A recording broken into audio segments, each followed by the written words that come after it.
Okay. Mic check, mic check. So we got here. What's up? What's up, Ryder? Yo, what's up, Sonic Adventure? He said, hurry up and give us Siona. What's up, Alpha? Yo, what's up, Ruin? What's going on? What's going on? Just wait for everybody to enough people to come stop through. Yo, what's up, Code? What's going on? What's going on? Yeah, this is a Venus Orion comic stream. Tonight, I just want to just update everybody what's been going on. I've been working behind the scenes, with Venus Orion Comics, working on my universe, working on some scripts and everything. I'm super excited. I know a lot of you guys been wondering, like, how come Mugen Lord haven't been uploading anything on the Mugen Lord channel as of late? I haven't disappeared or anything. I've been on YouTube. I just haven't been on the Mugen Lord channel. I've been spending most of my time focusing on Venus Orion Comics. That's where my passion is at. I've been having fun creating content for the Venus Orion Comics channel. I really haven't had the much enthusiasm to really like upload content on the Mugen Lord channel. I'm not abandoning the channel. Don't get that wrong. Right now, my fire, my spark right now is with Venus Orion Comics or whatever. And besides that, when it comes to the gaming industry right now, I haven't really been paying attention what's been going on because I've been focusing on my own stuff, and I don't really have time to be focusing on what the industry has been up to and everything. I haven't really been playing much or any video games at all. But I have to because Side Games had hit me up. They gave me a promotional for the Grand Blue Fantasy Relink. So yeah, I got a copy of the Ragnarok expansion. So they gave me that. So I'll be definitely diving into some Grand Blue Fantasy Relink Ragnarok expansion pack. So stay tuned for my thoughts and opinions. If you guys got the game, I would love to play with you guys as well. I got a lot of catching up to do and everything. Let's see what we got here. He said, yo, I'm just chilling, Brody. Yeah. He said, I'm also just finished the script for my long scale Visions of Mana review. Yeah, I'm looking forward to that, J-Man. He said, what's up, Jackson? What's going on? Yo, what's up? What's up? What's up, Mark? What's going on? Yeah, I'm just waiting for more of you guys to come through before I actually start, blabbering on what's going on with Venus Orion Comics. So what do you think about a comic series never ending? Do you think it's good thing that a comic character never getting ending? That's a good, I like this. This is a good question. That's a good question. I think the reason why like manga works so well and why people love manga so much, not just because of the story writing and the characters and stuff like that, but it's also the fact is that with a lot of like manga and a lot of anime, they have those characters and everything has definitive endings. I think where Marvel and DC struggle is that they continue to keep their characters alive, like Batman, Superman, the X-Men, Fantastic Four. There's really no real ending to these characters. These characters just keep going on. And then after a while, like there's no other direction to go with those characters. And this is where you start getting writers coming up with crazy nonsense, or they retcon those characters in order to tell their own story because there's no other directions you can go. Like Spider-Man stories keep going. X-Men stories keep going. Batman stories keep going. They don't stop. There's no definitive ending. Now, if you're creating a shared universe, it's kind of hard to have a definitive ending for characters if you have like a shared universe and it's an ongoing universe and everything. So those characters are still around regardless if the story ends or not. Like, for example, with Venus Orion Comics, my comic book universe is a shared universe. Everybody lives in this universe. Now, I'm not going to say that my characters won't have a definitive ending. There will be comic series that will have an ending, but it doesn't mean it's the end of the character because it's an ongoing shared universe. So those characters can still pop up in other characters' stories. And matter of fact, have another series, but with an ensemble of other characters. So it never, in that sense, it never ends in that sense. But yes, there will be specific characters who will have comics that their series won't be ongoing. It will end, but it doesn't mean it's the end of those characters. Those characters will reappear in other forms of media, or they will appear in other people's series and stuff, but the focus won't be on them. If that makes any sense. Yo, what's up, Keen? What's going on? Oh yeah, we're gonna there's gonna be a video on the art contest. I don't want to because I'm still coming up with the rules and everything and how I want to do it for you guys. But yes, there will be an art contest that I will be announcing in a video on the Venus Orion Comics channel. So if you're in the Mugen Lore channel, that's why I'm saying, like, I know a lot of you guys may not be, there's a lot of you guys who follow Mugen Lore for the gaming content, but may not be in the comics and stuff. So I understand. But if you are following the Mugen Lore channel, but also into what I'm doing as far as the Venus Orion Comics universe and my journey as an independent comic creator, then definitely subscribe to the YouTube channel and hit that notification bell so you can get news on those things. I may also post on on my Mugen Lore community tab to update you and let you know what's been going on the Venus Orion Comics channel and stuff like that. So just in case you may miss it. But yes, there will be an art contest. There will be the top 5 winners, and you will get some prizes. Let me put it that way. And you will get a free comic of Variant Colors, Vampire Killers Chapter 1, and everything like that. And I'll get into those details, but I won't explain it here because I'm working on it right now. So yes, before the summer is out, you will get a video with the rules and how it works and stuff like that. And it's going to be fun. The art contest is definitely going to be fun. So like DC does a good thing with Elseworld comic lines. Like, yeah, now if you want to do like Elseworld and stuff like that, like I can't spoil what I'm doing with Venus Orion Comics, but I do have this thing called the Tetherverse where I can get other writers, you know, to tell different stories or come up with their own comic series or tell stories that's unrelated to the Venus Orion Comics universe. If you understand what that means. So if there's specific stories that you just want to read and you want to worrying about the overall, you know, universe itself, you just want to read that specific story, then the Tetherverse stories will definitely be perfect for people that's like that and everything. But the great thing about the Tetherverse, because it's tethered to the Venus Orion Comics universe. This also allows my Venus Orion comic characters to cross over to the Tetherverse to tell stories, and it's also for Tetherverse story characters to make cameos and stuff like that, you know, for certain events and stuff like that. So that's another way to expand and give readers who just want one world or just one story opposed to a grand universe and stuff like that. Let's see. He said, I would say DC and Marvel were going somewhere at some point with their characters where they grew and developed, but the companies shoot themselves in the foot by regressing them. What up, Marvel? He said, yeah, take the Teen Titans and Young Justice. A lot of them started out as teenagers, but worked their way, started families, and becoming young adults. But it's the thing when you create iconic characters. And when you have young characters, when they grow up, that also means your favorite characters like Batman and them, they also grew up. They get old. And that's the problem when you have this ongoing universe and they've been around for so many years. As they get older, that means you have to retire. At some point, you have to retire those characters. At some point, you have to retire them. But when you have loyal fans who love those characters and don't want to see them go anywhere, then what do? You know what I'm saying? And that's where the problem goes. That's where the problem comes from when it comes to Marvel and DC. It's cool that you could age them up. Like, I'll give you another perfect example. Like with the James Gunn universe, he wants to do his Batman is called Batman Brave and the Bold, right? And in James Gunn universe, this Batman is going to have Damian already. So if Damian exists, right? What does that tell you about Batman? That this Batman is going to be a much older, right? And that means they're skipping all that history with the Bat family. That means Nightwing already exists. There's no Nightwing. We may even get the Barbara Gordon. That's the Oracle.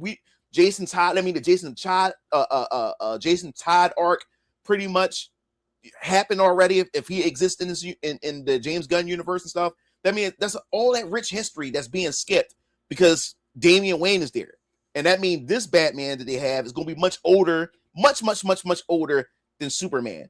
So that's what I'm saying. Like, that's where the problem comes in when you have an established character and then you try to give them children. Because the children has to grow up at some point, especially you want to make the children relevant. You want to make them fight crime and stuff like that. That means they have to age, and that means the heroes have to age. Yo, what's up? What's up, Raph? What's going on? What's up, Rhino? You said Dragon Ball concluded in 1995 and is still selling. Yeah. See, like those stories, well, I mean, it ain't conclude now. You got Dragon Ball Super, so, and I like Dragon Ball Super ain't really that good. At this point, they just want to sell merchandise. You say, hey, I'm an aspiring writer. Said planning on hiring an artist for one of my shot soonish. Do you think my first project should be a short practice project, or should I go right into my main story first? Just wondering. That's a good question. I mean, that depends on which it depends on what you're trying to accomplish, bro. Because my first comic is a main comic series, like Very Young Colors Vampire Killers. Mine was when it comes to your creative journey, that's something that you have to decide on what you want to do. Is whatever your plans are. Because for me, my first comic was the kick off my universe. So chapter 1 of Very Young Colors Vampire Killers, that's what I started off with. I didn't do a short story to test the waters and stuff like that. I just dive right in. But that may not be for you. You have to find out and figure out what's perfect for you.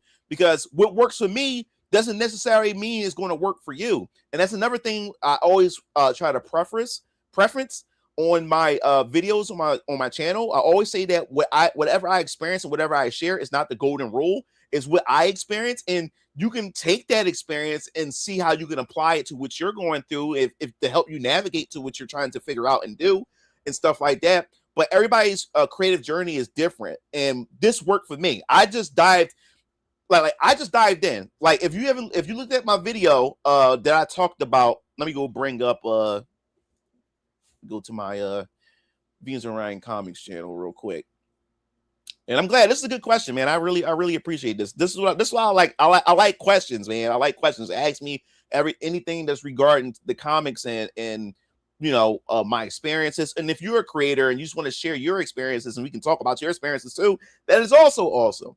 So I'm all for it. So let me go bring this up real quick for you guys. Go to share screen. Yeah. All right, cool. All right, I'm gonna go bring this up. Yeah, so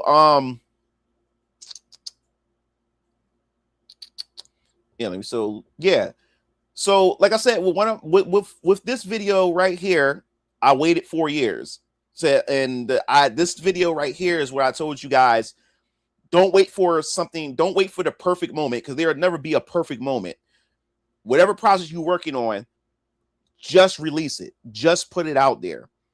And the reason why I'm bringing this up is that for me, when I've done this, I just made that split-second decision. I said, you know what? I'm gonna start this comic book company. And at the time that I got my LLC for Venus and Orion Comics, I still had no idea how to write a comic book script. I had no idea of anything. I didn't even have a story for Very Young Colors Vampire Killers yet. I just got the LLC. And I did that was because that will also help me not to chicken out. Because once I got the LLC, that means it's time to get serious. There's no turning back. So that's what pushed me, because I went out there, got the LLC, and it pushed me to go out there and just figure shit out. And that's what I did. I went out there and figured it out.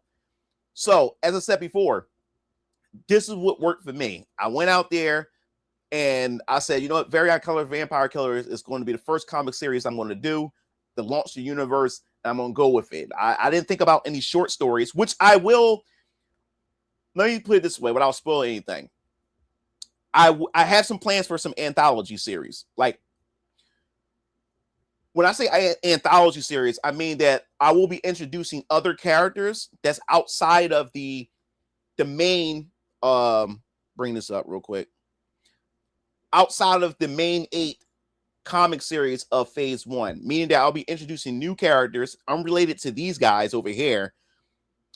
That's canon, but is to, while you're waiting for the main series, waiting for these main books to drop, there will be a book that's going to have a bunch of shorter stories. They're pretty much, how can I say, like test pilot to see where the interest is at. If you guys happen to like this series and like these characters, in the future they can become either miniseries or they end up becoming a mainline comic series. So I am planning something. I can't really tell you what it is, but I already got 2 scripts done for 2 series, for two anthology stories and everything. And I'm super excited for it. But when the time comes for the announcement, I will definitely announce that.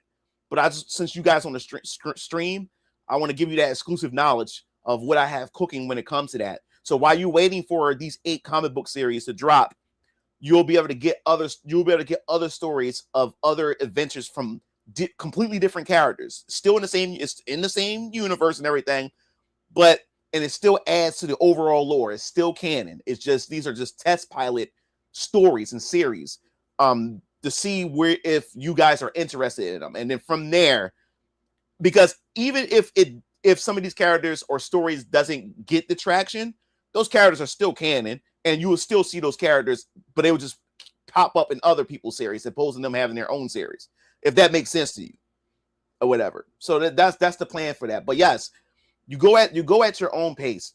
You go at what works for you. So I'm a bad artist. How important are genres to your writing, or does it flow naturally according to what the story calls for? It comes naturally what the story calls for. Like I don't think about genres. I just write a story. Look, this is the thing about me.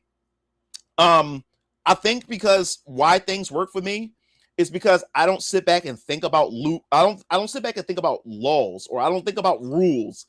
I don't think about the principles. I don't think about any of those things. I just do it or whatever like that, and then I work it out as I go. So when I create my stories, I don't even think about a genre. I just whatever interests me, I just start writing, and then when people read it and see it, like, oh, so this must be a fantasy or whatever, a fantasy part of the fantasy genre. Yeah, it is, I guess. You know what I'm saying? I don't think about genres. I just write. You know what I'm saying? I mean, some people think, if a professional writer or whatever, they may think what I'm doing is stupid and reckless, but it's what works for me. And that's why I want to tell all you creators, whether you're a writer or an artist, it doesn't matter what you are as a creator. Just create. Doesn't matter what everybody else says or whatever like that. I don't follow any set rules.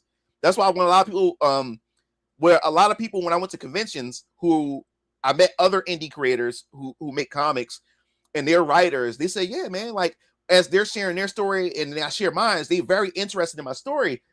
And he said, man, you sure you're not a beginner writer? I'm like, yeah, I'm a beginner writer. I really just started like when I say beginner writer, I'm just starting to take writing seriously, because I used to do it like for fun. Like I didn't follow no structure or anything. I just write. I just love writing and stuff like that. I didn't follow no laws, no principles of writing or any of those things. I just like to write. But the way I explain my stories and how people are able to picture what I'm saying to them, people be thinking like I've been doing it for a very long time. No, I really just got into it trying to take it seriously. Now that I got Venus Orion Comics, so people will be asking me, "What did you go to any writing workshops?" No, I didn't do any of that. Just write, just write. Now, I'm not saying to ignore those things. You can use those things to sharpen what you're doing. But for me, the moment I start following the rules, that's when I start fucking up, because now I'm very cautious now of how I do things. Now I'm being calculative. Now I'm calculating everything. And when you start calculating everything that you write or everything that you draw or everything that you create, that's when you start fucking up, because now you're not doing it off your natural drive, your enthusiasm, your passion. Now you're being textbook. You know what I'm saying? Like you're being liberal, like you're being textbook now. And that's where you can fuck up. Man, just allow it to flow naturally, you know? It said, I also seen your recent Venus and Rand Comics channel video about power systems, and I think an anime that you 100% would love purely for power is World Trigger. I heard of World Trigger. I made to check it out because it's all based on tactics and strategy. Yo, my boy Taco, what's up, bro? So I just read a DC comic where it was set in a medieval setting. It was really fun. Oh, cool. He said, My Hero Academia can last forever because it keeps going, keep on moving to new characters and add the old characters when they need to. Yeah, they can. That can definitely work. Yeah, and they're superheroes. You can always follow different superheroes. So yeah. So as long as like I said, the problem with Batman, Superman, all of them, they became legendary. They became staples. So now it got to the point where these companies rely on them. You can't get rid of them. That's why when they try to experiment, and let's be clear, like the shit that they're doing with these characters are dog shit, recently and stuff like that. But it's kind of hard to experiment and try to do different things with these iconic characters. It's because people are so used to how they remember those iconic characters. So every time a writer try to go in there and try to change them up or do something different with them, they get a lot of backlash. But recently, you got the Absolute universe, where I'm hearing a lot of positive things about Absolute Batman and things like that. But when it comes to Absolute Batman, I'm noticing that when it comes to DC and what Marvel is trying to do, they're trying to copy and mimic what manga has been doing. And the only thing that I hope is that they understand what manga has accomplished. Making something look like manga or whatever like that doesn't mean that your series, your comic series, is going to be automatically successful. Just because you make a character look like a waifu doesn't mean it's going to be successful and stuff like that. You still got to get the characterization, and you got to get people wanting to care, and the writing got to be good or at least competent. You know what I'm saying? Nightwing is Nightwing is dope. Unless James Gunn does something like Batman White Knight, where Jason was the first Robin, he might put Damian as the first Robin. Okay. It says kind of leap several bounds to get to Damian. They don't have to start out with Dick Grayson, but they can start with Tim Drake and Dick as Nightwing, like the New Adventures. Okay. So your project should be short if you want to go that route. It's all depends what you want to do. If you think that doing like a short is the best way to go about it, then go about it. It's all about what works for you. That's what it's all about. So, but I get what you mean. Even though Batman is at least 5 years apart from Superman, maybe older. So Dragon Ball Super is written like it's a fan comic. Yeah, I mean, isn't Toro, whoever his name is, who draws for Dragon Ball Super? He was the one that created Dragon Ball AF back in the day when I used to read as a kid back in middle school. That was so hyped about. We all thought was real and stuff like that. And he was a fan. It was like a fan comic and stuff like that. So a lot of Dragon Ball Super, I'm not a fan of. A lot of retconning, and now we at the point with Dragon Ball Super where the fans don't really give a fuck. They just wanted to be entertained, and there's nothing wrong with that. And a lot of people say, well, like who gets into Dragon Ball because of the story? I do. I like the characters. I love the fighting, but it was also the characterization. It's also the interactions. It was also the plot lines that got me interested in Dragon Ball Z and stuff like that. So I care. So when I look at some of the nonsense that happens in Dragon Ball Super and stuff, I'm like, I'm not into it. It just turns me off. Is that, hey man, thanks for doing this stream. I've caught a few of your videos. Might I ask, how many pages do you put in an issue? Great question. Great question. How many issues do you put in how many pages do you put in the issue? All right. I can only say this. I'm not sure with manga, but I know for American comics, a traditional comic issue is 22 pages. So keep that in mind. A traditional comic book, especially here in the West, Western comics or American comics, is traditionally 22 pages. So that's your baseline. That is your baseline.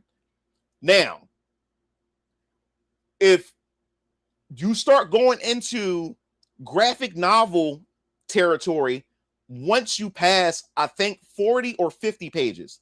Once you get past 40, or I believe 50, once you get past that page count, you're in graphic novel territory. So take that information which you will. But for me, Variant Keller's Vampire Killers wasn't 22 pages. I believe it was 28 pages. Now, when I say 28 pages, that means 28 pages of story. Well, it's 32 pages, but it's 28 pages of story, and you have to count. Let me open this up for you guys, so I can let me go back to bring this back up. Oh, give me a second, guys. Yeah, so let me bring this back up. So Variant Keller's Vampire Killers is 32 pages. But when I say 32 pages, it's actually 28 pages of story. But when you make a comic book, your cover counts as a page number. As a page. So it's 28 pages of story. So you have to count this as a page. Then you have to count the interior cover as a page. And the back cover count as a page. And then the back interior counts as a page. So that's four on top of the 28. So then you have 32 pages. There's 32 pages, a 32-page comic, but it's 28 pages of actual story. So you have to keep that in mind when you're creating a comic book. You have to keep that in mind. Also, when it comes to printing a book, the printer only prints in even numbers. So it always has to be even number. You can't make an odd number comic book. It always have the printer only allows even numbers to print. So you have to print in even numbers. So that's why you either print 20 pages, 22 pages, 24 pages, like 26 pages, 28 pages, 30 pages, and so forth and so on. The numbers have to be even. The printer can only print in even numbers. So you can't end your comic on an odd number. You have to end on an even number. He said, if you pass it on to your grandchildren or kids or whatever, hopefully they understand the characters and the story. Otherwise, you're just going to leave it up to corporate. Yeah, well, my daughter, I'm training her up. She's like, I share my story with my daughter all the time. And when I have more children, I will have a son at some point. But yes, but my daughter, she's going to be the one that's going to be running things when I pass it down to her. And then when my younger kids or my son or whatever, they get older, then she can train them up. She can start grooming them and to pass it down to them and stuff like that. So I'm not even worried about that. He said, I wrote a story using ChatGPT for brainstorming. There's nothing wrong with that, but I kind of overdid it. Meaningless. No, there's nothing wrong with using ChatGPT. Like, for instance, me, I have my scripts. I write everything from my head. Now, what I use ChatGPT for is to structure, outline my stuff, to make it much clearer. Also to make my characters for instance, when I write Hezekiah or write any of my characters, I already have my character personalities. So what ChatGPT does is when Hezekiah says something, or when I write when Siona says something, what ChatGPT would do is try to make sure that Hezekiah stays like as his voice. He like in how he talks stays in stay consistent to who he is as a character and how he would say it and stuff like that. So I'll write him say one thing, and ChatGPT would refine it to make it sound even better and how he would say it and stuff like that. But no, there's nothing wrong with that, using ChatGPT to organize your thoughts and stuff like that. Because I have thousands of pages that I've written and structured and stuff like that. And what I love about ChatGPT is now it created a PDF file for me, and it has chapters, it has indexes and stuff for my Bible. That's what I love about it. So what I do is I take all that, put it into it. It makes the PDF. It gives me chapters. It gives me indexes. I have an encyclopedia for my stuff. So yes, there's nothing wrong with that. See, what people don't understand is when it comes to ChatGPT, and people always criticize it. ChatGPT is no different than you sitting with your friend to help you brainstorm and stuff like that. Because what ChatGPT does, ChatGPT can't make up shit. It can only take the shit that you gave it and work off of what you gave it. It can't just make up shit. So what happens is you have a lot of people who would go to ChatGPT, and this is the problem with a lot of people. People who don't really have any ideas, then they allow ChatGPT to do all the work. It will do everything for them and stuff. And when that happens, that's where shit starts to fall apart or whatever like that. That's when things start getting inconsistent.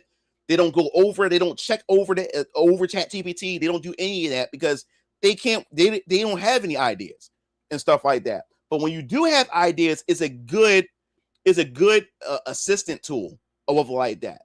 And it really does work. It really does help and stuff like that.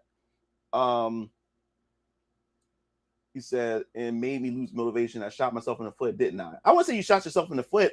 You just got to be motivated. You know what I'm saying? Do not allow, and like I said, do not allow ChatGPT to take over what you do and stuff. That's all. But like I said, if you don't have the ideas, then ChatGPT is going to be the one that's in control and stuff like that. But as I said before, it can't create ideas. It can only take the ideas that you have given it. Before the story, my advice would be the character should take place first and foremost over the story itself, not the other way around. Yeah, for me, like for instance, if you guys have watched my video, which I highly suggest if you haven't yet, on my channel, this video, let me I'll give you the link.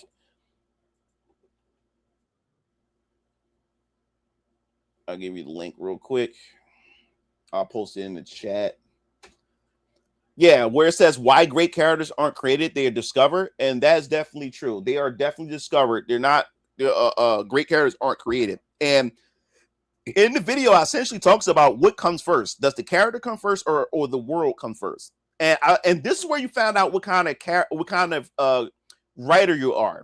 I found out for me, I'm a world builder. I like to build worlds, and once I build a world, it's easy to come up with characters. For some people, people create the character first, and then they create the world. For me, I learned that if I create the world first, it's easy to pour out and create characters. Because as I mentioned before, just like human beings, we all are products of our environment. Our environment shapes who we are, right? And what happens is when it comes to even fictional characters, characters are shaped, even with fictional characters, they are also shaped by the environment in which they come from. So as I said before, these characters right here for phase one, you got, Hezekiah, you got Daniel Murphy, Photonic from Ultra Squad X, you got the Die Star champion Siona's El Tresha, you got Jonathan Neo Suit Johnny, you got Sarah Bixby, which is her code name is Viper, and then you got Justin Emmett, the Great Samaritan, you got Faith Tanaka, she's also the War Valkyrie, and then you also have Elliot Chambers. He's the frequency speedster, the Adrenaline. Now, when it came to Variant Colors Vampire Killers, as I mentioned before, if you look at these characters, and when I first got the LLC, as I mentioned before, I got the LLC before I figured out everything. The first characters that I had was Young Rav, Keo, Strike, and Variant Keller.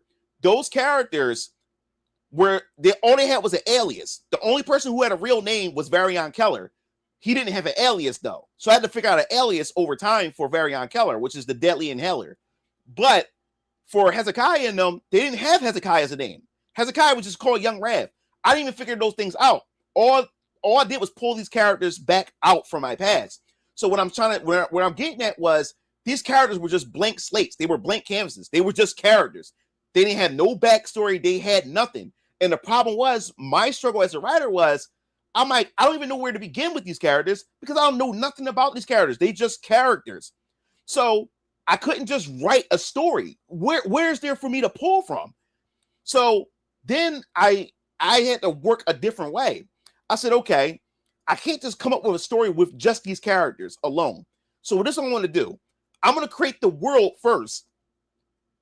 And then once I come up with the rules of the world, the governments, and come up with all these things of the world itself, these are the things that will influence these characters. And now I'm able to draw backstories based off the rules and everything that I established of the world itself.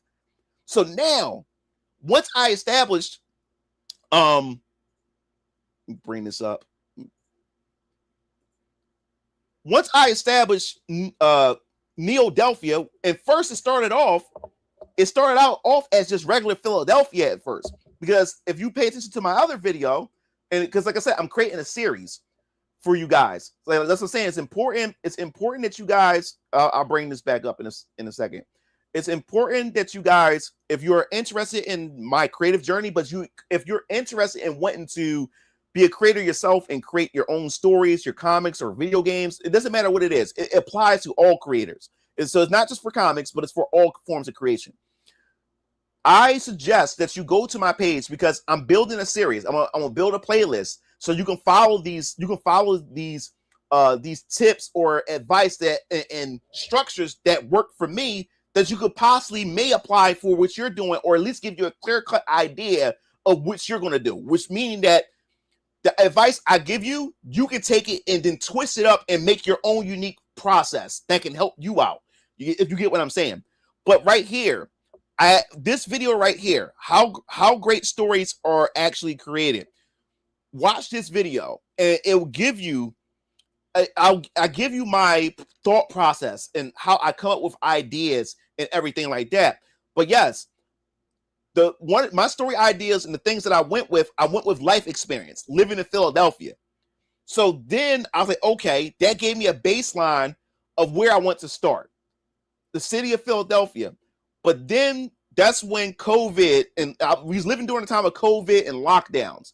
which gave me that dystopian aspect of the Guardian Protocol system that I've talked about, and which you'll find out in Chapter 2 of Orion Keller's Vampire Killers, which the campaign will launch spring of next year in 2027. So definitely subscribe to the channel, get notifications, go to my website, get onto that newsletter so you can constantly be updated on that. But yes, then once I start getting to that whole dystopian part, it evolved. It evolved from Philadelphia now to Neo-Delphia. Now, what inspired Neo-Delphia also was because of Akira. Akira took place in what? Neo-Tokyo? So I went to have my own Neo. So I had Neo-Delphia, Neo-Philadelphia, which ended up turning into Neo-Delphia. And then there we go. So now I built a city. Now this city has a story now. And now that this city has a story, that story influences and affects the characters within it. And that's how things started going. Now, if you're new here, this picture right here of Neo-Delphia was created by my artist, Shabibit. She's from the Philippines. She's also an architect. She built this, and also she had her friends also from the Philippines who are also architects. While she was working on Orion Keller's Vampire Killers comic, she had her friends help her put together the rest of the city because she was doing two things at once and stuff. So she ended up getting a team to help her out to build the city while she's drawing the comic and stuff. So yes, this is actually a 3D. You could pan the camera around and everything. Her and her team built this from scratch. So yes, this is Neo-Delphia. So yes, the city itself was able to tell me a story. And once it started to tell me a story, then the characters begin to start speaking to me. And that's how it works. So what ends up happening is now that I have a world, now I can just come up with characters on the fly. And what's so crazy about it is it's like a revolving door. That's what it is. It's like a revolving door. Is because when I create a new character, right, that character also comes up with new ideas and concepts that can feed back into the world that I've created and expands the world even more. That's why for me, the world comes before the characters for me. The world becomes the characters for me. And another reason why I have this world building, because this can also evolve into video games. This can evolve to tabletop RPGs. This can evolve to anything and stuff like that. I have an actual timeline for certain events and things like that where you can have a tabletop game take place during this time of events and stuff like that. So yes, it's a lot to this. There's a lot to this. It's fun. So what advice can you give someone say is struggling with structure of their story? Is it okay the first draft to be messy and nonsensical? Yes. As I said before, watch that video. And I'll explain it here too. I can't stress this enough to you guys. I cannot stress this enough to you guys. When you first come up with your idea for a story, and a lot of people think that your story has to be epic. No, it doesn't. You have to understand, some of the most popular stories are basic as fuck, basic premise, basic idea. Right now, Invincible is popular as hell. There's nothing intricate about Invincible. This is not throwing shade. I like Invincible. I love Invincible. Once I discovered Invincible, I can't get enough of it. But what I'm saying is, and it's not throwing shade at Invincible, at Kirkman and his team. What I'm saying is, there's nothing groundbreaking about Invincible at all. It's nothing but an evil Superman. What if Superman was evil type of story? That's all it is. The Vulturemites are nothing but Kryptonians. That's all they are. If the Kryptonians never died, in a sense. But the reason why it charms the people is because of the characters. They built an interesting dynamic when it comes to the character. They created lovable, likable, interesting, complex characters. It's not when I say complex characters, that doesn't mean a complex storyline or anything like that. No, these characters feel human. So you're invested in these characters. You follow these characters on their journey. So every time they get into a scrape, they get into a fight, you feel invested in the fight because you wonder if they're going to make it out alive or not. So that's why people love Invincible. Look at every story or everything that's out there. A lot of these stories that are out there, and I also want to point this out too. Most of these stories that are out there, because a lot of people I do talk to at conventions who come to my table and feel inspired by what I'm doing.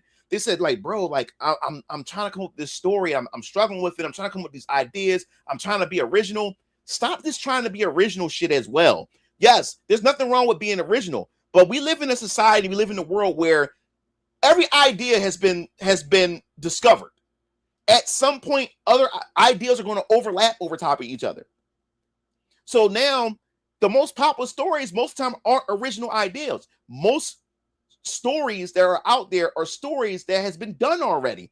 But that writer, that creator, took it and made it into their own. They were inspired by something else, made it into their own, twisted up, and made it unique to who they are. And that's what makes that story unique. And then what happens is, once your story ends up becoming popular, like I have faith, I can imagine my stories with Venus Orion Comics becoming so popular that other people get inspired by it, and then they take my stuff and then twist it up and make something of their own. You know what I'm saying? So I will always say this. Yes, your first, when I say you come up with ideas for your story when you want to write your first draft, it's supposed to be nonsensical. You're not trying to create a masterpiece on your first draft. No. Your goal is to take your ideas, whatever comes to mind, throw that shit on the table. Throw it on the table. I don't care how stupid it sounds. The whole goal is to put the ideas on the table, and then we start getting to the structures much later, where you start taking those ideas from the table and start mixing them around to see what you come up with. If that makes sense. I hope I answered you, Jackson. I hope I answered it right. Super cool that George Lucas left his creation with Disney and see what happens, Siona. And we're gonna talk about Siona. We're gonna talk about Alpha Squad X in a second. I'll update you guys on that in a second. Hope they'll have other alternative costumes as well. No. All these characters, Hezekiah, everybody's gonna have different costumes at some point. That's how you can tell that characters evolved or changing or based on their costumes too. Yes, Hezekiah is gonna get a new outfit at some point. Keo, all my characters gonna get new outfits. They're not gonna be with this one outfit all the time. They will get alternate outfits. I will tell you one thing. Siona in her first chapter, she's gonna be in different outfits. This is her champion outfit. She don't wear this on her first chapter. The first chapter is an origin story leading into the Celestial Convergence, which is the tournament that takes place that she's going to be in, which that's going to begin in chapter 2. Chapter 1 is going to be her on Die Star or whatever like that. So you're going to see her. You're not going to see her in this outfit at first. You're not. You're going to see her in a totally different outfit, and you may even see her in probably like 2 or maybe 3. Because I'm not going to spoil anything, but you'll probably see her in like 2 or 3 different outfits in her first chapter or whatever like that. So I can't go into deep details, but yes, I finished the first script. I finished the script in general. I finished everything with the first chapter for the Die Star Champion Siona. So and also Alter Squad X. Alter Squad X first chapter is complete. It is complete. Siona chapter 1 is complete as far as the script is concerned, which means they can be turned into comics at any point in time.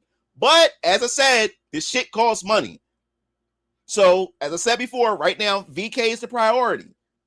Like once I have the audience size, once I have the money, then I can start working on more than one comic at the same time. But right now that's not possible. So right now VK is the only possibility. And plus I still got to find an artist for Siona because Chabibic, she can't do all of it by herself. So as I said before, when it comes to, I'm gonna repeat it again for those of you guys who are new here, just coming in here. My artist Shabibit, she's the main artist. She draws all the official art for these characters. But as far as her doing the comics, she's only doing VK and Alter Squad X. I'm gonna have to find an artist to do the rest, individual artists, meaning that there's will be one artist per series, and they will be the main artist for that series. That means to keep the consistency and all that type of stuff. So you won't be getting different issues, and every issue is a different artwork. No. You're gonna have consistent artwork, and that artist is gonna have a consistent job. Let's just say that they're gonna have a consistent fucking job because they are the artists for that comic series. And as I said before, I'm not looking for writers right now because I have to build the foundation first. And once the foundation is built, then I'll start looking for other writers. But for right now, I'm writing all the stories for right now. As I said before, man, being independent and me as myself, all I can do is the only person I trust is myself. And Venus Orion Comics is my baby. I trust my baby. I trust this. I trust myself with my baby. You know what I'm saying? So I'm not gonna be like, when it comes to stories, I'm gonna be very, very like strict, very strict on who writes my stories. And they would have to follow, just like how George Lucas set everything up for Star Wars. I would have a Bible, a Venus Orion Comics Universe Bible that they have to abide by. And the stories have to be approved by me. Then that's the only way that shit is happening when I want to get writers. So yes, it's going to be very strict as far as the stories are concerned for Venus Orion Comics. I am not playing that shit. I am not playing that. And I will be vetting a lot of these writers, because we already seen what the shit these fucking writers are doing to our favorite characters in Marvel and DC. I'm not having that shit come over here when it comes to my characters in Venus Orion Comics. I'm not playing that shit. Everything has to be approved through me as far as the story writing is concerned. Everything. The characterization, you're not switching, you're not trying to interject your politics and your views. And no, we're not playing none of that shit here with Venus Orion Comics. We're not playing none of that. So made it. Yo, when can we expect Ultra Squad X and Siona? Like I said, it depends on the success of my campaigns for Variant Colors Vampire Killers. This stuff costs money. It costs me a lot. It costs me a lot of money to do this. And let me all right. Since I'm talking to you guys here, let me bring this back up. Let me tell you something. The Variant Colors Vampire Killers Chapter 1, damn near cost me almost $10,000 to do. Almost. It was around like 7-8ish, $8K to do. It cost me damn near $8,000 of my own money. But my campaign, I was asking you guys for $4,000. You get where I'm going with this? So I barely made $1,000 in profit from the first campaign. I barely made $1,000 in profit. Do you get what I'm saying here? This stuff, I wish I wish I was rich. I wish I had money like that, because you guys, there will be so much content coming out for you guys. You don't understand how frustrated I am. I know some of you guys are dying to get Siona and Ultra Squad X, but you don't understand how frustrated I am that I can't get Ultra Squad X to you guys right away, or Siona. And Siona and Ultra Squad X Chapter 1 scripts are done. They can literally be comics right now, but it costs money. And in order like I explained in my video, can you make money off of comics and stuff like that? And I'm gonna explain this here if you haven't watched the video. Can you make money off of comics? And as I mentioned in the video before, technically, yeah. But realistically, no. There's really no money in comics at all. As far as you trying to make a living off of comics, there's no money in this at all. You're pretty much doing it for the love of the game. And the reason why I say that is because the point of making comics is to make money to make more comics. It's not to make money to pay your bills, to buy a house, to buy a car. It doesn't work that way. Comics is you only make money to make more comics. The only way you make money from your comics is through merchandise. That's the only way you can make money. Meaning that if you guys want to see Venus Orion Comics put out comics and stuff, that means go out, buy a shirt from our website, buy a mug. Those things can puts back into Venus Orion Comics. It allows me to be able to get these things to put towards the build up funds. And while Chabibit is working on Variant Colors Vampire Killers a chapter of that, I can start looking for artists and start getting them ready to get Ultra Squad X and Siona and things like that. So as an independent creator, I have no backing of a corporation. It's just me. And a lot of people don't understand. Like, it's easy to say, yeah, just go independent. There's a lot to independent. You're on your own. You got no backing, you got no support, and you're relying solely on your community. So in order for Venus Orion Comics to flourish, or to be able to output more comics, I have to build a community. I have to build a community first. And right now, as I mentioned in my video, what I earned from this first chapter wasn't enough to finance the next book, chapter 2 of VK. I have to, I still have to use my own money again, which makes the production slower because I have to budget that and make sure I have the right amount of money each month to pay my artists to do each page and stuff. And remember, I said to you, this cost me nearly 7 and almost 8K for this. Chapter 2 for VK is almost 70 pages. You do the math for how much that shit is about to cost me. You do the math. He said, "Ultimately, have you ever thought about doing a slice?" Yes. Oh my God, no, bro. Code. I was just about to make this tweet. No, I have a slice of life series. I can't spoil it. It's in the universe of Venus and Orion comics, and it's going to follow teenagers, high schoolers, and stuff like that. And it's going to be a slice of life series, and it's going to give you lore, and it's going to world build current events. They'll be doing homework, and and while they're doing homework, they do a book report or something on the Guardian Civil War, which is the Civil War that divided America. So you get the chance to learn those different things too. Yes, I do have a slice of life series that I want to do, and this may sound funny to you guys. I think that's going to be my hardest challenge, writing slice of life, because when writing stories like VK and stuff, you have an objective. You know, I know where I want to go. I know what the character struggles are. I know these things, but slice of life is just about life. So I think that's going to be the challenge for me. Is like, okay, where am I going with this story? What's the point of this story? So I think that when it comes to slice of life, I think that's going to be my hardest challenge when it comes to writing, because I never wrote simple life before. Like, what's the point of it? You know what I'm saying? So I'm thinking about that right now. I'm gonna get Jessica to draft up the characters and stuff pretty soon. But yes, I have a slice of life series that I've thought of. I got the character names and everything already and stuff like that. And I had them in mind since 2024 and stuff like that. So yes, there will be a slice of life. The way I'm going to do the slice of life, I'm probably going to release like pages on my Patreon, so you can be able to read the pages each week. And then once it's officially, I'll be releasing the pages as they're getting done on Patreon. So you can be able to read them on Patreon. And then once it's fully finished, once all the pages finished, and then I can do a physical release. You guys like that process? Because I'm planning, what my goal is, if you guys want to, let me bring this up for you guys. If you guys are serious and really want to help Venus and Orion comics, and you want to see Siona, and you want to see all these other comic book series, this is how you can help me. This is how you be able to help me. And no, I'm dead serious. This is how you be able to help me out. For me to be able to get this stuff done. And it's very simple for you guys to help me out. All right, so let me bring up the home page. Copy.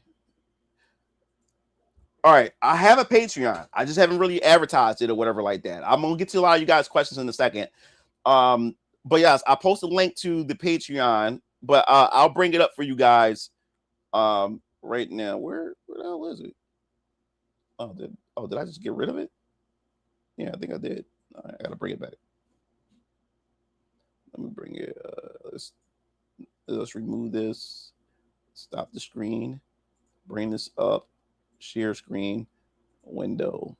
Patreon. All right. So if you guys want to help me help out Venus and Orion Comics, this is what you can do. You can subscribe to the Patreon. Now, the Patreon itself, it gives you get behind the scenes. I go into details about the wave force mechanics. I also let me bring this stuff up. Go through it. You can also get access to the digital comic as well. So let's go to the memberships first before I break it down everything.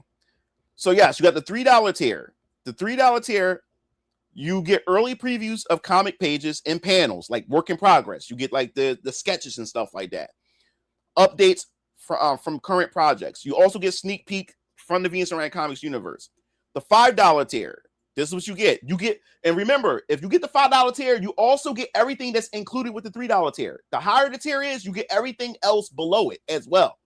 The $5 tier, instant access to Very Own Colors Vampire Killers Chapter 1.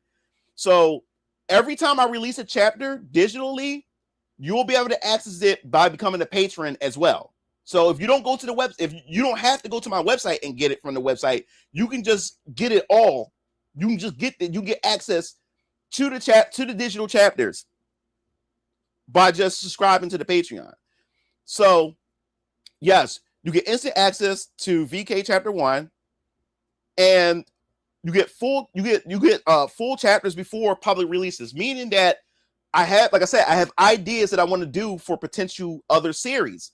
So I can be able to, like, as pages are getting done for other series, like other sides, like series that I'm doing, you will be able to read them here first on Patreon. I release a page a week or whatever like that, 1 page a week from that series. And you better read it early digitally from the Patreon. And then once we finally get to that chapter's completion, then the physical comes out. Then you'll be able to get the physical. You'll be able to have it for yourself. That's the plan. That's what I'm trying to do here. Then you have the $10. You have the $10 tier. You get early access to lore videos, because I'll be doing lore breakdowns with spoilers for those who are really interested in the lore for VK, many other things. Also, when I am producing, well, my father and my uncle was supposed to be producing the Venus and Ryan Comics documentary. So people will be able to have access to the documentary before it gets uploaded on YouTube and things like that. I'll do deep dive into characters, factions, story elements, behind the scenes insights to Venus and Ryan Comics. Also, you'll see time-lapse videos of Jessica drawing my characters, Chabibit drawing my characters, the construction of Neo-Delphia, how she put it together and stuff like that. All that is here on the Patreon. So where I'm getting at is, and here's the stuff right here. You can be able to, there's a quick look at some of this stuff. See, you better get you get sketches and stuff of like VK Chapter 2 and this development and stuff like that. So there's a lot here for you guys to get into. And you get the origins. You see, you get the sketches and stuff like that. You get to see all that stuff here on this Patreon and stuff. And the more people that start to flood it, the more I will start adding to it. Because right now I haven't really been posting much because no one subscribed to it. I only like two subscribers, but they're there just to support and stuff. But I'll keep posting more and more people start coming in. So the reason why I'm saying that this is helpful is because if this Patreon can at least make $500, a month, you don't understand what $500 a month can do. Because I'm not going to be using the $500 every month. I'm letting it stack. Every month. And then when I get like, hey, I'm trying to do Siona, got my artist now, and here's the money, here's the page. Let's get these pages started. So you can support Venus and Ryan Comics by subscribing to the Patreon. And as I promised before, if you subscribe to the Patreon, I promise you that this will be worth it for you. And you'll be able to see content first before it releases on my YouTube channel. So you'll be able to see that content first as well. You get behind the scenes. Like I said, you'll get everything. And like I said, the Patreon pays for the other stories, the stories that I can just tell of other characters and stuff like that on here. You'll be able to read them here first, and then they become physical. And also, if you want to see some fan service, like posters and images of some of the favorite female characters like Siona, Dr. Yolanda and stuff, that also pays for that too. So by supporting the Patreon, that supports those things. You get extra content. You get a lot of content while you wait for these other books to get released. So as I said before, if you're interested and you want to like see these comic book series like come out faster, then Patreon's the way to go. Or you can go to my website at VenusandRyanComics.com, which I'll post here. And You can go to Venus and Orion Comics, you could highlight it, and you click Orion Colors Vampire Killers. And it's the home page right here. Got my reviews, testimonials, and I'll be expanding this page pretty soon because I got a lot of new stuff that I can't reveal yet. But I'll be expanding this and changing this whole page. And you click buy now, or you can go click shop. It doesn't matter. But you click buy now, and I got more merch. I just haven't uploaded them yet because when I start seeing more and more demand, then I'll start posting up my hoodies, sweatpants, and stuff like that. But as I said before, you can buy the physical hair, you can buy the digital hair. You get the mouse pad. You can choose which character, VK character tumbler. And right now, I put a discount on the tumblers and the mouse pads or whatever like that. But if you really want to help and you really want to see Venus and Orion Comics expand its universe with other comic book series and stuff, buying the merch goes a long way. Buying the merch goes a long way. Or, as I said before, you can also donate to the Venus and Orion Comics PayPal as well if you want to, and that's on the website, and I think that's also in the description of all my videos. In the Venus and Orion Comics channel, you can go to my Patreon, my PayPal, and you can donate money as well if you want to. You don't have to. There's no pressure. Doesn't matter because your boy Brian Blackson or Mugen Lord, I'm always going to make a way out of no way. So, but if you want to speed the process up, that will work. But yes, these are real. I got the cups. And this was done at my studio. So this is a Hezekiah Draven cup. You got Varian Keller. As I said before, you got shirts. You got the shirts for Varian Colors Vampire Killers as well. You better get those as well. I got the Venus Orion comic shirt. As I said before, I got hoodies and stuff too, sweatpants. If you guys want those too, I can upload those onto the website and you better order those and everything. So yeah, so I have merch and stuff. So if you want to see this stuff become something and manifest into comics and stuff like that, just you can do those. You can support by getting merch, or you can follow the as I said before, you can go to the Patreon. Also the newsletter is here. You can go down here. You can scroll and you click join our newsletter. Takes you to the newsletter page. I'll copy and paste. I'm gonna get to the questions in a second. I just want to make sure I get all the stuff out of the way first. There you go. And it's free. You just type your name, hit subscribe. And I do a newsletter at least once or twice a month. And I update you on the progress of comics, like what comic is being completed as far as scripts are concerned, the pages and everything. And we'll get into VK Chapter 2 in a second. I wanted to mention that. And also you get free wallpapers. And every once in a while, I will post out discounts for you guys to get discounts on merch and stuff as well. So, and also at some point, right now, that's not the case right now, but for later contests, you're going to have to be a newsletter subscriber to participate in later contests. Not the art contest that I'm going to be announcing soon. Not that one, but later as my audience expands. But for now, you don't have to worry about that. But for the future, later contests, you're going to have to be a newsletter subscriber in order to participate in the contests and stuff, because I'm going to have bigger prizes and giveaways and stuff like that. So, yes. So if you're interested, remember Patreon. You can get access to the comic. You can download it and everything. It's password protected. But it's not password protected on the website. When you buy it, it's not password protected, but it's password protected on Patreon. And the password is given, it's already given to you and stuff when you click on the thing and stuff and everything like that. So yes. So let me go back and read this stuff real quick and everything. Let's see what we got here.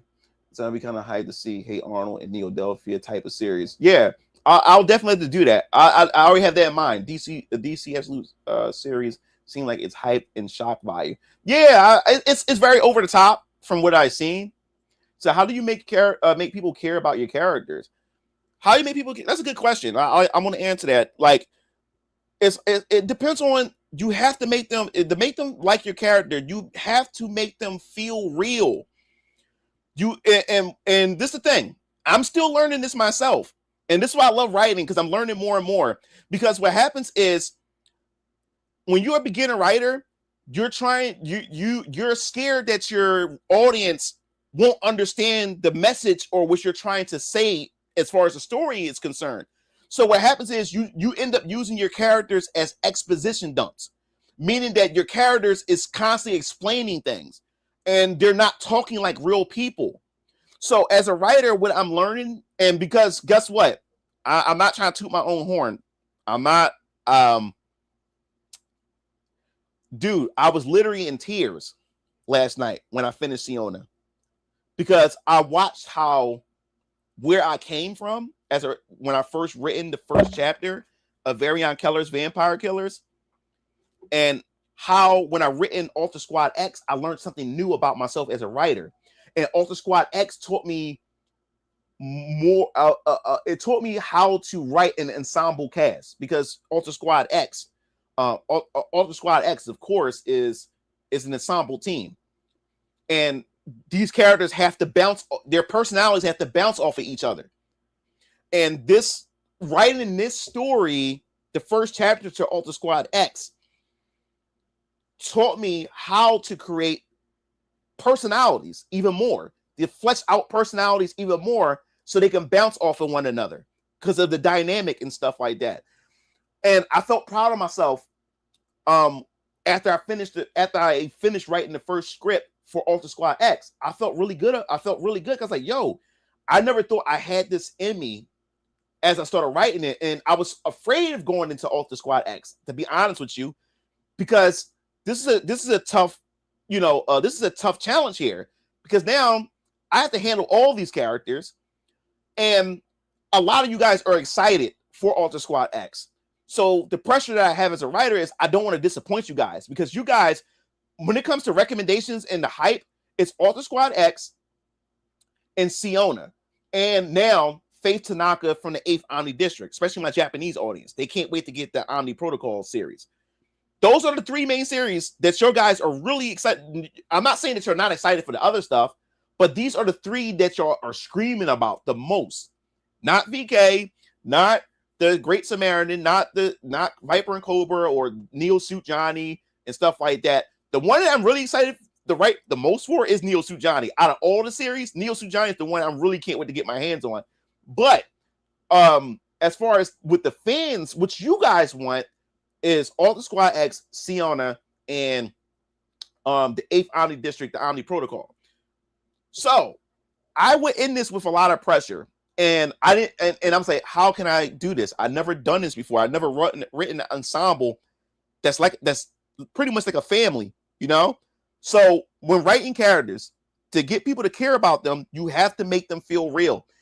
You have to make them talk how people would talk in real life. And that's the problem when you're a writer and you're a new writer and you don't understand, and you're trying to get the readers to understand. You start treating your characters as exposition devices. You start to make them talk as to tell the audience, this is what you should know about, this government, or what you should know about this event. And they're not talking like real people. So if you want people to care about your characters, you have to make them feel real. You have to make them conversate as if real people would conversate like this. This is how people get into characters. And before you know it, people care less about the action. People are now, they just want to see how these characters respond. They want to see how these characters get involved. So it's not about the fighting anymore. It's not about the action. They just want to see what these characters are going to do next. That's what they care about. They can be sitting down on the couch and people show up. They can be sitting down on the couch and having coffee, and people will show the fuck up. Look at like Zenless Zone Zero. Look at these gacha games. People come for the characters. People love the characters. People make Overwatch. Before Overwatch came out, there was already fan art for Overwatch because of the small interactions that the characters have from trailers and stuff like that. You don't know shit about. They didn't know shit about Tracer or Widowmaker or any of those characters. There was already fan art, fan comics, and people don't know shit about them. Was because it was the characters that people cared about. It gave the characters personality, and people just went crazy with it. Same thing with Genshin Impact and Zenless Zone Zero and Wuthering Waves and and stuff like that. It's the characters. You have to make them likable. You have to make them believable. I hope they answered the question. So I think the absolute world from DC and the Ultimates form Marvel are successful because it starts of a new world, not homework to do. Yeah. So that's the thing about why with Venus and Orion Comics that I'm so happy about this is because right now, the best time to get into Venus and Orion Comics is right now. Is because right now there's only one book. And you're watching the process of me evolving as a writer, and as you're watching me build this universe out. So you're the first adopters to all this. You're at the front of the line to see how all this developed. Now, as I said before, when it comes to how I developed phase one, the foundation, each of these stories, each character represent a different comic series, but each comic series is building upon different mechanics that builds the foundation of the universe itself. So each story, you'll learn something different about the universe from a different perspective. And these are standalone stories. Yes, these characters will eventually cross over and meet each other, but the stories are standalone, meaning that there's no homework to this. You can dive in at any time. You can wait until Siona come out if you want to. And you won't be lost because you don't need to understand VK or Ultra Squad X to know Siona. These are all standalone stories, but they are parallel to each other, meaning that the world building will acknowledge the existence of these series. Meaning that while you're reading Ultra Squad X, you may be reminded of something from VK through the world building itself. Something that, oh shit, like, oh, I heard of this. This was when I read VK, but it doesn't affect the comic that you're reading. You just know that it came from VK. So there's things that you could be able to point at and say, oh, so this is going on while this is going on and stuff like that. So for phase one, you don't have to worry about like collecting every last series to get an understanding. No, but every series feeds into the larger picture. So if you're reading Siona, you can still have a conversation with somebody who's reading Variant Colors, Vampire Killers. You can still have a conversation because there are some elements in there that builds upon the world itself that you're teaching the other reader who never read Siona, and the person that's reading VK is teaching you something who only read Siona, but it's adding to a much bigger picture. You know what I'm saying? But you don't need to understand one book to understand another book. No, that's not how phase one work at all. So you don't have to worry about that. So any advice on writing the script, any way to make it an enjoyable process and not tedious? I love writing outlines, world building, but I'm struggling with the script. We'll buckle down though. I made a video. I know I keep saying that shit, but I advise you, guys. I'm going to keep stressing this out, and I'm going to answer you in a second. Sir Rich, I'm going to answer you in a second. Give me a second. I just did one about understanding how to write a comic. I cannot stress this enough. Please watch this video just to get an understanding. But I will do a full breakdown of how to write a script. That's going to be a whole nother video.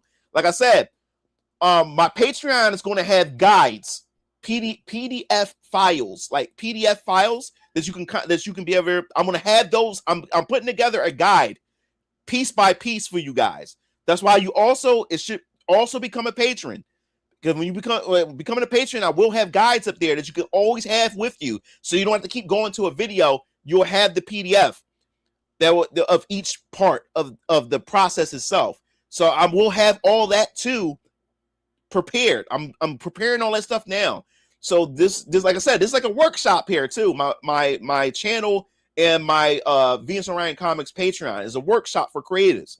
So I cannot stress this enough. But anyway.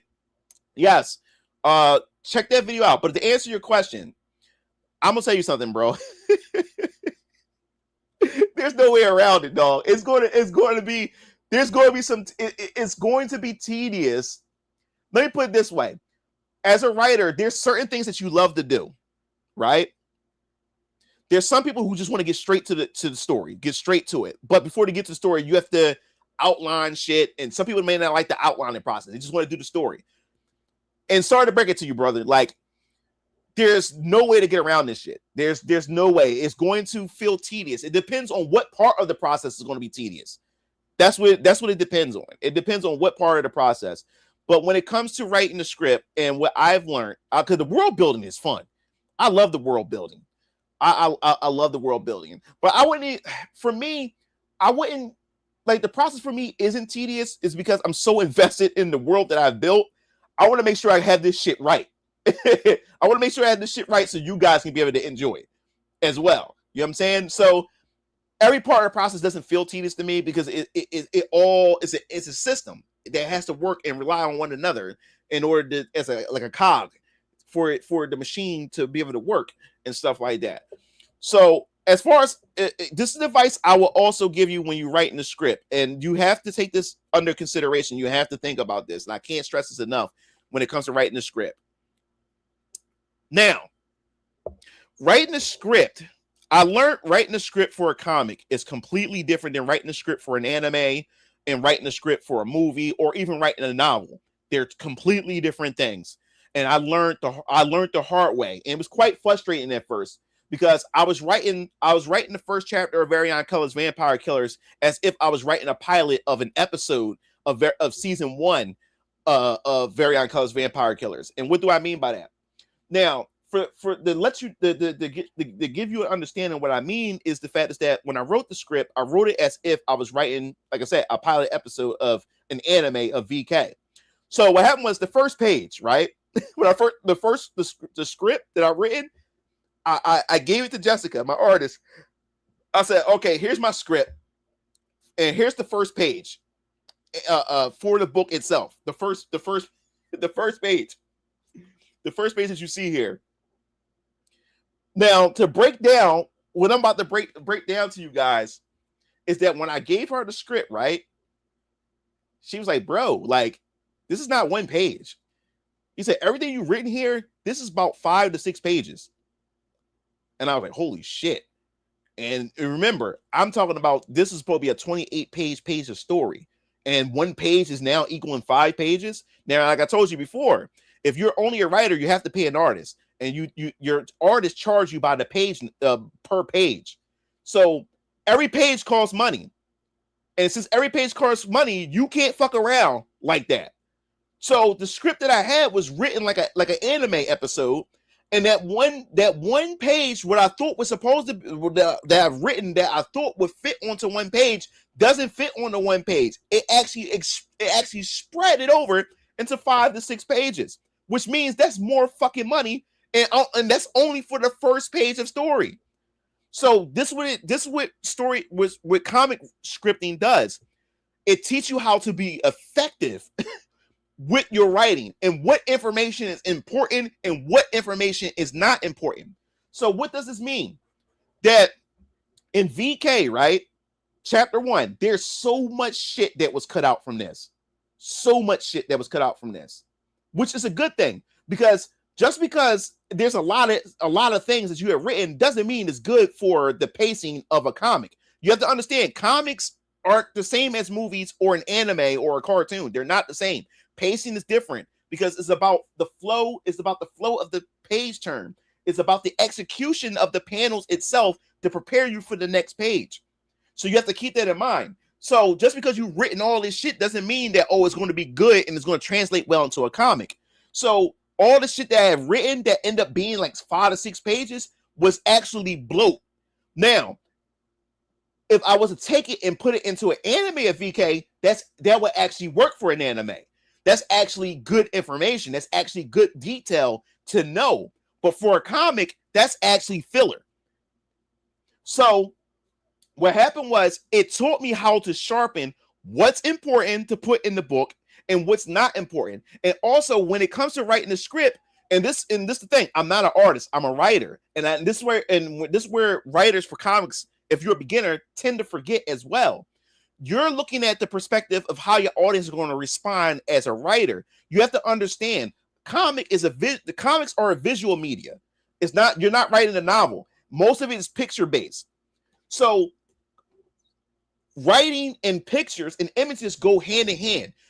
The artist and the writer, you guys complement each other. So what do I mean by this? What I'm trying to say is not everything needs to be explained through writing. The pictures is also does the heavy lifting as well. You have to trust your readers enough to know what the image itself is implying. So you put down what's really important for that panel as a writer, but you have to allow the picture from the artist. You have to trust your artists and their capabilities to allow that image to do the rest of the talking. So now you're not stressing out. Now you have to keep that in mind. You have to balance that. You have to understand, and you don't get scared. Don't treat your audience like they're children that they don't understand what's going on. Don't be afraid. So don't try to exposition dump a lot or anything like that, unless it's very crucial information that's very, very important that they must know. So yes, writing the script, you have to be sharp. And the reason why, another thing I want to bring up to you guys when it comes to writing the script, I'm glad you brought this question up, Search, because now that I'm an indie comic writer myself, I'm also reading other indie comics. I'm supporting other indie comics. I'm reading other beginner writers myself and beginner artists. I'm looking at their work, and this is what I start to learn and start to understand now that I'm also a comic book writer myself. This is what I learned. If you're a writer, you have to pay your artist. Every page costs fucking money, right? So then when I start reading indie comics, I start to understand what the writer has done here or what the artist was told to do here or whatever like that. For instance, what do I mean by that? See, since if you're a writer, you have to pay an artist, every page counts. Every page costs fucking money. So now what happens is you will have certain writers who don't have the finances like that, or is trying to save money. So what they would try to, what some writers would do is they would have their artists to try to cram as many panels as possible on one page in order to get that story across, so it won't bleed over into another page. Because if it bleeds over into another page, that's extra money to kick out, because it needs to, your ideals needs to be fleshed out a bit more in order for it to settle in. And any writer who's trying to be a cheapskate and trying to cut corners, do not do that, because you're going to pay in the end. Because not only that, your artists, their artwork won't get a chance to breathe. The readers start getting confused because everything is cluttered. Their eyes don't know where to wander because there's so many fucking panels. Now, I'm not saying that there's no such thing as a design choice. There are some pages that do serve a purpose to have a bunch of panels, especially if you have a certain sequence that you're trying to get the readers to follow. But in the indie space, you'll know what writer was trying to cut corners and save money, and what writers was trying to be clever to create a unique sequence using a bunch of panels and stuff like that. So I want you to pay attention to that when you start reading a lot of these indie comics. Now, for me, I don't believe in that bullshit. If I have to pay extra money to get my ideal fleshed out, I have to go over it into another page, then so be it, because it will pay off in the long run. I want the readers to understand what I'm trying to communicate as a writer, and I also want people to enjoy what my artist Shabibit has done with the beautiful artwork.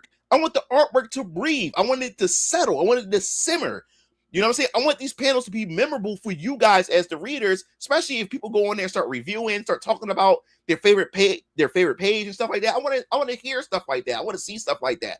So, yes, when writing a script, it's very important that you know what details is important and what details are not. So you can save some of those details for a later script, for a later chapter and stuff like that. And it gets frustrating because, man, this is so damn good, but damn, I have to remove this because it doesn't serve the story or it doesn't serve the chapter right now. So I have to remove this, right? So chapter 1 of VK, there was so much shit cut out from this that it's enough material to actually do a full-on animated episode or whatever. So that's all because of pacing. Pacing and flow is important. To love that show. I have a cousin that has made an original story books that he sells on Amazon. His strategy is just to make the story, then check for errors, what needs to change before. Said, yeah. Yo, what's up, Neo? What's going on? Said, yo, what's up, Sen? Just came in to say what's up. A weekly show and jump is casually about 17 to 20 pages long. Yeah, but you see how much you got to slave. You see how much you got to slave to get those 17 to 20 pages. Let me tell you something. My artist Shabibit, she can only do a maximum 12 pages a month. And you imagine weekly shonen? You had to get that shit out. You had to get 20 pages out in a week. This is the reason why at first Shabibit turned down my offer to draw the comic, draw VK, because it was a cultural difference. She thought that I was wanting her to do like weekly shonen, like I'm a anime, like I'm a manga publisher or something like that. She thought I wanted her to produce weekly shit. I said, one, hold up, woman. One, I can't afford that shit. I can't pay you 20 pages a week anyway. And then two, that is fucking crazy. I know you wouldn't be able to. That alone seemed like slave labor. Like trying to pull that shit off. Especially she has she's hired by, she has commission work from other people. So how can she be able to get 17 to 20 pages done a week when she has other people that she does commissions for? You know what I'm saying? But she more so, she makes me a priority. She prioritized me first. But still, so Jessica can only do 12 pages a month. She can't do anything. She can't do weekly. She can't do that. She only do 12 pages a month. That's the only thing. That's her limit of how many pages she can do a month, or whatever like that. I'm having a kid in a couple months. Moving. Oh man, congratulations, boy or girl. Traditionally, it's 20 pages, but there are comics that are 40 or 50 pages. That's a lot of work. Understandable. Thanks for telling me. And Moogler, I really appreciate that. No problem. He said that is why you sometimes see a few extra cover variants inside before the end cover. Thank you for letting us know. He said, no problem. Right on. Thanks a lot. I appreciate your work. ChatGPT is a good way to get past. Yup. Good way to get past. Bro. My Mugen Lord channel. What do you think? ChatGPT helped me outline all my shit. My not black enough video on my Venus Orion comic channel, my ChatGPT helped me outline all that shit. I wrote it all down and then I put it into ChatGPT. It says, okay, category lot are they? You want to talk about this? This is going to be in this category. Put this in this and put this in that, and it structures everything. And bam, all my Mugen Lord content about all my gaming topics, ChatGPT. I come up with the script, put in ChatGPT, it outlines it, even down to my thumbnails. It tells me how to structure it. It doesn't make the thumbnail for me. It tells me how I should structure it, where I should put what at, and stuff like that. And then I just do it. Might have characters repeating too much of the same stuff. You should be careful. It can't repeat the same stuff if I'm writing it. It can only repeat the same stuff as if, like I said, ChatGPT can only produce what you have given it. And as I said before, if you allow ChatGPT to do the work and you're lazy and you allow it to do the work and you don't look over it, then that's where the problem. Like I said, if you're allowing ChatGPT to write your script, then that's where the problem. I write my scripts. As long as you create your own stuff, then that's not a problem. The problem comes in is when you allow that to write the shit for you, where you're not doing anything. So that's the thing. To use the tool, don't let the tool exactly. It said I also code. I put code onto ChatGPT. Like I put code onto it. He couldn't believe it. It got him out of writer's block. And that's what ChatGPT is really good at when it comes to writer's block. Because, like I said, ChatGPT only takes what you have given it. It only gives back what you fed it. So it figure out certain things that you may have missed based on the shit that you have given it. It's literally no different than feedback from your English professor. Yeah, it's literally Don't let nobody shame you into not using it. Do not let people shame you into not using it. So, what's your thoughts on the Rippaverse, and would you be open to do a crossover like DC and Marvel if Rippaverse? Well, if there was a chance of a Rippaverse crossover, that's probably not happening after me and Eric had got into it with each other for a little bit. So I doubt that's ever going to happen. But no, hats off to Rippaverse. I mean, hats off to him. Like I said, I'm inspired by what Eric July has done because he put his money where his mouth is. Because you got a lot of people that complain, about shit that's going on within the industry, but no one wants to put their money where their mouth is, or at least attempt to try something. Eric July, he decided to do his own thing, and that's what I respect about what he has done with the Rippaverse and everything. And I really appreciate what he has done with that. He built his own platform, and he has his own following and stuff like that. And I respect that. Is the Rippaverse is the stories and the characters for me? No, not really. I did buy his books. I got the I think my favorite book in the earlier when I bought his books to support him. Out of all of them, I liked the Horseman. I think the Horseman, and to be honest, I think the Horseman should have been the first series to kick off the Rippaverse because I really enjoyed the Horseman. I didn't like Yaira, and my daughter was excited for Yaira. She wanted to read it, and when I bought Yaira and gave it to her, she did not like it. She went through a couple pages and then gave it back to me. She didn't like Yaira. Gooding started out really. I liked the Gooding, and I didn't think I was going to like Gooding. I didn't like the concept or anything like that. But I said to myself, I want to get Gooding because I think Gooding's going to be the one that's going to surprise me or shock me the most. And my only problem with Gooding was that the pacing, man, because it was like a one shot, and because of one shot, the pacing, you had to rush through a lot of things, a lot of sequences, a lot of part of the Gooding story was a lot of telling but not showing, and Gooding felt more like a Gary Stu, like like. There was no point in the story of Gooding where I felt like he was in danger at all.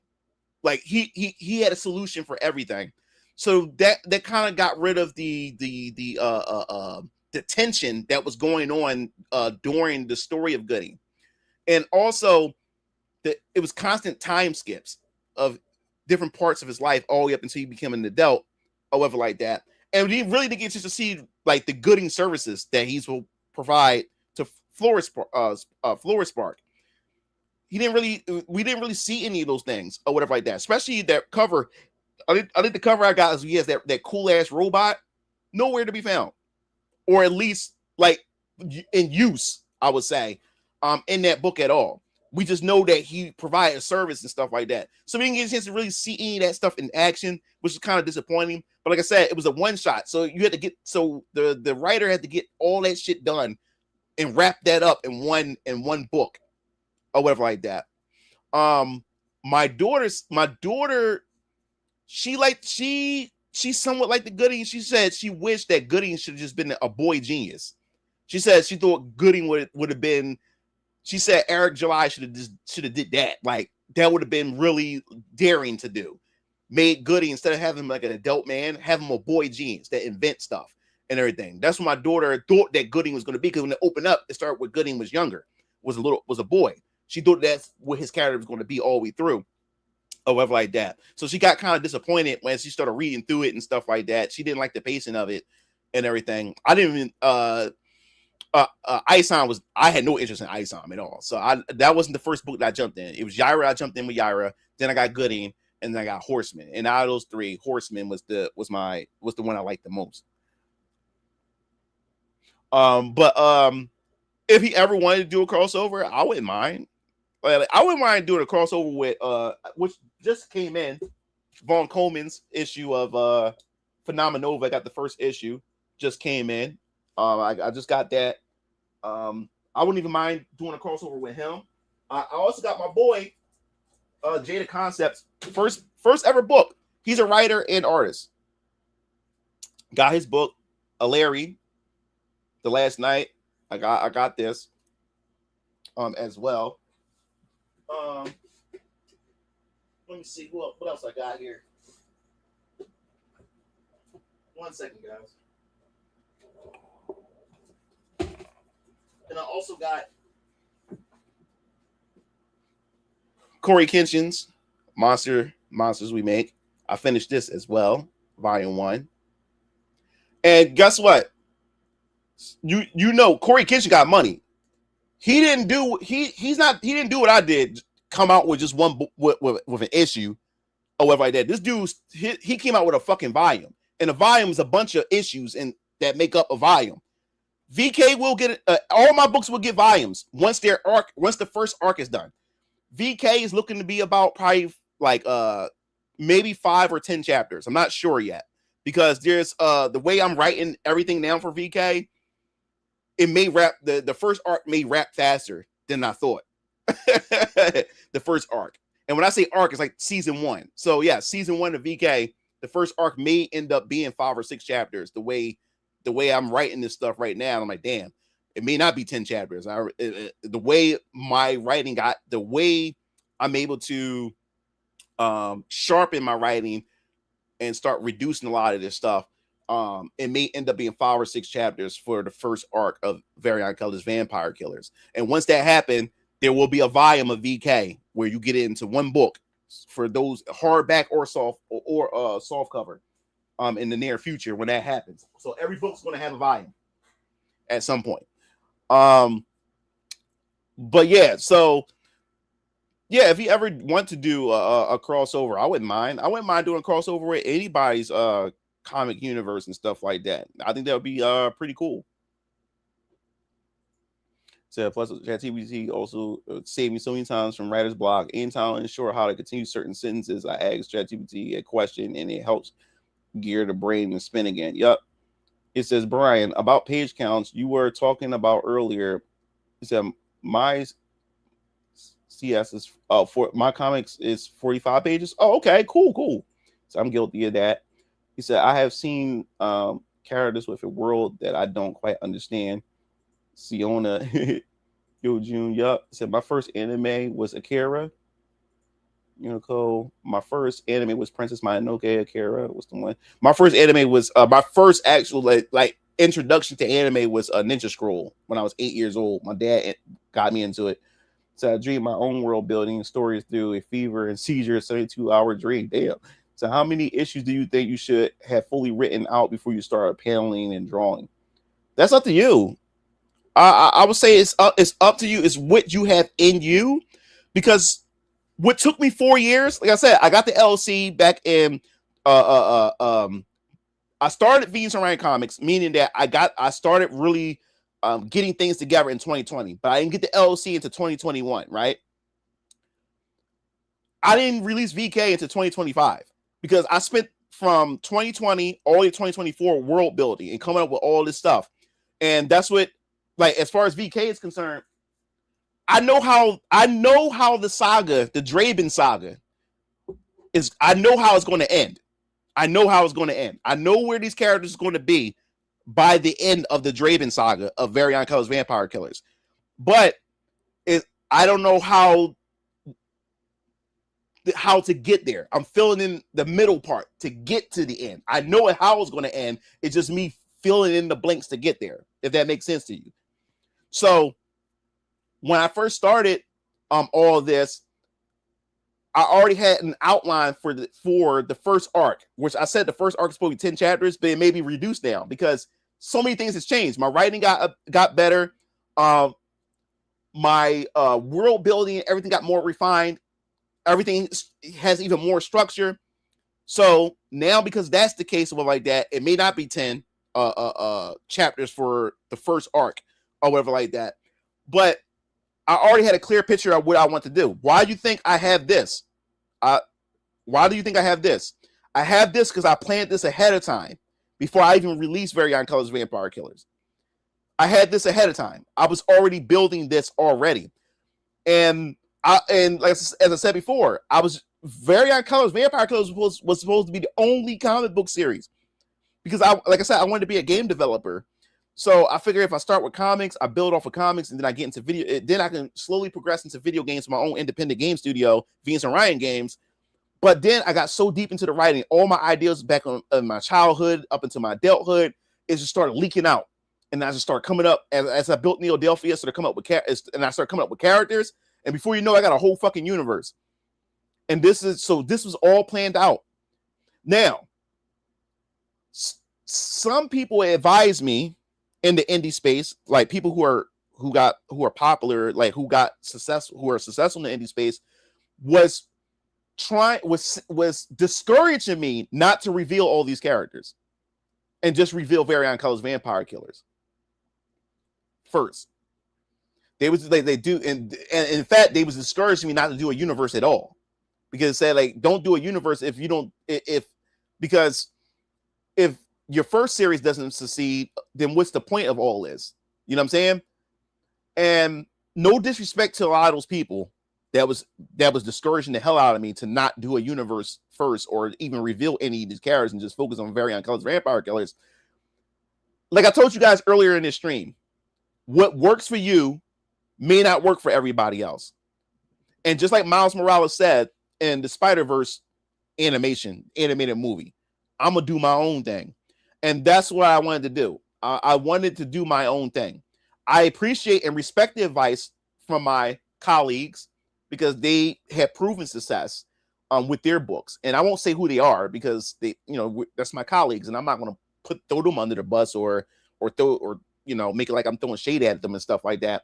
But they were discouraging me. Don't do it. Don't do a universe. Not at least not yet. Just do Variant Colors Vampire Killers. Don't reveal any of these characters just yet. Just Variant Colors Vampire Killers. But I'm glad that I did that, was because I wasn't Eric July. I didn't have a big install base. I didn't start with all this money because of past business ventures that Eric July has successfully done for himself. He's able to come in and say, hey, this is what I'm doing, and people followed it and stuff like that. I don't have that. I'm starting from fucking scratch. So in order for people to believe, I have to make people believe in what I'm doing. In order for people to believe in what I'm doing, I have to show them the future, that I have a long roadmap for this. Because if you haven't watched my video on my YouTube channel for Phoenix Orion Comics, being an indie comic creator has a lot of stigma to it. And what do I mean by that? A lot of people don't like to invest in indie comics creators at all. And why am I saying this? A lot of people don't like to fund Kickstarters and everything. Why am I saying this? Because a lot of people always get burnt by a lot of indie comic creators, meaning that a lot of these comic books don't make it past issue 1. Don't make it past issue 1. Most indie comic creators end up only creating one book, and that's it. One book. But look at this right here. Phase 1. 8 goddamn books. And I'm dead serious about this. I'm not getting off this train. The first comic book was a success. And when I do this next campaign and next year, that will be successful too. And I'm going to keep building that audience. I'm not going anywhere. Venus Orion Comics ain't going anywhere. That's why I wasn't afraid to show off these characters, because I want people to be able to trust that, oh shit, like this is not just some one-off thing that Mugen Lord is doing. This dude has a motherfucking plan. This dude has a plan of 8 comic books. These are just 8 comic book series for phase 1. I said phase 1 for a reason, because phase 2 is my cosmic part of the universe. We're going to go cosmic. And me and my father right now is working on the cosmic map, which I've already built, but we're refining it even more. So we're not done here. There's a lot of phases. There's a lot of things to be introducing. This is going to be a big universe, guys. I'm not fucking playing around. So I'm not going anywhere. It's just that this shit costs money. So the process is going to be slow. The process is going to be very fucking slow unless people come in and show up for this. And it's still my job to create something appealing for you guys to show up for. You know what I'm saying? So I'm not going to put all that on you. It's still up to me as well. You know what I'm saying? So I have built a roadmap of what I want to do for Venus Orion Comics, and no one is going to pull me off this train. No one is going to pull me off this shit. I'm in this for the long haul, and hopefully that my stories are good enough to keep you guys around in the long run. And as I said before, if you guys want to see this universe to expand, you want to see more comics, make sure you share this with your friends. You don't understand. Like I'm like independent. People love independent until it's time to be independent. And as I said before, the stigma is a lot of these comic book creators do not finish what they start, because they realize it's shit. Like you have to really be into this for the love of the game to be a comic book writer and shit, because there's no money in this shit. It really is no money in this. It's only to create comics. It's really no money in this. I'm not doing this to live this wealthy life. No, I'm doing this because I'm passionate about it, and I want to see the impact that Venus and Ryan Comics is going to have on the world. I wanted to cement itself in pop culture, just like how Marvel did, just like how Shonen Jump did.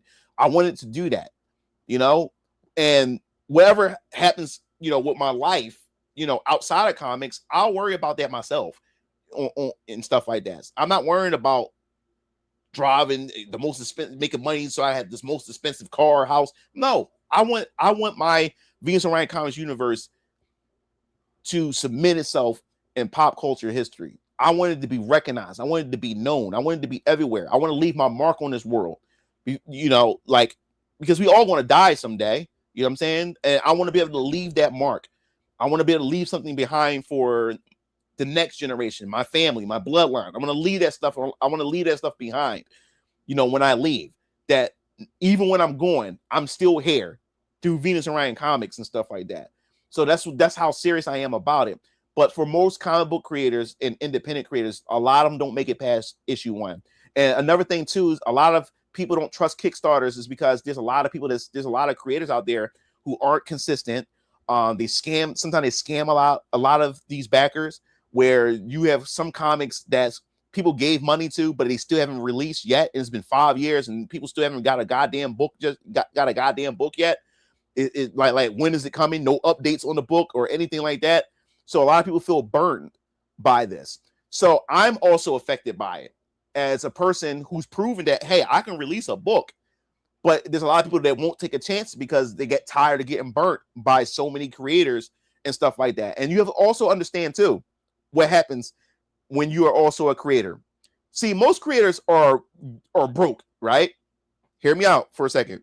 Or why some of these campaigns or why some of these independent creators disappear off the map after one book. Hear me out for a second.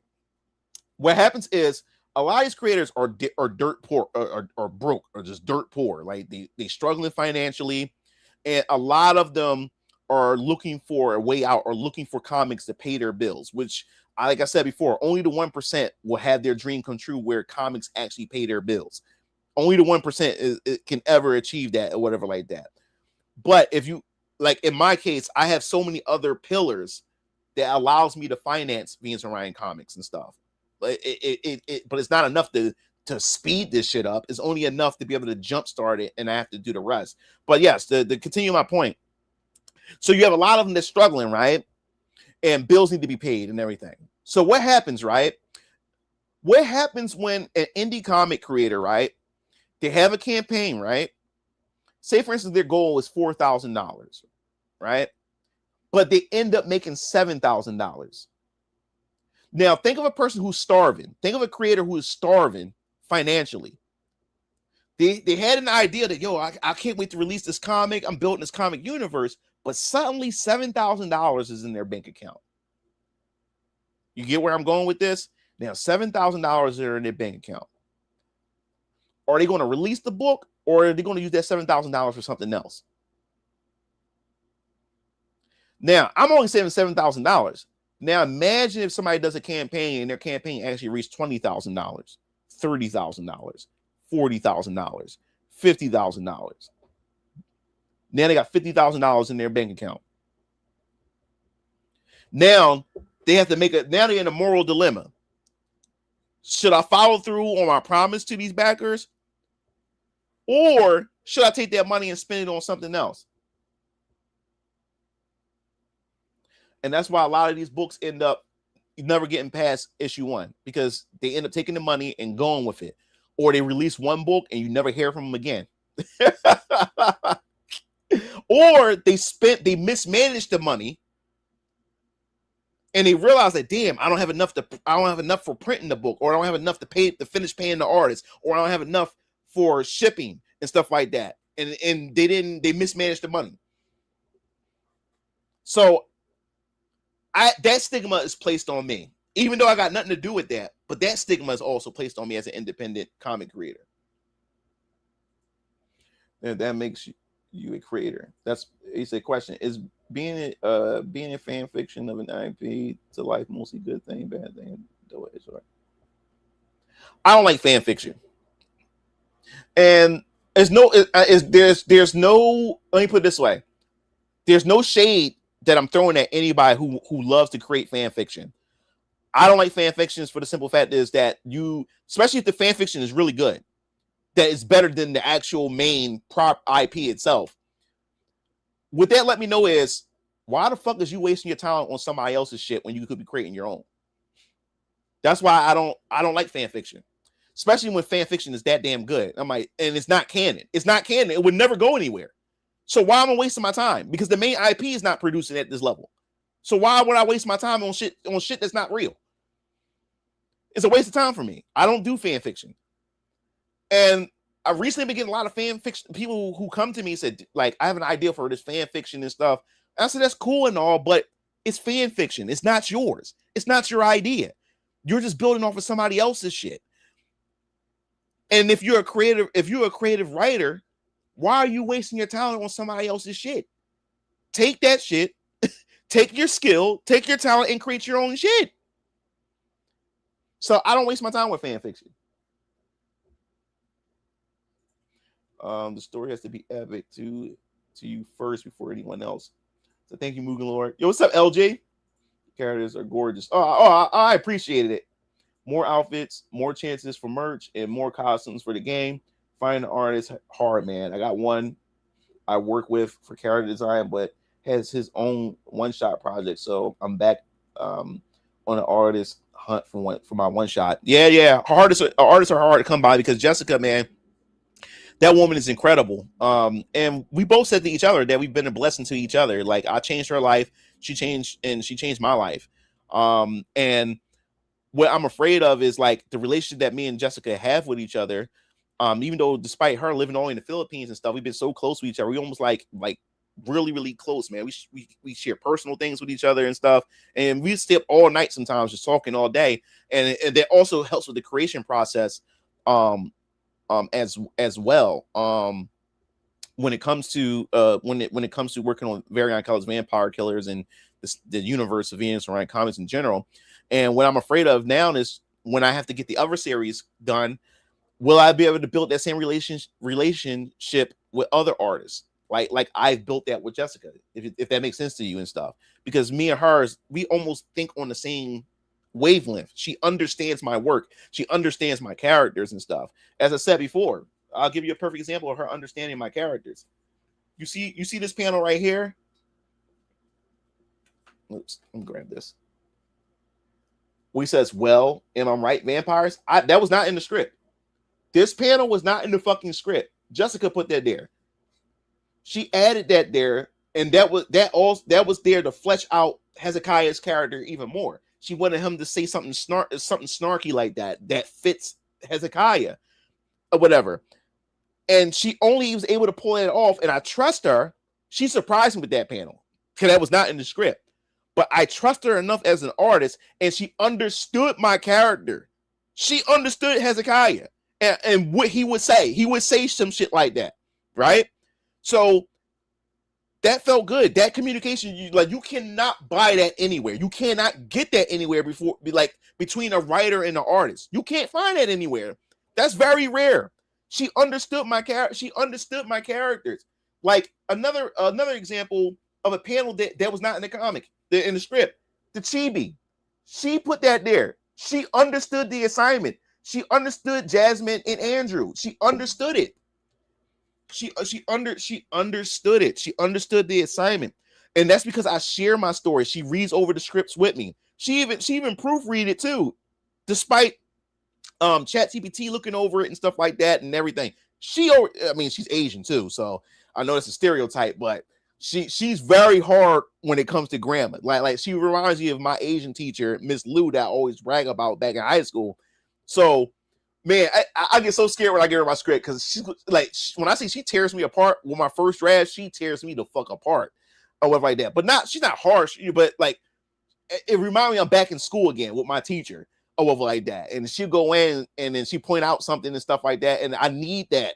You know what I'm saying? So that's why I love when I do this with Jessica. We do this. It's like a song and dance with us. Every time I get a script done, I send it to her and we go over it together. She reads through it and stuff because she has to understand it because she's the artist. She's the one drawing this shit. So she's invested in it just as well as me. You know what I'm saying? So I love that about her. So the problem is, will I be able to meet another Jessica when it comes to the art, when it comes to artists? Because right now I'm shopping around for artists and people, I'm not even shopping around. People are coming to me now because people seen Very Colors Vampire Killer Chapter 1. They seen the trailer. People bought the book because the video, I'm not black enough, brought in a lot of people, even artists or whatever like that. But another thing that I have to be careful about is that I don't want yes men, when it comes to art, it comes to my artists that just go along with everything. I love when Jessica gives me like pushback on certain things because she also wants to see this project turn out well. And plus, she's the artist. Her name is on this shit. So she also want to see this shit turn out well. You know what I'm saying? So I noticed with these recent artists that have been approaching me, a lot of them are like just yes men. They're just shaking their head because they just want to get it work. And I understand that a lot of artists are starving. A lot of artists don't make money. So they're hoping that they can be an artist and be on board with Venus and Orion Comics to be locked in as an official artist so they can have a long-term job. But I can't have that because I need to know if you can actually do the work. And communication is important. You have to be consistent. And so far, there's a couple artists that I've been talking to lately. Even with the simple shit, they haven't been consistent with me with certain things that I've asked of them and stuff like that. And that's the shit that I'm looking for because you can't just be a good artist. You like communication is important and consistency is important and stuff like that. So I can't just dive in and just get an artist. I have to really like vet these people. And also, when I meet these artists, I also allow they also have to meet Jessica too, because Jessica is the standard for Venus Orion Comics as far as the art is concerned. You have to be on her level or better than her. You can't be below her. You can't be below her level. Because you're below her.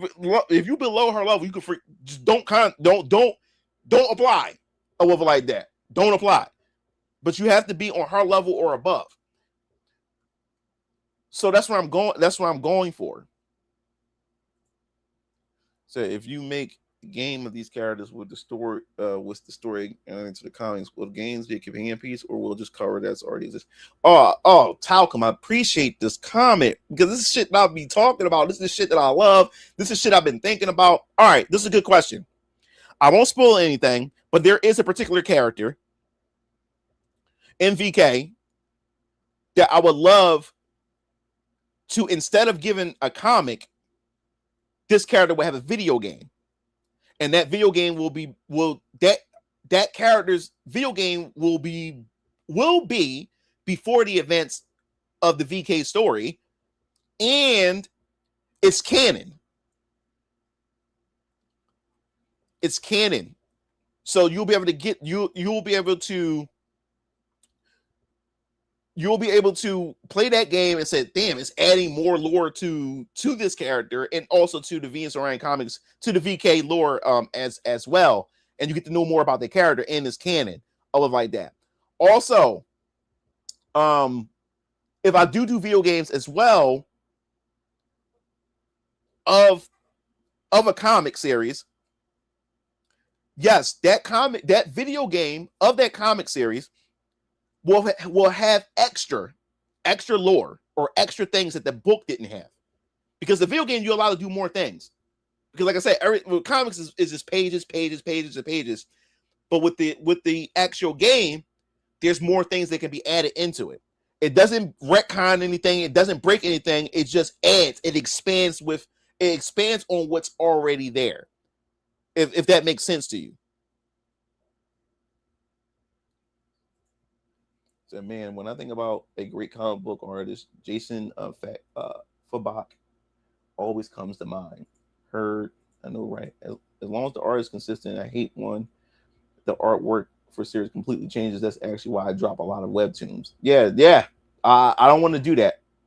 Stay on business, bro. Be sure to screen the writers when you reach the point of hiring folks. Yeah, that's you just.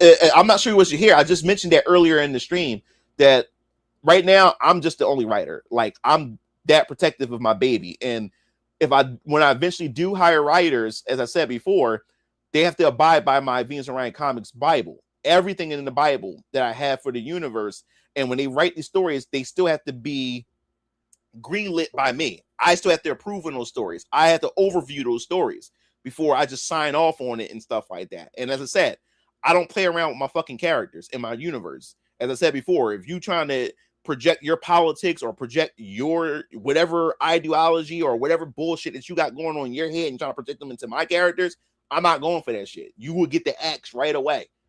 You will get the axe right away. My characters are not devices for your shit. They're not devices. And that's why Marvel and DC has crashed and burned for this long, and why manga's been kicking their ass because of shit like that. Keep hiring these activists, hiring all these people to interject their politics and interject their viewpoint. They put themselves in the characters instead of allowing the characters to be themselves. They don't respect the characters. They don't respect the world. They don't respect the world. Venus and Ryan Comics, I'm not going for that shit when it comes to writers. That's why, as far as writers are concerned, I'm even more strict when it comes to looking for potential writers, because I'm not going for that shit. I'm really not.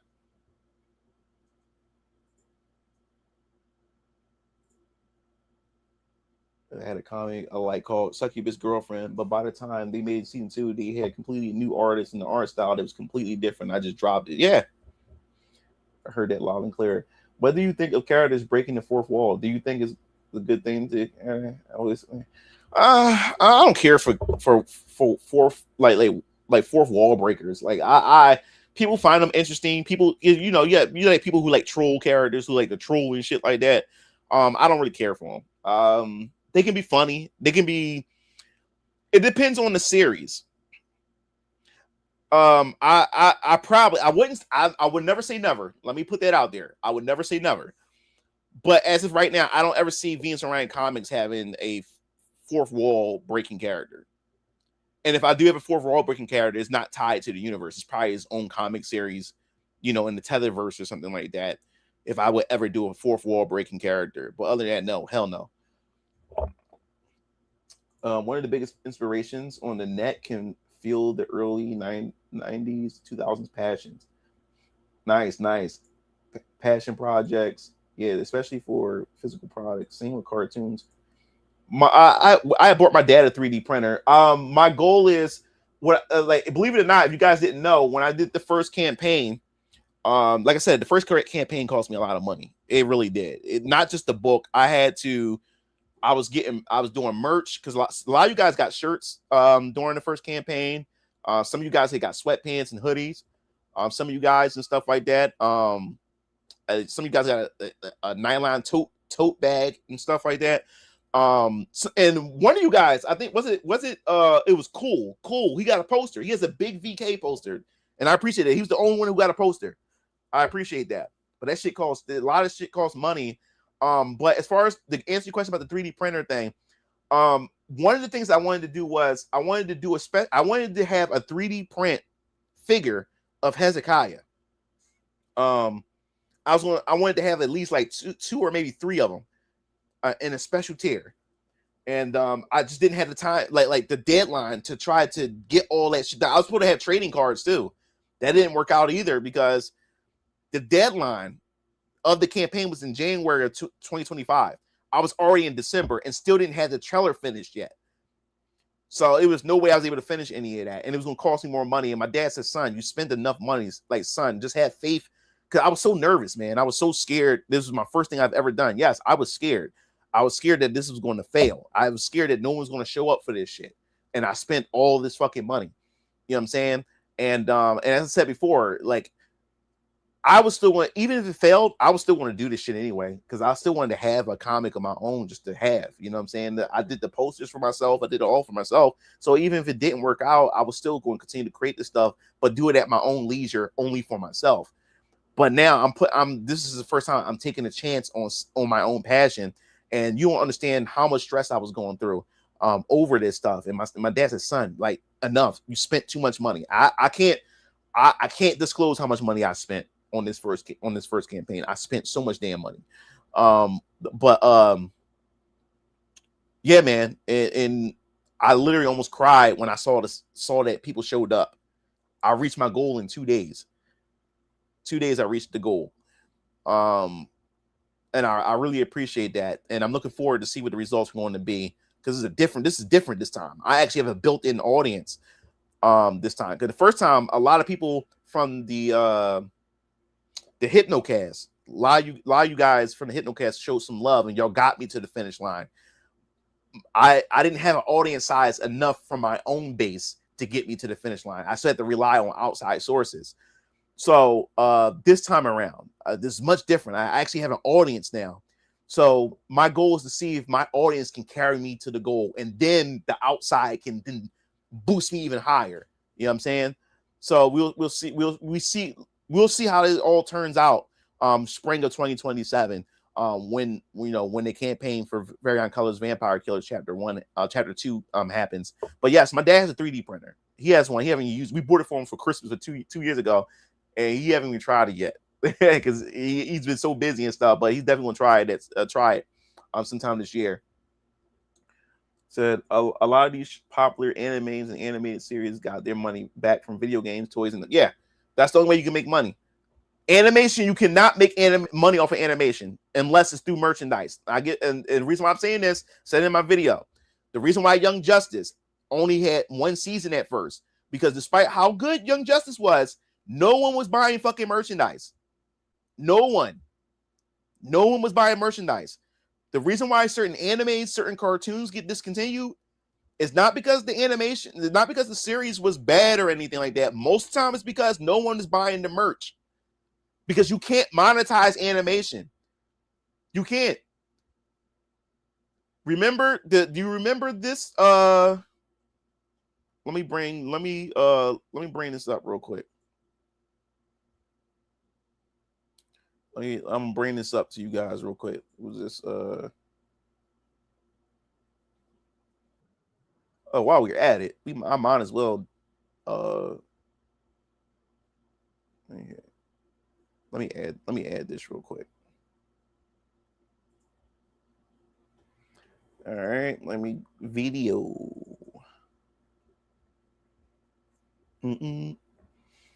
Yeah, like there's no way animation doesn't make money. It has to make money outside of the animation itself. That's why if you want to see a series that you love the most, you have to support it by buying merchandise or buying the video game or whatever in order to allow that thing to maintain itself or whatever like that. People don't seem to understand that aspect of it when it comes to it. Let's see. Here we go. All right. Open that up. We'll and to get back to that, I'll explain more in a second. All right, so bring this back up. This is the first trailer. It's for those of you guys who are new here and haven't seen the trailer. This is to the first chapter. Hey, so you can pick up on the website. I was able to pinpoint Jasmine Mitchell's location. I'm not sure if it's too loud. Remember the pain and remember the suffering. What do you mean they're coming after me? I don't get it. How did they find out?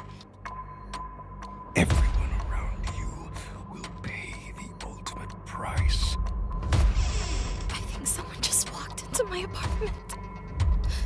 Jasmine, get the hell out of there right now. What are you? Damn it, kid, I'm on my way. High-grade silver nitrate bullets. Something your kind doesn't take lightly. Well, am I right, vampire? What is going on Kid, did here? you forget? The party was canceled to avoid a potential police raid. Your friend should already know that. No fucking way. Is he even You human? think you're doing? Jasmine, step away from the window right now! Damn it! Looks like the police are headed in your direction. No! Wait! Jasmine! Only then will you become the man I remember. Hezekiah Trippin.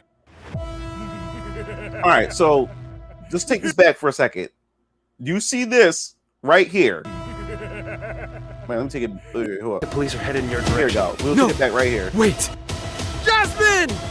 Only then. This right here. This will you animation right become here. the man I That Jessica drew for me. remember. Hezekiah Trippin. That shit cost me $800. How can I monetize that, guys? You can't. Like the only way to get that money back is through merchandise. That 3-second or maybe 2-second animation cost me $800. Animation is not cheap. Now imagine an anime that's 20 minutes long. If only 2 seconds cost me $800, can you imagine with what a 20-minute animation is going to cost?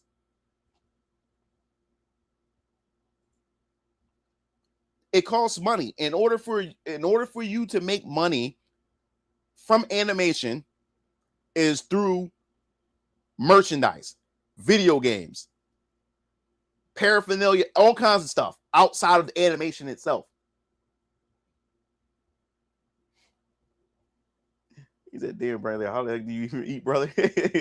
Even Akira had to make multiple works before he made millions off of one comp. Yeah, out of slum den. Yep. So what timeline you using? Said, what timeline? What do you mean? It said, you have different artists for your comics. Would that cause comic series to have a different style each page? No. I have different. I would have different artists for each different comic series. Like I have Jessica's doing VK, but the thing is, I'm going for a specific style. So I'm going for artists who can produce a specific style that's aligned close to what the style is for Venus and Ryan Comics. Like you'll never see Venus and Ryan Comics looking like Marvel or DC. I'm not going for a Western style. To give you an idea of what I'm looking for Venus and Ryan Comics, it's like a mixture of anime and Western animation, meaning that Avatar: The Last Airbender and what's the other? Remember Voltron had Voltron. Think of My Adventures with Superman. That type of animation style. That's something that Venus and Ryan Comics would have, or anime or manga.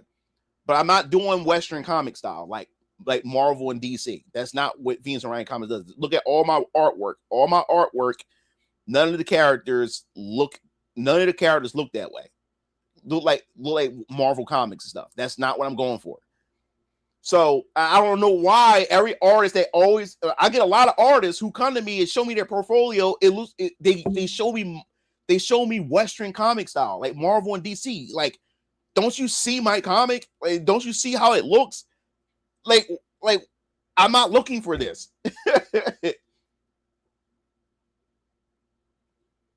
Oh yeah, I have my artist. She has time-lapse videos made for me. You'll be able to check those out when I upload those on the Patreon. So that's content for the Patreon. You guys better check out when I post those up when that time comes. Let's see.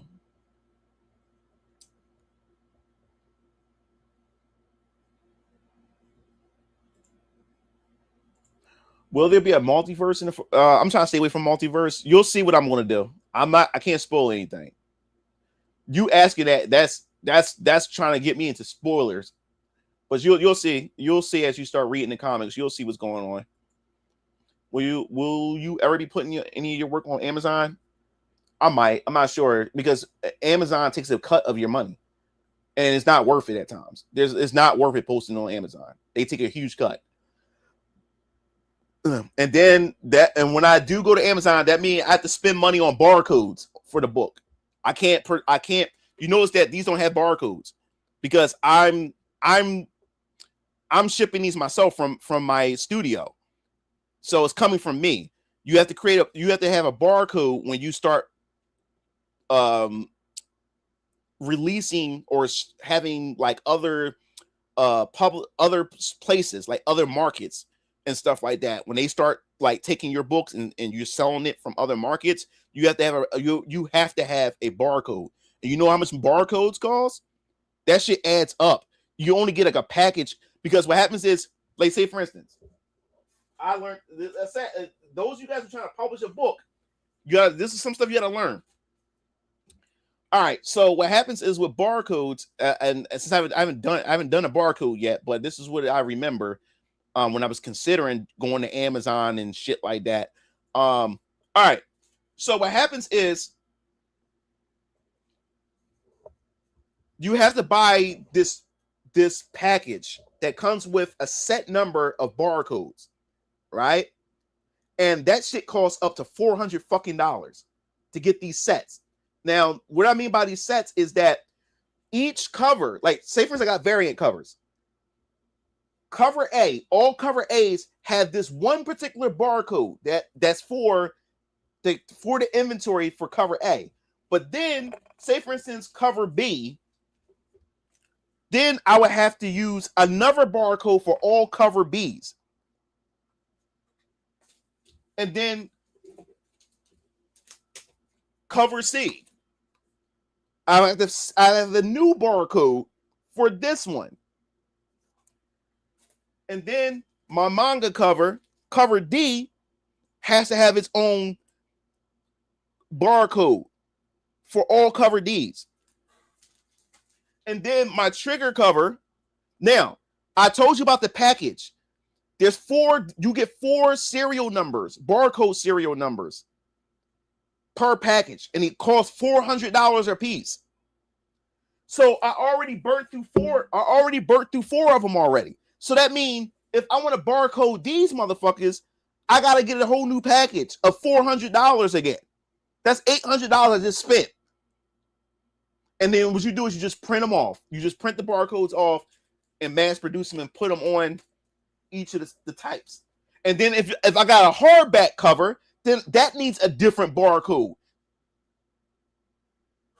Shit, this shit is expensive. This shit is expensive. So you got to keep that in mind. So you know what I'm going to do? I want to continue to ship that shit from my fucking website. That's what I'm going to do. So I'm spending all that money and Amazon gets a cut. VK chapter published on my birthday. Oh, cool. So are those stickers? Did you draw that? Which one? What are you talking about? What stickers? What stickers you talking about, bro? Yeah, tell me what stickers you talking about. Still no wallets. I can upload wallets tomorrow if you want. I'll post the wallet. Like I said, all my merchandise is on the website. It's just hidden, and all I do is click a button to activate them.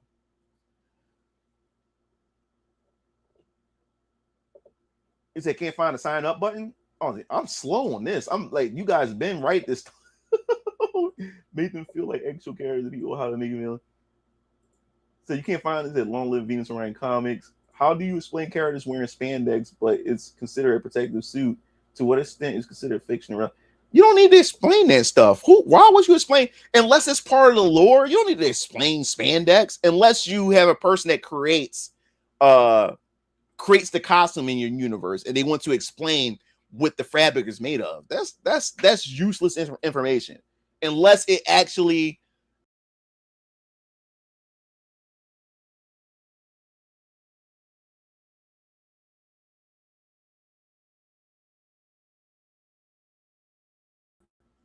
my fault. I clicked the fucking mouse and it went back a page. God damn it. I gotta scroll. I gotta figure out where the fuck. All right. Cool. Appreciate it. Is that are they any clash if personalized with the brothers and the vampire? Is one overzealous, too smug, or too serious? Oh man, I'm glad you like this question. I'm glad you asked this question. If you haven't read this, if you did, then you already know Hezekiah right now. Hezekiah right now, he's not a fun. He's the oldest brother, but he's not fun right now. He's let's just say this. He's just focused. His head is in the game. Like right now, he's just hell bent on revenge. He wants to avenge his mentor Lionel Washington and Rosalie Hexter. And he wants to track down Alan Fleck. So he's not the fun brother right now. He's very strict and he's overprotective over his brothers. He loves his brothers. He's very overprotective. This is why in chapter 1 you don't see the other brothers. He's because he know what he's doing. He, like I said, Varian himself had promised the Draven brothers that he would train them to become efficient night hunters. And the reason why I'm calling them night hunters is because, yes, they're vampire hunters, but they also are called night hunters. The reason why they call it night hunters is because they don't only hunt down vampires. The series is called Vampire Killers is because, yes, that's the theme. But also in Vampire Killers, they will be hunting down werewolves, lesser wolves that I came up with, succubus, demons, undead type like individuals and stuff like that. There's going to be a lot of shit that they're going to be running into. Doppelgangers. There's going to be a lot of shit. So, but yes, he trained them to be efficient night hunters, and stuff. And in the promise to help them get strong to be prepared for their next encounter whenever they encounter Alan Fleck once again, the Flamebringer. But the problem is Varian Color promised to help them find him. Because after Alan Fleck had killed his mentors, and I won't spoil that, you'll find out throughout each chapter, you're going to get a piece of that information throughout each chapter or whatever like that. But what happens is Varian Keller himself, he gets sidetracked because somebody within his circle had died. And now he put the Draven brothers on the back burner, and now he's getting the Draven brothers and the Retributes to go out and do for him. And Hezekiah feels some type of way about that. He feels some type of way about that. And he said, fuck it. If he ain't going to help, then I'm going to do it my goddamn self. And Techlock, he was like, yo, like, you shouldn't be doing this, Hezekiah. This is not part of the plan. What about what Varian says? He's like, fuck what Varian says. That wasn't part of the agreement that we had and shit. And he's using us for his own benefit, but he neglecting what he was supposed to do for us. So I'm going to do it myself. So he don't want his brothers to get involved, Caleb and Isaiah, because he already have in the back of his head what he's doing is somewhat reckless, and this could jeopardize a lot of things. So he rather not have his brothers get caught up in the middle of it. But his brothers know that he's out there doing shit that he ain't supposed to be doing. So his brothers are covering for him, and also Denzel is covering for is also covering for Hezekiah. So Tetlock, Denzel, and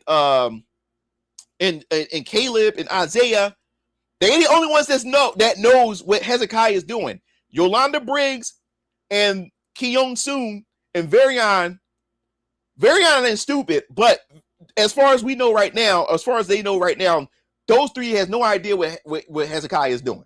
They have no idea what he's doing right now. And that's where the tension, because if you read chapter 1, you saw how it ended. Shit is about to turn up. Shit is about to turn up right now. And it didn't get back to the brothers yet. So right now, Hezekiah and Techlock is like, oh shit.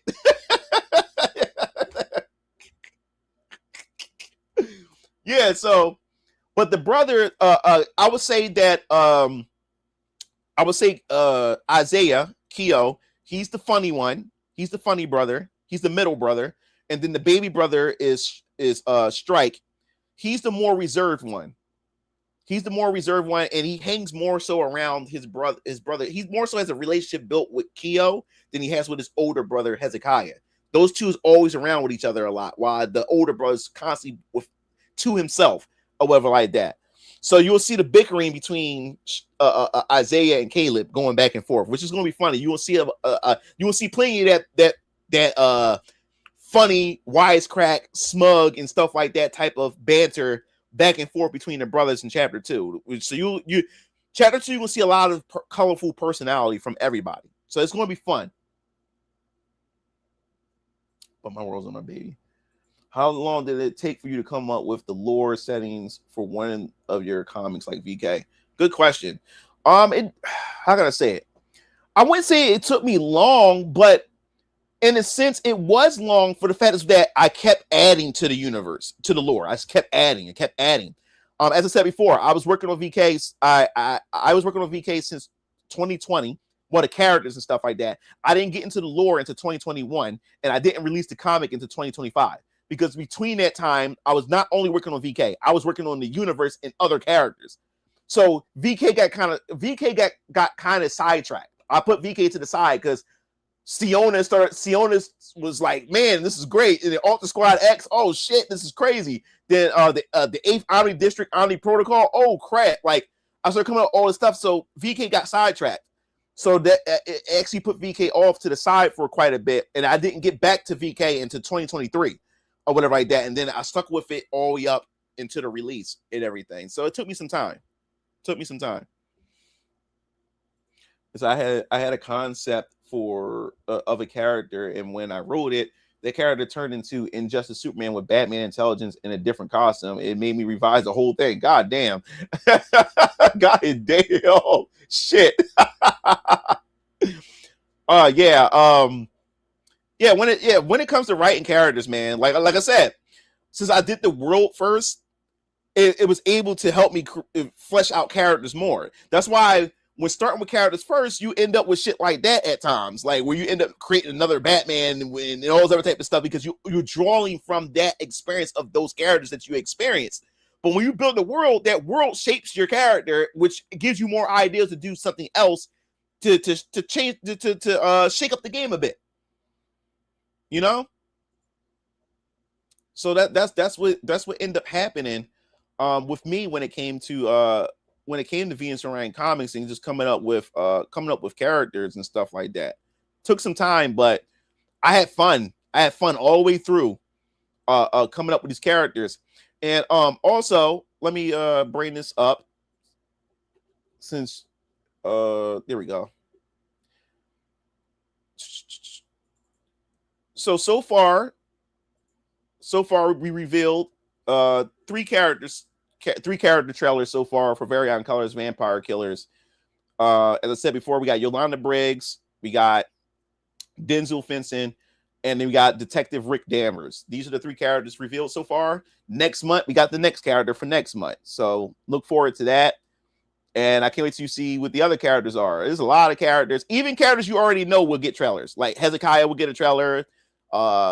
Varian will get a trailer. Keo Strike. All of them will get trailers. So don't worry about it. Don't worry about that. Those characters, all of them will get trailers. And since you already seen those characters, I would just randomly post those. I will randomly, when I get a chance, make those trailers and just randomly post those. But these characters, which you have never seen before, those characters will be once a month. There will be a new reveal. But when it comes to characters you already seen, like Hezekiah and them, they will just pop up randomly. Whenever I get a chance to have a trailer ready, I will just post them. Or whatever like that. Yeah, detail, publish, more money, a picture. It's worth 1,000 word bars. He said, are there moments when you have multiple scripts, how a character comes in and interact, or how do you die or evolve with their powers? Do you get other opinions when you're stuck? No, I don't get other opinions when I'm stuck. I just figure it out. Like I said, I'm that secretive, or I hold my projects and my stories close to myself. I don't really go to other people. I just stick to myself and I figure it out with what I have and stuff like that. Now, as far as when characters interact and everything, do I have multiple scripts and how a character interact? Like, well, I have drafts. Like, I draft everything and then I pick the definitive draft, or I take the best elements of each draft to create the final version, the final draft, the final, the final run. Like this chapter 1, this is actually an amalgamation of like 5 different drafts that I have. I just took the best out of each of them because each and every last script that I had was completely different. But so what I did was I took the best things that I liked of each one and then put together in to make the chapter that I have or whatever. So yeah, that's what I typically do. You said character interact or how they die or evolve with their powers. As far as character evolution, as far as powers, aberrants are the only ones that have their powers go through an evolution. most characters like gifted individuals who can tap into their wave source or their wave essence and stuff like that. They can train, they can build, they can meditate or go through a process to make their wave force stronger and what like that, which allows their wave arts to become much more powerful and able to learn even more critical arts and cognitive arts and stuff like that. It says that some scripts are going to be a hassle, either because you're stuck on an idea or two, rewrites because something better came up, or it's not clicking with you. The process is enjoyable though. Yeah, you're right about that. You're definitely right about that. And I think my biggest struggle with writing is that I have so many ideas that I do like, but you have to remove. You can't have every idea. That's another thing about indie writers too. Indie writers, where a lot of indie writers fall short, and I'm saying this to myself. I'm not no professional. I'm just saying this from experience. Where a lot of us indie writers make mistakes is that what happens is that we have so many ideas. You ever watch an indie anime or a project, or you see somebody's become a new artist or a new writer for an anime project, and this is their first project, and then you watch it, and when you watch the anime or you watch the cartoon, you watch the project, that shit has so many fucking ideas. It's bipolar. It's all over the fucking place. And that's a situation to where you have a writer who likes so many different things and don't have the discipline to say, you know what, this doesn't work. I have to remove this. This is how my universe has shaped.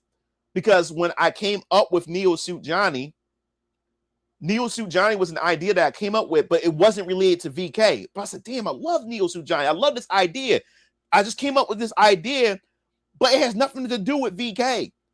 So that's how I started realizing that if Marvel and DC can have a bunch of different characters, but they all share the same space, the same universe, then that's what gave me the Venus and Orion Comics universe. Because I could have fucked up and had had Neo Suit Johnny a cast member in Very Odd Colors Vampire Killers. That shit wouldn't have made sense. Wouldn't have made sense at all. So I had to learn and say, no, Neo Suit Johnny can't fit in this. We got to pull him out. Jake Pierce. I came up with Jake Pierce. He's like my version of the Punisher, but he's different from the Punisher. I can't wait till you actually find out what's going on with Jake Pierce himself. But now I have my own Punisher. He can't fit in what I'm doing with VK. So I had to pull him out from that. So I started just coming with all these different characters. Siona has nothing to do with VK. But I liked her so much, the idea that I had from her, I said, no, like, fuck that. Like she's going to have her own series, but we share the same universe. So that's how the universe started shaping, because I started coming up with all these different fucking ideas that wasn't that clashed with VK. You got to have the discipline to not cram all that shit in there. And then that's the part we struggle with as writers, that we have so many ideas that we like. We don't want to put it on the chopping block. You know, some of those manga artists actually destroy themselves doing weekly. So imagine how hard it must be animators. Yeah, manga just be working about a minute and barely get rest, and their health is cooked. That's why I told you she just writes a chapter and pieces out to play video games weekly jump. Nigga, please. I'm the god of manga. I'll be back when I feel like it. Yo, what's up, Laura, please? Brian, you really get through with a good understanding the artist. Yeah, man. Oh, there's my artist just contacted me. Man, it feels weird when I clear my schedule. Netflix guy OP.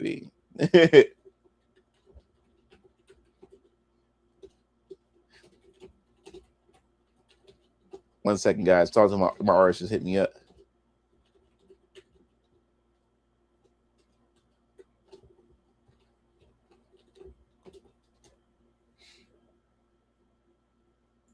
Yeah, so I'm doing never stop moving. Thanks. So it's not wrong to get ideas from TV, but we shouldn't rely completely on it to do all the work. Yeah, our imagination have limits too, and these kind of tools can give us assistance. I remember the episode when Carlton was called a sellout by Top Dog, Fresh Prince. I mean, yeah. So you're talking about the printing issue. I can see you guys looking past that. Yeah, so I'm interested in Ripper's Ripper's Curse. Cool. The final fight in Gooding was good. No, that final fight was not good in Gooding at all, bro. He all he did was just block the blast with the tray. I was like, this is how he go out and shit. I'm like, what? Like, I did not like that. Need to mess with Kitchen's joint. It looks so fire. So this is what I learned too. I enjoyed Corey Kenshin's book. There were some things that that I wouldn't say issues. There was just some nitpicks and stuff like that about the main character where he was just incredible at everything. Like there was no hints that he was good at, athleticism and other things. And then he's able to adapt to his powers way before, like as a newcomer to the team compared to everybody else and stuff like that. But that was the only issue. But other than that, no, I enjoyed it. I'm gonna pick up his next the next volume, and when I get a chance. Let me see. To be honest, that was mud and overrated, but the Horseman Alpha Core was good to me. I haven't read Alpha Core, but I like the Horseman. So who's your strongest character and who's the most versatile? Well, I can't say who's the strongest or who's the most versatile because I have over 200 characters and there's characters you haven't seen yet. And me trying to say what character it is, y'all haven't seen him yet, and I haven't announced that character yet. So that's pretty much spoiler territory. So when you have characters used to introduce an origin flashback for main characters, when do you decide to put them in? When it's tension or when it's calm, knowing this character will cause tension? That's a good question. Oh my god. Flashbacks is only you have to use them wisely. You have to use them wisely. Yes, they're only in during a time where it matters, where you're trying to get this background or history. Because how can I without spoiling, because Siona, it's some stuff that I've done with Siona chapter 1. As far as flashbacks are concerned and stuff like that. Like, for instance, you can use it, you can bring up a flashback when like, say for instance, you foreshadow something, and then when that incident happened, you can finally kick in that flashback. That flashback reinforces what you foreshadowed. So people are like, oh shit. They start thinking about like, damn, like, so this like it was all you use a flashback to answer something, to reinforce what you set up, or you can use a flashback to get to know more about a character's past or know more about a character. So it depends on the situation. During tension, or to reinforce what you foreshadow when that foreshadow event comes up and that situation pops up, and then you bring up that flashback and you're like, oh shit. So that's what happened. Is this, that, and the third? You know what I'm saying? So, but yes, flashbacks can be used as a tool and as a vehicle to also get a chance to know more about a specific character. But when you do a flashback, like I said before, when you, especially for new writers like me and other people, you have to learn how to. This is I'm saying this to you because I'm also still saying this to myself. This is still something I'm still drilling into my head myself. When writing a character, you have to craft. You have to do it in such craftsmanship. You cannot fall into the trap of using your characters as devices for exposition dumping, because then it doesn't sound natural. Your characters just sound like an author's voice to teach you something, to preach to you and stuff like that. No, you have to be able to craft your characters in a way that gives you the story without them sounding like they're giving you exposition, if that makes sense to you. So it has to feel natural. It has to feel organic. One piece, just rewriting already built into our brains. Yo, what will you do if people say that the Great Samaritan is a copy? Oh, they won't say it. They won't say it's a copy of Captain America, because once they read it, they realize that's not Captain America. The Great Samaritan, like, if you look at him from the surface, oh yeah, you would say that's Captain America. But once you read his story, it's nothing like Captain America. Nothing like him.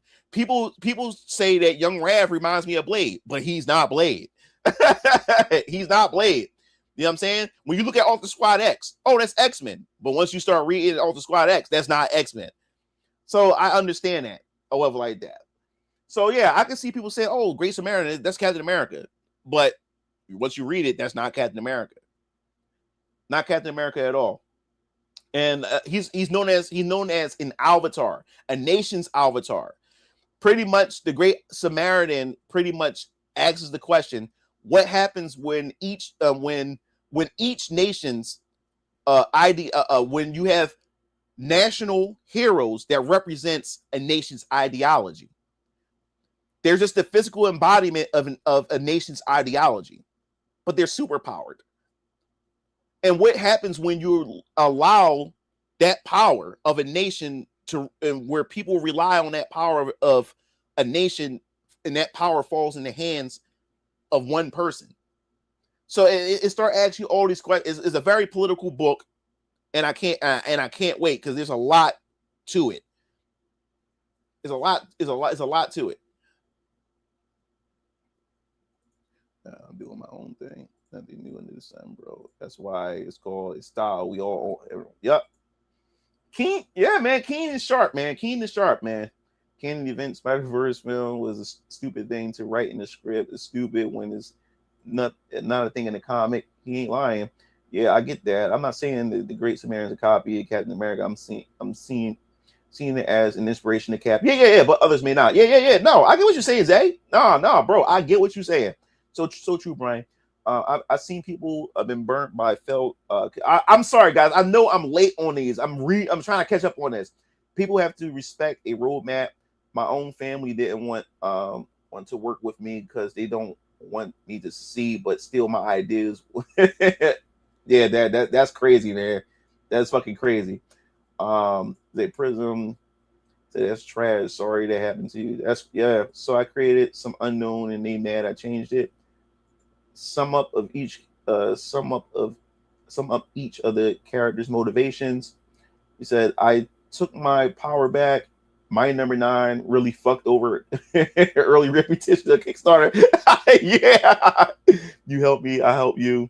I'll do. Fan fiction is an idea. It's not your IP, and companies may and will try to get you involved with courts. Yeah, it's not worth it. Double-edged sword, and you make all your stories and makes you canon.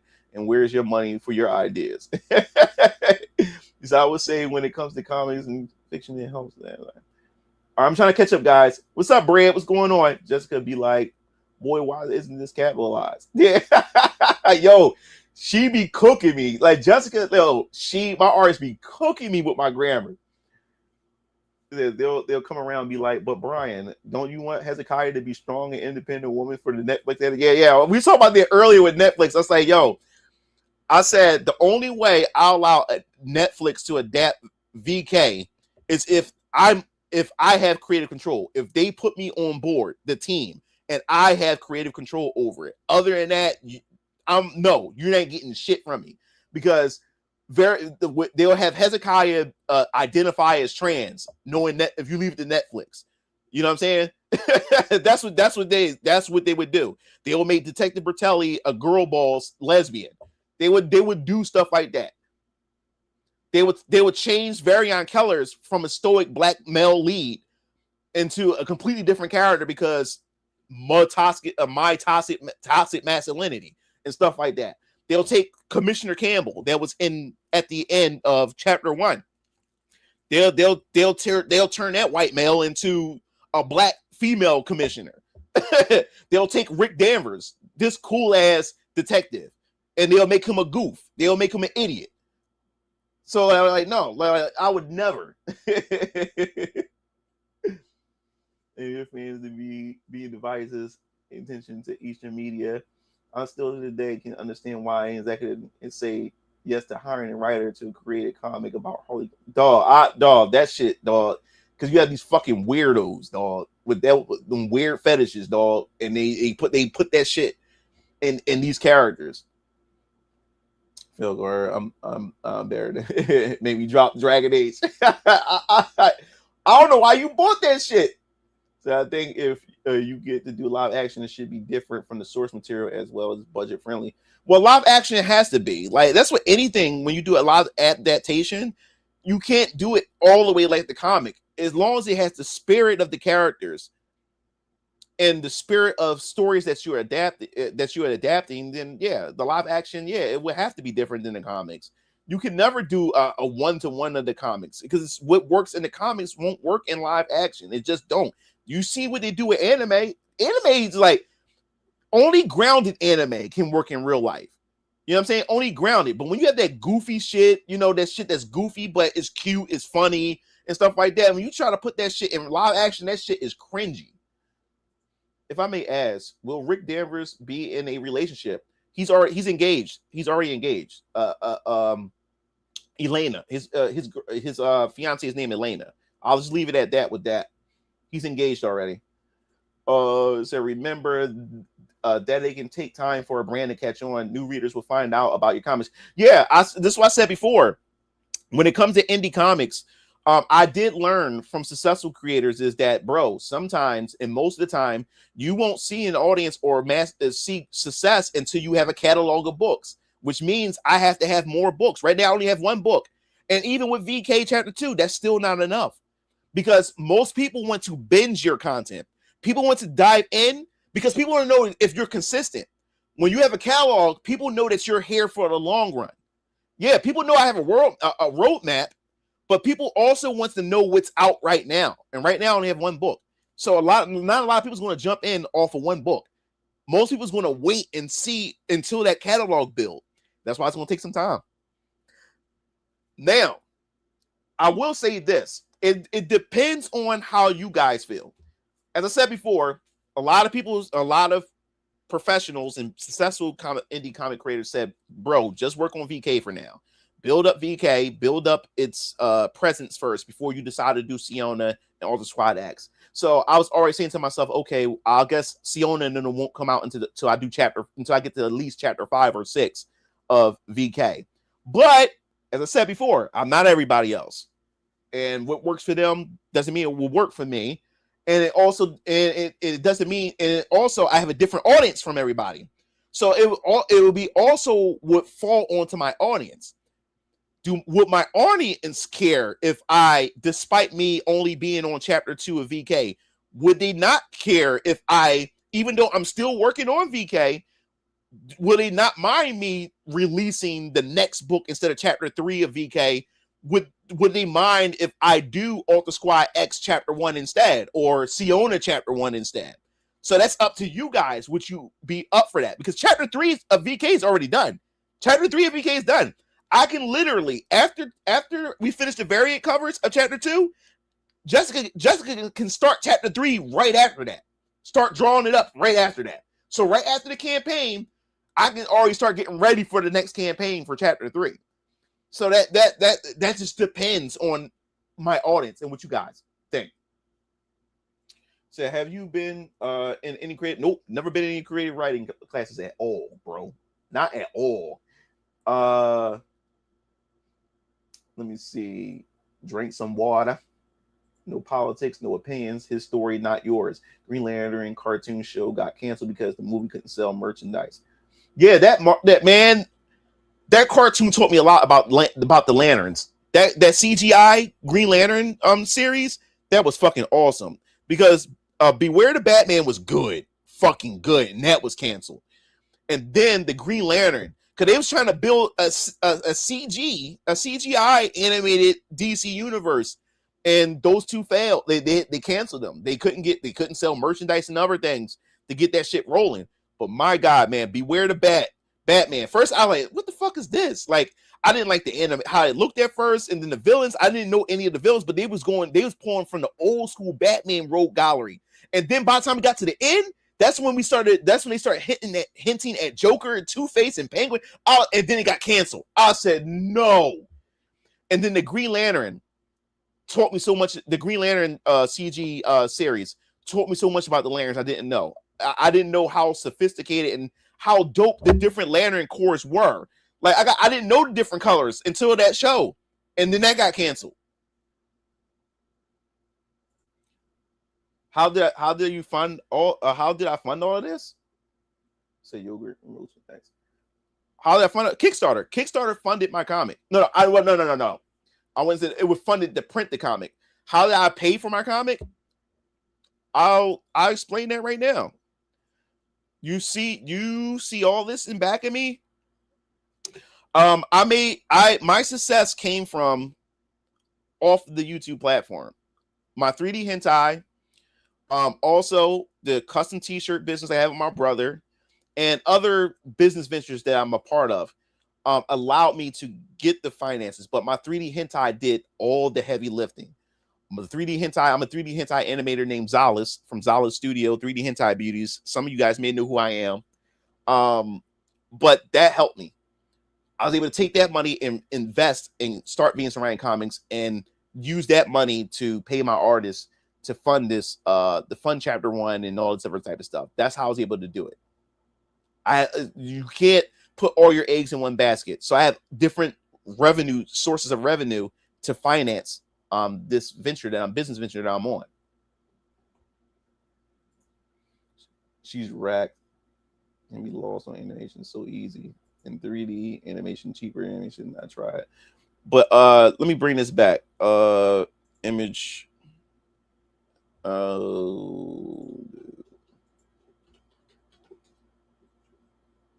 Yeah, bring this back up. But yeah, to try animation, it take like 2 weeks to make 5-second clips. It said timeline. Oh, I get it now. Blu-rays are the best way to support the animations. Yep, Siona. So I feel like socks, shoelaces, belts, hats, and jackets are solid merch options for their utility. Somebody mentioned stickers. Somebody keep asking about stickers. I said, yeah, they don't know about the barcodes. Yeah, good idea. How do you deal with feeling that your character stories feel similar to others? I don't feel about anything. I don't feel like because I'm making this story my own. Yes, you may find some similarities or whatever like that. You may find some similarities, but it's still my own story, you know. Sam, I didn't know about that. The barcodes. I don't blame you, bro. You seen when they try to draw Naruto when it turned out horrible that they need to. Let me tell you something. Oh shit. Did I put it away? Fuck. Cause I had a Western artist draw one of my characters. Oh my god. Did I put it away? Did I put it up? I think I did. Fuck. I don't got it on me. I think I put it away in storage somewhere. Shit. I will show you. I thought I had it on me. Yeah, I saw. I had an artist draw in Western, and it did not look good. All good now. Facebook. How do you feel about global comics, platform, webtoons, or other future projects with the same initiative? I don't know much about global comics or webtoons. Like, I'm not even in that sphere. I never pay attention to it, so I don't know. I really don't know. Brian, would you have a problem with a writer if you can't afford an artist but uses AI to create their comic? They can create. He said, would you have a problem with a writer if the artist? Look, bro. I'm not using AI to create my comic, like to draw my comics and stuff. So that's their business. That is their fucking business. That is their business. But somebody was saying, yeah, like AI, you know, AI comics is the future, this, that, and the third. And then bro was trying to get me to buy one of his AI comics. I'm not buying it. That shit looked generic as fuck and inconsistent as fuck. So no, like if they want to, that's their prerogative. Like, why would I get mad at what other people do with their shit? If they want to create an AI comic, let them go ahead. I'm not buying it.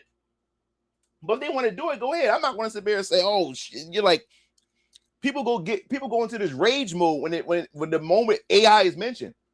But if they want to do that, that's their prerogative. They got nothing to do with me. Why I get all angry and upset? AI art can look good, but it's empty when I see art. The only problem is with AI art right now, everybody is the same style. Everybody's producing this. It's the same style. So that's how you know when somebody's using AI, like because it's like even though the AI updates with new artistic styles, they all look the same. They all look the same. He said, "So, who or what was your come on? Who was my inspiration? It should be obvious who my inspiration was for Siona. I'll allow one of y'all to figure out who was the inspiration of Siona. It should be obvious. Take a good look at her. These Orion comments are inspired by manga. Manga has nudity. I'm curious if Siona comic will have nudity. Let me put it this way: in the comic, there's a scene where there's a swimming scene where she's underwater. She's diving underwater to go collect something, and let's just say she will be topless, and she'll have a thong on or whatever like that. I mean, she's a pugna. Well, she's half pugna. She's what they call a crossborn. She's a pugna / kanju, because the Gaveshian, she's a Gaveshian. The pointy ears. The Gaveshians, that's the race that she's from, but they are broken into 3 different classes. You have a pugna. They're more the strong warrior or whatever like that type of people within the Gaveshian race. You have the Kanju.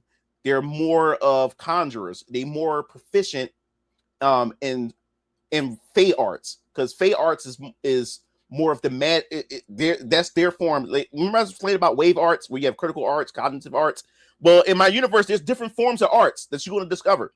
The Gaveshians have 2 forms of arts. You have Fey arts, and then you have Rai arts, or whatever like that. Pugna really specializes more in Rai arts, which is more of the physical arts. That utilizes their wave essence and the source gem that they have on their forehead. You can't see it, but she has it covered over her. But she's born with a source gem on her forehead, and it's a different. And Pugna's, their source gem is red. Kanju's source gem is blue, and the Edu are more of the scientists. They're more of the intellectual of the Gaveshians. And their source gem is green. Siona is a crossborn. She's a mixed Pugna and Kanju. Her mother is a Kanju. Her father is a Pugna. And now her gem is purple. And I don't want to spoil it because I'm going to start going into spoiler territory or whatever like that. But yes, Pugnas, they are very prideful, and they love combat and stuff. They love athleticism. They love their body and everything like that. That's why you see that when she does that and stuff. That's the Pugna side, that Pugna blood that's running through her veins and stuff like that. And nudity to Pugnas is not an issue compared to how an Earthling would see nudity. They're proud of their body, their physique and stuff. And that's how they also check each other out when it comes to the mating process and stuff. The physique will also say a lot about a Pugna as well. So yes, there's a pan. There's going to be like a panel or a moment where she's diving in the water or whatever like that. And I won't spoil it and stuff like that. And you'll get a chance to see her body and stuff like that in that. He said, what's the minimum a creator would need to cover for a basic comic universe Bible? Thanks for the super chat, Ghost Sex. Oh man, that is a good fucking question. I don't know what the minimum would be. I like my Bible. Once I realized I had a bunch of shit from 8 different series, I said, okay, it's time to actually make a Bible. But I will do a video on my channel how to organize your work, because that's what I do. I have a bunch of files. I have folders for each comic series, and then within those folders, it's more folders, and they're all categorized based on things. I have an encyclopedia for terms and definitions of certain things that I place and stuff like that. And then I have my world building aspects and stuff, and if there's laws and stuff like that, I have all these different type of things organized together. But when I looked up, I had so much shit. I said, okay, it's time for a Bible. So I don't know what the minimum would be, because by the time I realized and looked up that I had all this shit, I was like, okay, I'll just do a Bible and stuff like that.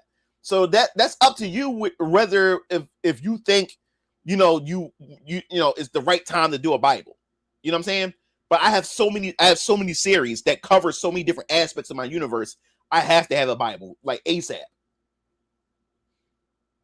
Characters know your characters. They don't trust Netflix. The Netflix Devil May Cry had Dante dressed as Chun-Li, Jesus Christ. The Street Fighter character Elena. No. Does Hezekiah have things that give him peaceful moments? Like maybe he listens to jazz records or he bird watches? Good question. I like that. I'm trying. How can I do this without? How can I do this without spoiling anything? No, I can't answer that because it's going to spoil. Because Strike, he loves to draw and he listens to music. He always has his headphones on his and he, like on his downtime, and he walks the streets of Philadelphia with his headphones on at night and stuff, and he listens to music and stuff, and he loves to draw. Keo, I can't wait till we get into what new hobby he picks up along the way. And I already have planned out how he's going to get into this hobby. And it's going to be sad what he learns from that hobby and how he earns that hobby. And it's going to have a sad backstory to it or whatever. But it's going to be beautiful. So many stuff getting a lot of accident. I would rather have an adaptation be 3D animated for all you need. The individual voices. I want Neo Suit Johnny and Siona. Yeah, Neo Suit Johnny, dog. I'm looking forward to Neo Suit Johnny, dog. I got some fucking ideas, and I got some ideas from some other stuff that reinforces what I came up with for Neo Suit Johnny. It's gonna be beautiful. Creative class in my city college days and made original story, had to made it short for it was due in 2 weeks. Thinking of going back to the story and make a full version. Go for it, bro. I think this is asking for, but what made you want to do 3D porno to start with? This is a good question to ask because I was asked this in a recent interview on a podcast two days ago. Oh no, 3 days. I think 3 days ago. Yeah, no, it was 2 days ago. Good question. What got me into it? It wasn't that because I wanted to do it. You got to understand, I've been a creative person since I came out the womb. I love to create things. Anything I'm able to put my mind into, I just want to do it. Like I said before, I used to write. I love to write stories. I was writing ever since I was in elementary school, and in 5th grade, I came up with Venus and Orion in 5th grade and stuff like that. And I wanted to create my own RPGs, and I had RPG Maker. My dad got me. And I started creating my own RPGs. And then that's when I got introduced to Mugen. And like I said, I love to create. I love to express myself. So when I went to go create, when Sir Science came to my dorm room and introduced me to Mugen properly, I found out I'd be able to create my own type of Mugen series, create my own stories, crossovers with Ryu and X-Men characters, DC characters, and stuff like that. So it was just only natural when it came to doing 3D hentai. And what I mean by that is that I don't know, it was around about the time of, I would say it was around about the time of I would say like Overwatch. When Overwatch first came out. And I was telling you that people started posting all this fan art and stuff. And remember that boom in 3D porn, and it was Overwatch.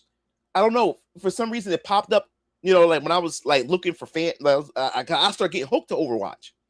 Like before the game came out, I'm starting to get hooked with Overwatch. And when Overwatch came out, man, I was looking at Overwatch guides. I was looking at Overwatch like fan art and stuff. And then Overwatch porn popped up in my search. And I looked, I said, wow, wait a minute. I said, how did these people get a hold of the characters and they doing all this crazy stuff like that? I was just into the animation and stuff. Just look at the animation. Yo, this is crazy. These are actual characters and stuff like that. I never knew this world exists. at the time. I knew nothing about this stuff. I knew nothing about Rule 34. I knew nothing about this stuff. I'd heard of hentai and stuff, but I wasn't into hentai or whatever like that. So I was like, what the fuck? So I went down that rabbit hole. I wanted to know, like, how did they get this to happen? Like, how did they make this happen? And then I started seeing Dead or Alive hentai. I'm like, my favorite Dead or Alive characters are also in porn and stuff like that. My mind was just opening up. Like, now I'm just going digging through it and stuff, just wanting to know how this shit works. So then as I started looking through hentai, I started noticing, I'm like, wait a minute, there's no foot fetish. Like I got a foot fetish. Like, those you guys don't know. For, you know, nice looking pretty feet of women and stuff like that.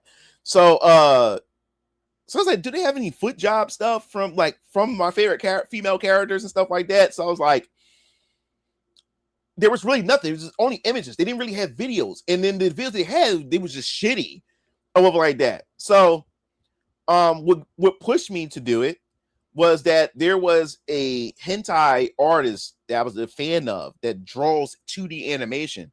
And I had won a raffle to get an animation done. And he asked me what I wanted. I said I wanted Jory Han from Street Fighter to give my avatar character a foot job or whatever like that. Can you animate that? And he declined it because he said he wasn't into foot fetish stuff, and to even animate it or draw it just wasn't his thing. He said he thought it was weird. And then he posted my reply about the whole foot fetish thing to embarrass me, because then everybody started going there calling me a weirdo, and like feet guys are weird, and they the scum of society and stuff like that. So I took that as a fucking challenge. Cause I said, okay, so if he won't do it and people refuse to do it, and then an artist that I looked up to did that to me, I said, all right, if no one won't produce it, I'm gonna fucking produce it myself. That was a fucking challenge. And that's how I am with life, with Venus Orion Comics, with Mugen Lord YouTube channel, with the t-shirt, custom t-shirt business, the multimedia studio. Everything in life I took as a challenge. Like, when people tell me I can't do something, or if I have to rely on others, it's like I can't fucking stand relying on other people to accomplish my goal. My dream is something I want to get done. Because when you have to rely on others, it's going to get done on their time, not your time, because they have the ability to do it. And I hate that, because I'm at the mercy of other people. I don't like being at the mercy of other people. So I'll say, fuck it. If they won't do it, I'll do it my damn self. And that's how I am. So I started doing some research, started looking and stuff like that. And like I said, I'm a creative person. I love to create. So if I like to create RPGs, I also on campus, I was a film director. I was doing my own Humans versus Zombies little campus film and stuff. I did everything. I love to create. So if I like to do Mugen, RPG Maker, create short films on college campus, why not create my own porn? Why not? I can create my own porn now. It made a shit ton of money off of it. You know? That's awesome. I definitely 3D hentai stuff myself. I'll definitely be checking out your work. Yeah. You can check out patreon.com/3D hentai beauties. I can post a link for you guys.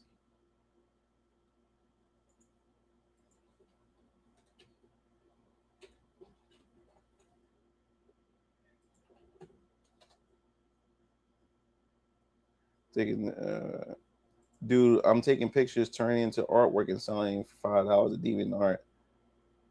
He said, what is your website? GoDaddy or Wix? It's Wix. I'm using Wix. I built it myself on Wix. Yup, Wonder Woman. Bingo. Jetta got it. She's inspired by Wonder Woman. She doesn't have Wonder Woman. She don't have no lasso of truth or anything like that or anything. She's way, when you get a chance to see her fight and get down, nothing like Wonder Woman, but she was inspired by Wonder Woman.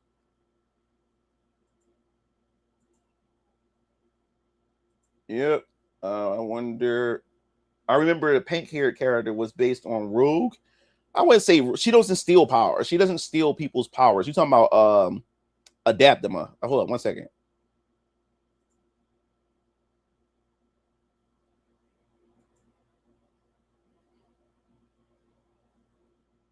I got you. 1 second.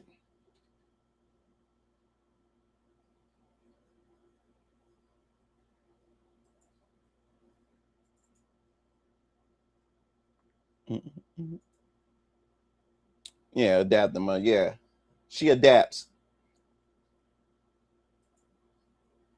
Hell, Siona. Yeah, this is Adaptima Ultra Squad X fan favorite.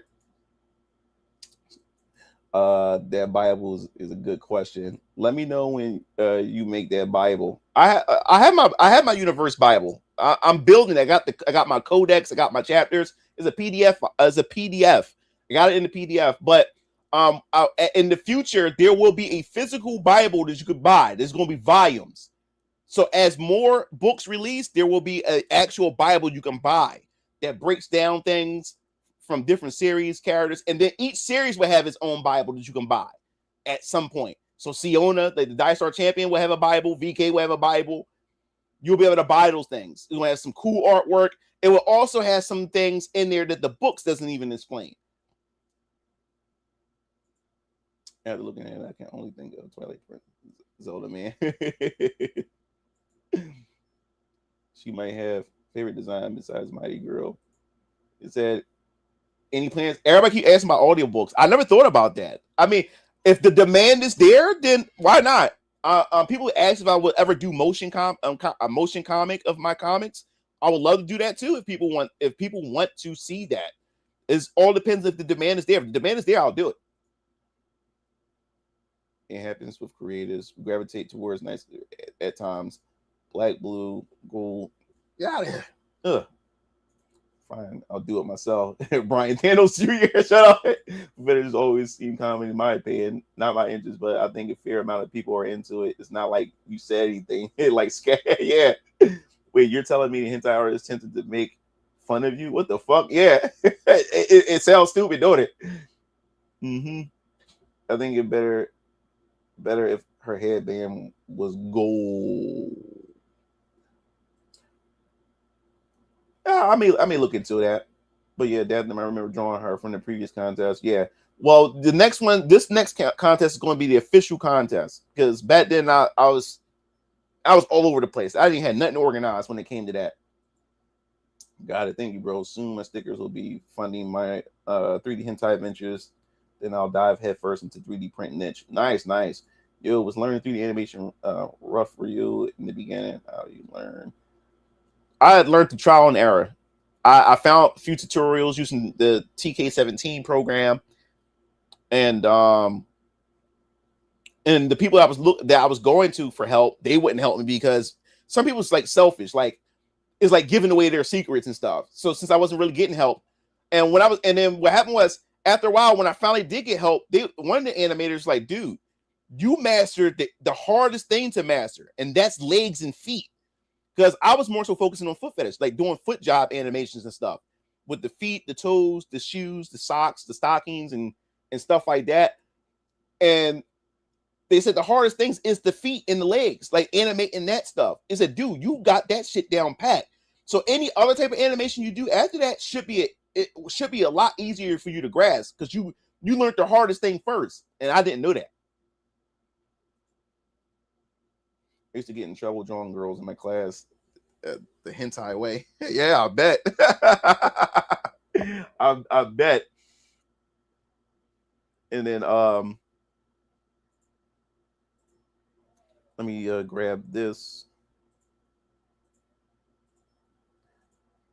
Doot, doot, doot. And then I still have my did my little teaser.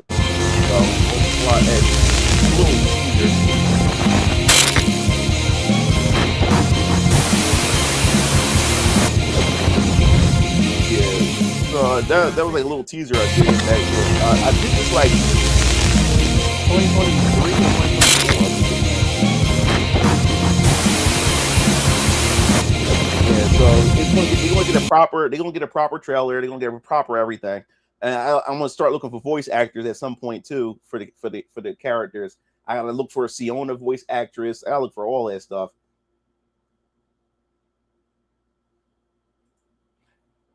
Yeah, like hentai, like doing sex animations. after a while, they're easy. They're loops.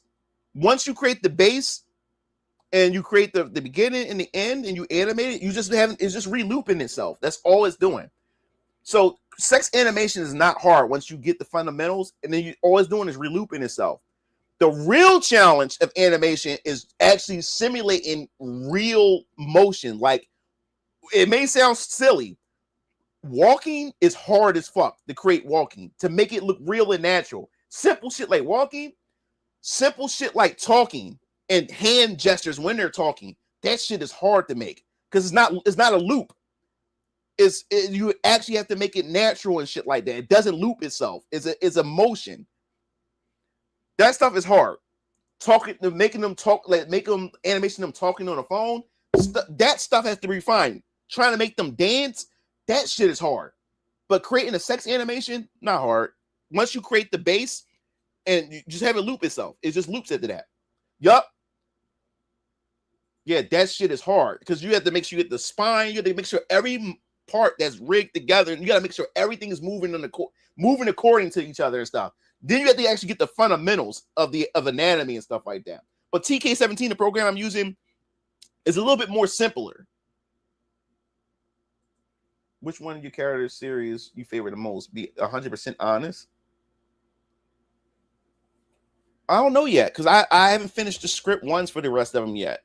Right now, Siona is right now because my writing got evolved. It got better. Like, what I loved about this is that I'm glad I didn't just stick with VK because my goal was just to write all the first arc from whatever numbers is going to, whatever chapters is going to be, 5 or 10 chapters. My goal was to just write all 10 chapters first and then move on to the other ones.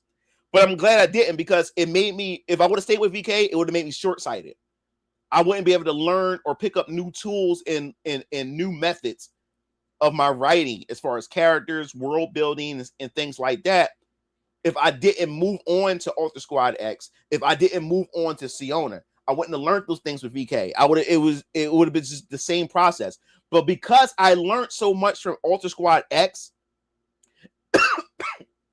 and I learned so much from Siona, all it's going to do is improve VK even more moving forward onto chapter 3 and beyond and stuff. Because chapter 2 is already done. I finished that before I finished chapter 2 script and everything before I did Siona, before I did Alter Squad X.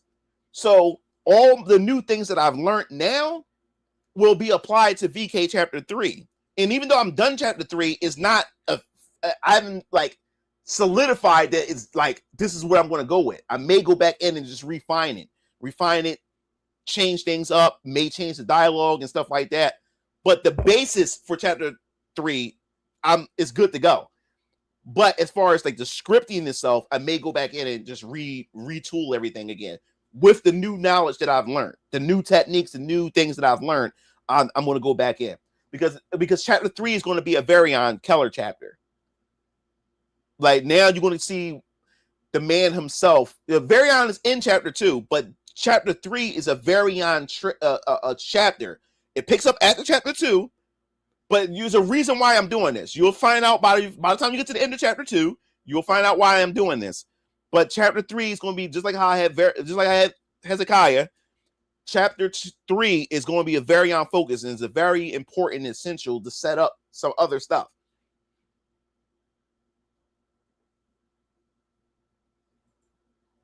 Enunciations are pretty hard. Tom and Jerry animated. Tom actually playing the piano. It's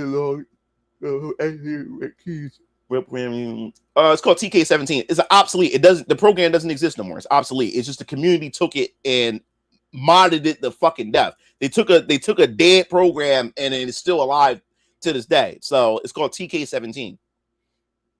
The Club 17.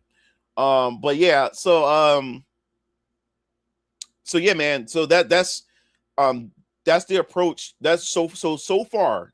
Like I said, I don't have a one that I 100% say, yo, this is my favorite like series of them all, because I haven't really done all of them, because all of them are in the rough draft stage. Now I'm going back and now finally actually doing the official final drafts for things and stuff like that for these other series. So for right now, Siona is my favorite right now. Like I said before, I literally like cried last night when I finished it, because I came a long way, and the way Siona's story is told, because you won't be surprised about her story, because when you look at Siona, you may get a certain you may get a certain image of her in your head about her character when you look at her, but her story, and when you get the chance to know her and the struggles that she has with herself and other things, which I won't spoil, you're like, damn, like when you look at her, you wouldn't expect that from her character at all. You wouldn't expect that from her character when you just look at the image of her. But there's a lot going on within her as a person, as an individual. And man, the loved ones and that surrounds her and stuff like that. Oh, Jesus Christ, man. Like, I'm trying not to get into it because I was literally in tears by the time I got to the end of it. And how she becomes the champion of Die-Star, to be selected to be the champion to represent Die-Star for this battle royale, like for this intergalactic battle royale tournament that's going to take place on Earth.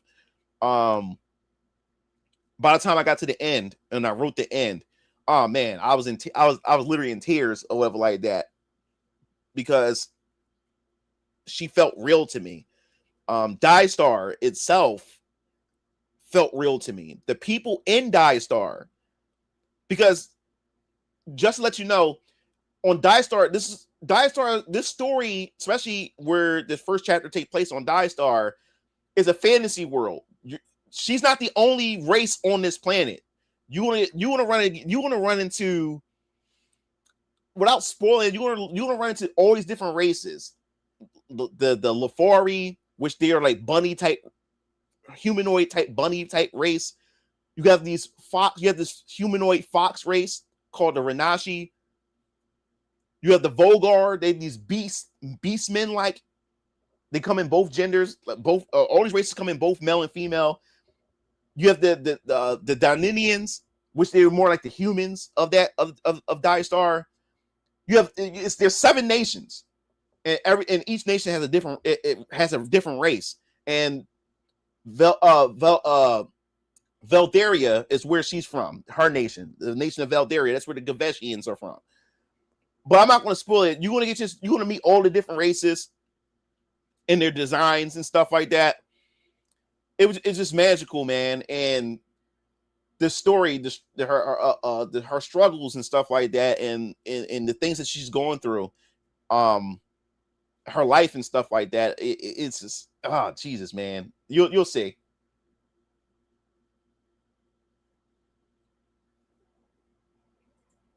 Why let's just stick with it, because it's easy it's easy. I've been doing it for years. I'm learning other programs, but going to another program, I have to restart all over again. I have to learn everything all over again. And then it's going to take me years to get to the level that I'm at with this program. So I'm learning Blender, I'm learning different programs, but it's going to take me time to get to that level. I ain't going to get to that level overnight. So I'm not going to stop my money to try to learn something else. So what I have to do is I have to continue using the program that I have while trying to learn other things. But I can't learn other things because I'm working on Venus and Orion Comics. Right now, hentai is not important to me. So Venus and Orion Comics is. So that's why I don't bother to really go deep into it. Trying to learn Blender and learn, other 3D programs and stuff, because Venus and Orion Comics is more important to me than that. A lot more hentai if you made the move to Plus. The community is much more welcoming and accommodating. Sounds like Dragon Ball tournament with a rocky feel to it. It's way more to it than that too. But yeah, you get the idea. But yeah, this, and wait till you meet Ethan, the young boy who's gonna fight, who's gonna be Siona's Dunamis, who she's gonna resonate with, the 15-year-old young boy that's going to be her dunamis for the tournament. That's going to be dope too. And we won't be seeing Ethan into chapter 2. Right now, the first chapter is just Star and her becoming the champion. I'm drawing and writing some heavy parts is the writing. Well, yeah, it depends, man. Like, another thing that I learned too, when it comes to writing, this is what I learned. If you're a writer and you are an artist, you have the advantage over everybody because you your own studio. You can do it all yourself. You don't have to pay nobody. You don't have to pay a writer. You don't have to pay an artist. You can do it all yourself. But here's the caveat. Here's the problem to that, though. You have hear me out with this. This is what I learned this is what I learned by reading other newcomers to the indie comic space, new indie comic creators. When I started backing their books and reading their books, this is what I learned. I was like, damn, man, like, I wish I was an artist and a writer. It'd be so much easier. It would save me a lot of money, but that's just not going to happen. I can learn how to draw, but I would never get to the level that it needs to be in order to create a competent comic book. That's never going to happen at this point. But when I started reading other people's comics, newcomers who are both an artist and a writer, yes, they had the advantage, but there's one thing they're also lacking. Because if you are a writer and an artist, right? If you are a writer and an artist, you have no limitations, meaning that page count doesn't matter to you at all, which also means you can write as much as you want, right? That's a good idea, right? You think that sounds good, but if you're new to the game and don't understand how to write a comic, this is where you fall flat when you're a writer and an artist. And what do I mean by that? Because I read some of these books, and don't get me wrong, most of them were good, but a lot of them dragged on, and a lot of them ended up, I would never read it a second time because a lot of it dragged on. What do I mean by that? Because since this person is a writer and an artist, they don't have no limitations, which means they can draw their ass off. They can draw as many pages as they want. But just because your book has a lot of pages, it doesn't mean that those pages are meaningful. If you understand where I'm going with this, because it was one book that I did read, beautiful artwork. And I wish I could say that the story was like good, but a lot of it was fluff. A lot of it was filler. And you can tell is because you can tell that the writer / artist had nobody coming behind them to like proofread or to say, hey, maybe you can cut this out. Because one book that I read was like was 120 pages. But as I started reading it, I said, shit, you can cut all this shit out, and this book can be about 40 pages. So you spend more time just flicking the page. So what I learned was that this writer and / artist, the book felt more like they were writing an anime. So I'm flicking the page as if I'm not reading. It's like I'm watching an episode, which means that there's a lot of dialogue that's not going anywhere. You're wasting a bunch of panels of dialogue that's not getting to the point. Because what I learned, since I am only a writer and I have to pay an artist for each page, I have to now think critically of what information matters each page. But if you are a writer and an artist, you're not going to think about that, especially if you're a newcomer. You're not going to think about that because now you have the ability to write as much as you want and draw as much as you want. So as I'm reading this person's book, I'm like, the artwork is good. The story is okay. It's only okay is because there's so much needless dialogue here. It's not, this dialogue is dragging on, but it's not really explaining anything. It's not going anywhere. You can cut all this out and you can, this book is not 120 pages. This book is actually 40 pages. It may, I would be, all right, I would even be more lenient and say it's 60 pages instead of 120 pages. It's 60 pages instead. And if you get rid of all that fluff, then you have a better story. It flows. This is what I'm talking about. But I wouldn't have known that if I didn't actually read from different creators, newcomers to the indie space. So I started reading. I said, "Damn, I never thought about this." I have Jessica always on my ass when it comes to my grammar, when it comes to bruh, this is too much information. This won't be able to fit on one page. I may have to go over to another. I may have to carry this over to another page so the story can flow and the anime and the art can breathe and stuff like that. So I have Jessica to always push back or to reinforce my writing and stuff like that. But if you are a writer and a artist, and if you don't have a Jessica or anybody that's giving you pushback, then you can just keep writing and keep drawing away, and then you have a book. And plus, the bigger your book is, the more money is going to cost you to print. So when you do the campaign, your goal has to be higher to cover the cost, of printing a much thicker book. So now it's cost. So that's where the cost comes in for you as a writer and an artist, is when it comes to the printing stage, because now you have a thick book of fluff when you could have had a much smaller book with all the fluff cut out. So now the printing costs a bit less.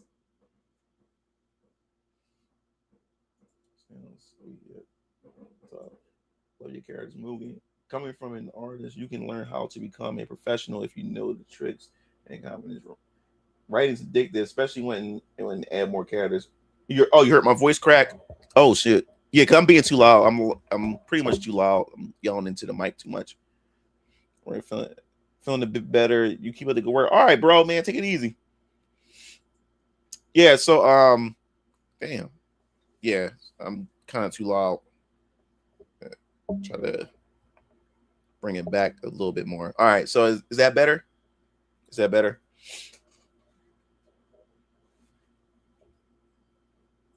All right, right now.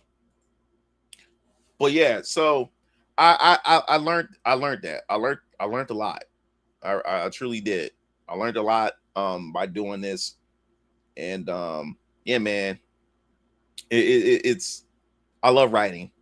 If writing is addictive, and you have to learn how to discipline yourself to say slow down, stop adding more characters, or stop adding more of this, adding more of that, because then you start creating fluff and start creating filler on stuff, and you start to break the flow of your story and everything. So you have to learn how to have discipline and take back. And not everything needs to have every idea. You got to sometimes reserve some ideas, and save it for something else. And that's what I learned to do. Are there any character archetypes, like tropes, that you find unappealing? Or are there any underused character types in your opinion? That's a good question. I never thought about that.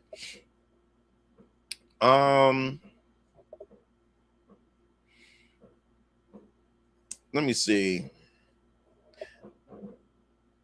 I guess I'm tired of the whole harem or isekai situation with the main characters. I think after a while it gets kind of too repetitive. You see, because you start to see it all the time, and you start to see it a lot and everything. Nothing wrong with the underdog, but I think the underdog is starting to be used too much when it comes to some of those tropes. But I'm not really picky.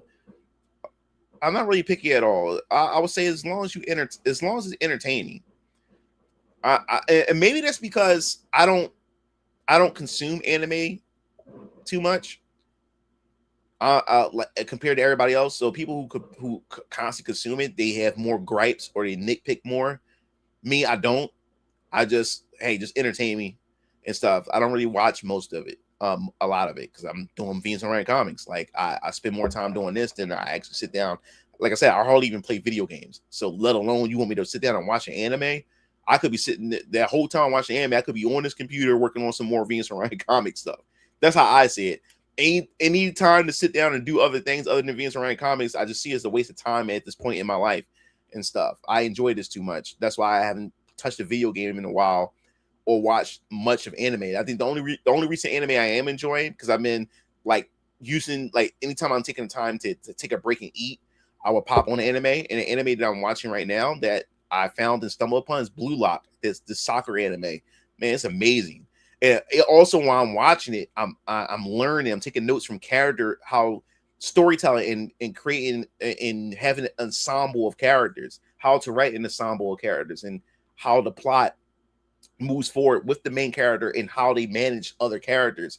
So I'm learning. I'm learning from it too, watching Blue Lock, and it's really interesting. I'm starting to understand what the writers are doing as I'm watching Blue Lock. Now I'm watching it from a writer's point of view, and I'm learning from it. And I think that inspiration comes from me writing Siona and Alter Squad X, but mostly Siona. And now I'm starting to have a writer's eye. I'm starting to analyze what I'm watching when it comes to anime and stuff like that, because it's definitely going to help me out as far as how things are being written, like how they're able to introduce characters. And because the problem when you have so many characters is like, what the hell do I do with them? When does it start to feel like there's too many characters and now they're being underutilized? So I'm starting to understand watching like Blue Lock and stuff, how characters are being utilized and everything. And that's going to help me in the future when I'm starting to get more and deeper into Alter Squad X and many other things like the Omni 8th District and stuff like that, which I can't wait for, man. I can't wait for Omni Protocol. I can't wait to write that. I cannot. Oh, so yeah, I knew I had to mention something. Let me 1 second, guys. Forgot.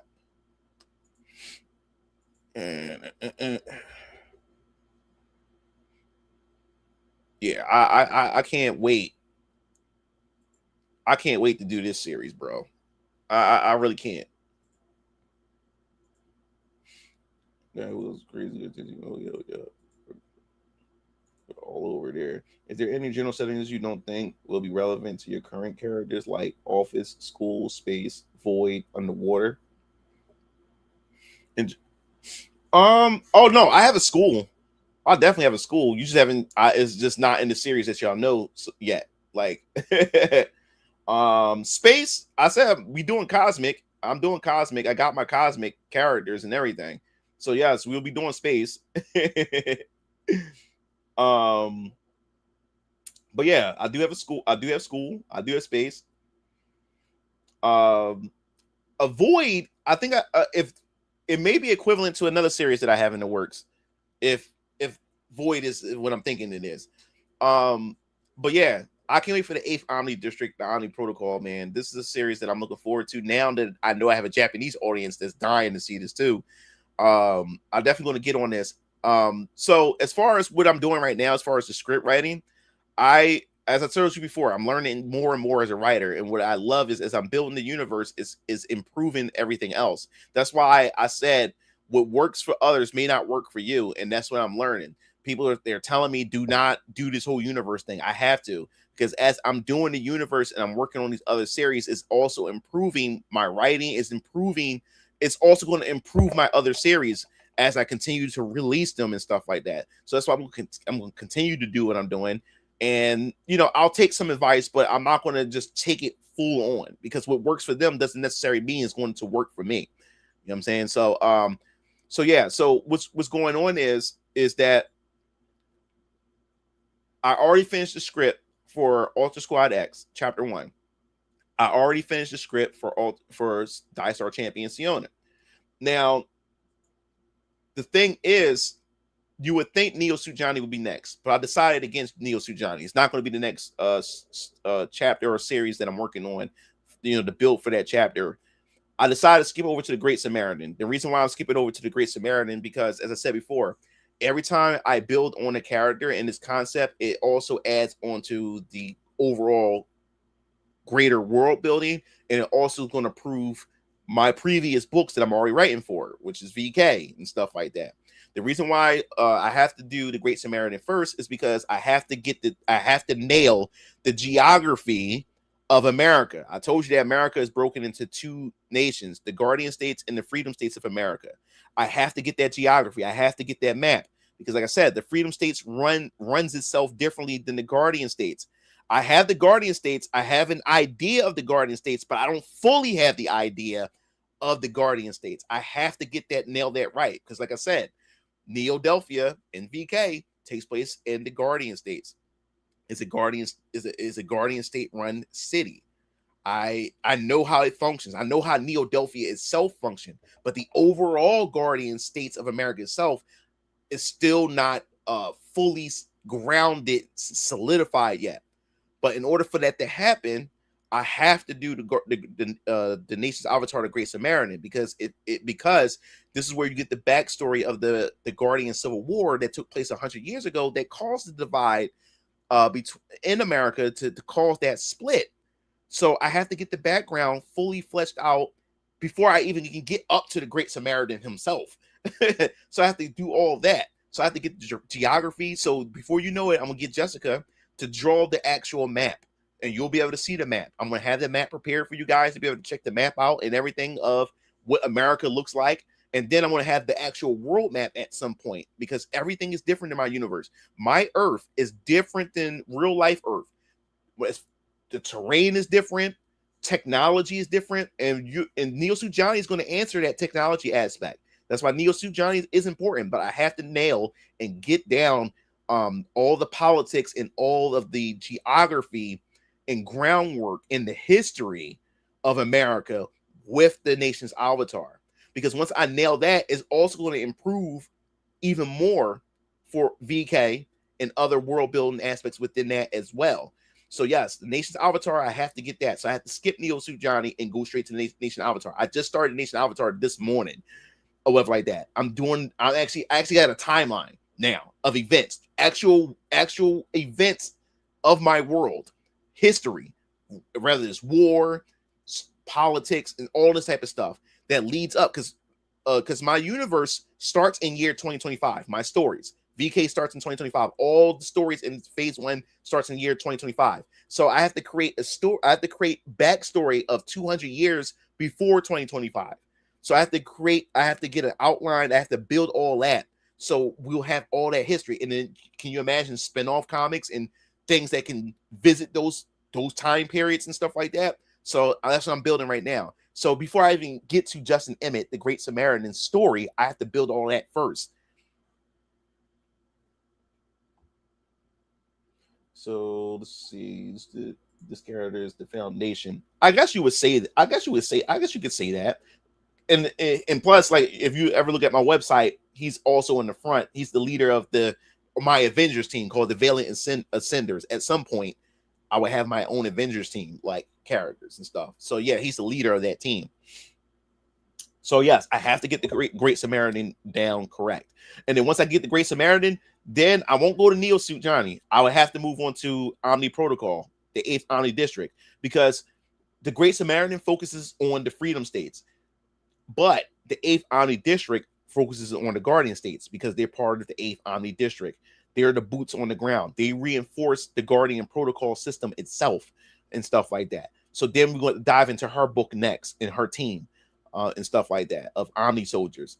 So I have to do hers next. They pretty much bounce off of each other as far as politics are concerned and the establishment of America and stuff. So so those two work hand in hand together. So once I'm finished the Great Samaritan, then I'm going to bounce over to her, the 8th Omni District. And then after I'm done the 8th Omni District, then I'll bounce over to Neo Suit Johnny. And this is where we get into the technology. And this was going to give you the history or give you some explanations, of how and why my version of Earth is much more advanced. Is there any mythology or historical era you are most inspired by? That's a good question. I know in my universe, I have my own version of World War II, but it's not Hitler or anything. It's a bit different. And instead of World War II, it's called Planet War. So you have Planet War 1, Planet War 2, and they're for different reasons. But it borrows some of that stuff from real life World War II and stuff, but differently. So it's not Hitler and the Jews and stuff. It'd be something completely different and for different reasons and stuff like that. So I do take some inspirations from wars that does exist in our real life and stuff like that. You'll find out, but it's definitely my intake and my own different version of it and stuff like that as well. I haven't thought anything as far as mythology, as far as like the Greek. If I took anything from Norse mythology, no, I don't think so. I don't think I did, or Greek mythology, or if any of that inspired me and stuff. But there's also some religious aspects too, which hopefully you'll be able to find that stuff littered in my universe and stuff and everything. Like I said, I was inspired by the Xeno series, so I'm just putting that out there as a hint and stuff like that. So look out for stuff like that as well, as far as like religious imagery and other things. Nation hours are sounds like a backstory and foundation of your world. Yeah. So do you like the idea of readers debating the moral purity of your characters? I love any form of debate with my stuff. That's what gets conversation. That's how you know that people are passionate and you have an audience and people care, is when people start debating about your shit. That's what I wanted to get it to. I want people to debate. I don't care. Like I want people to debate my characters, like why they like this character or why they hated this character, or can these characters, like, who would beat who. I want, this is what I want. I want that shit. This is what I want. That's how you know you have a functioning you have something that's worth it. That's worth talking about. When you starting to have people actually debating about your work and your characters and your stories and what they hate about a certain character, what they like about a certain character, and the craftsmanship of the story and stuff like that. This is what I want. This is what I want. I want discussion. It's more fulfilling than making money. For me personally, it's more fulfilling. I have to make money in order to make more books. That's why money is important, because I can't make more books if I don't make any money. So that's why money is important, because I want to make more books, so you guys can talk and have discussions and debate about shit. You know what I'm saying? That's what it's all about. That's what I'm all here for. I'm looking forward to. I would appreciate if people would do reviews. It would help out, because if you review the book, it would inspire other people to actually go out and want to read the book and get the book themselves and stuff. I got a lot. I mean, a lot of you, like after I did that, not black enough, man, people can't. I was flooded. I had sold out of my first inventory of chapter 1 of VK or whatever, and then I had to go into my convention stash, because I didn't do no conventions this year. I sold more books this year than the conventions I was going to. It was just too much money I was spending at conventions just to barely break even to get my money back from my table and stuff like that. It just wasn't worth it. I made more home, sitting in my house and just boxing the books up and shipping it out at the post office, or having the post office come pick up the shipments of books and stuff. And it's good. That's why digital is also good, is because if people want to avoid shipping, or if people are overseas and want to avoid shipping, they can just go get it digital. So people, every day somebody's buying digital, and stuff like that. That's what I like about it. Even though the physical starts slowing down after the viral moment and stuff like that, people are still buying physical, but they're not buying it in the mass during that viral moment that I have. So you're going to have, when it comes to comics, you're going to have your highs, and you're going to have your slow down periods. So right now, as far as the physical is starting to slow down, but every day somebody's buying a digital, and that's what I want. At least somebody's buying the book. But despite that, I want people to still give their opinions and give me a review. That's how I also improve as a writer. That's how I know what people want, what people like, and stuff like that. So if you have bought the book too, man, I will appreciate, or you can leave you can email me at VensOrionComics at gmail.com your review, or go on my Twitter and leave a review, and tag me in your review. Whatever it is, if you got it, I'm on Instagram as well, VensOrionComics and stuff. Yeah, I appreciate it. How old does your school take the students? I hope not. It's not fully on X-Men where it's basically adults. Like, well, it's kids in there. Like the young boy.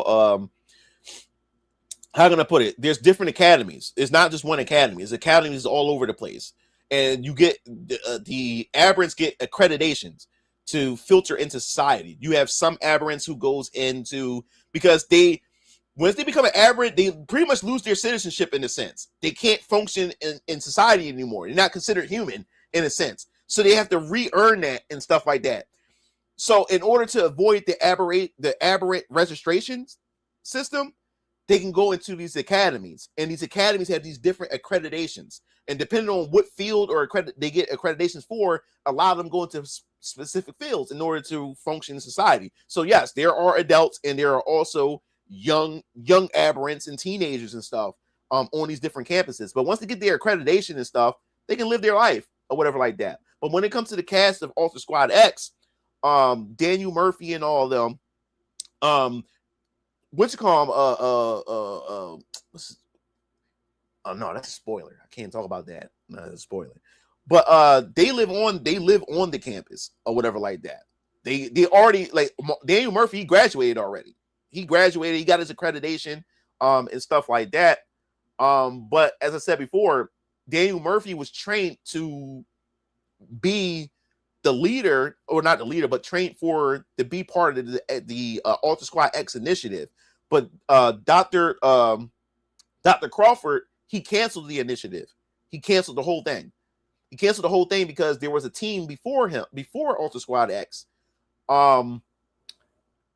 They died, and he didn't want that to ever happen again. So he closed that out. But he selected certain individuals, which was Photonic, which was Cerebra, Adaptima, Channel Red, and Rampant. And he decided to just scrap the whole thing. But something's going to happen. You got to reach chapter 1, which forces the initiative to go through, and Alter Squad X is needed. So I won't spoil that. So you're Black in the videos. How I discover you. You touched on a major subject, and it's inspiring seeing a Black comic creator that doesn't lean into Blackness as a crutch, and the story is awesome. Yeah, like, I don't mind if you want to tell a Black story, tell a Black story. I don't care. You know what I'm saying? But you shouldn't force me to want to create a story just to validate your existence.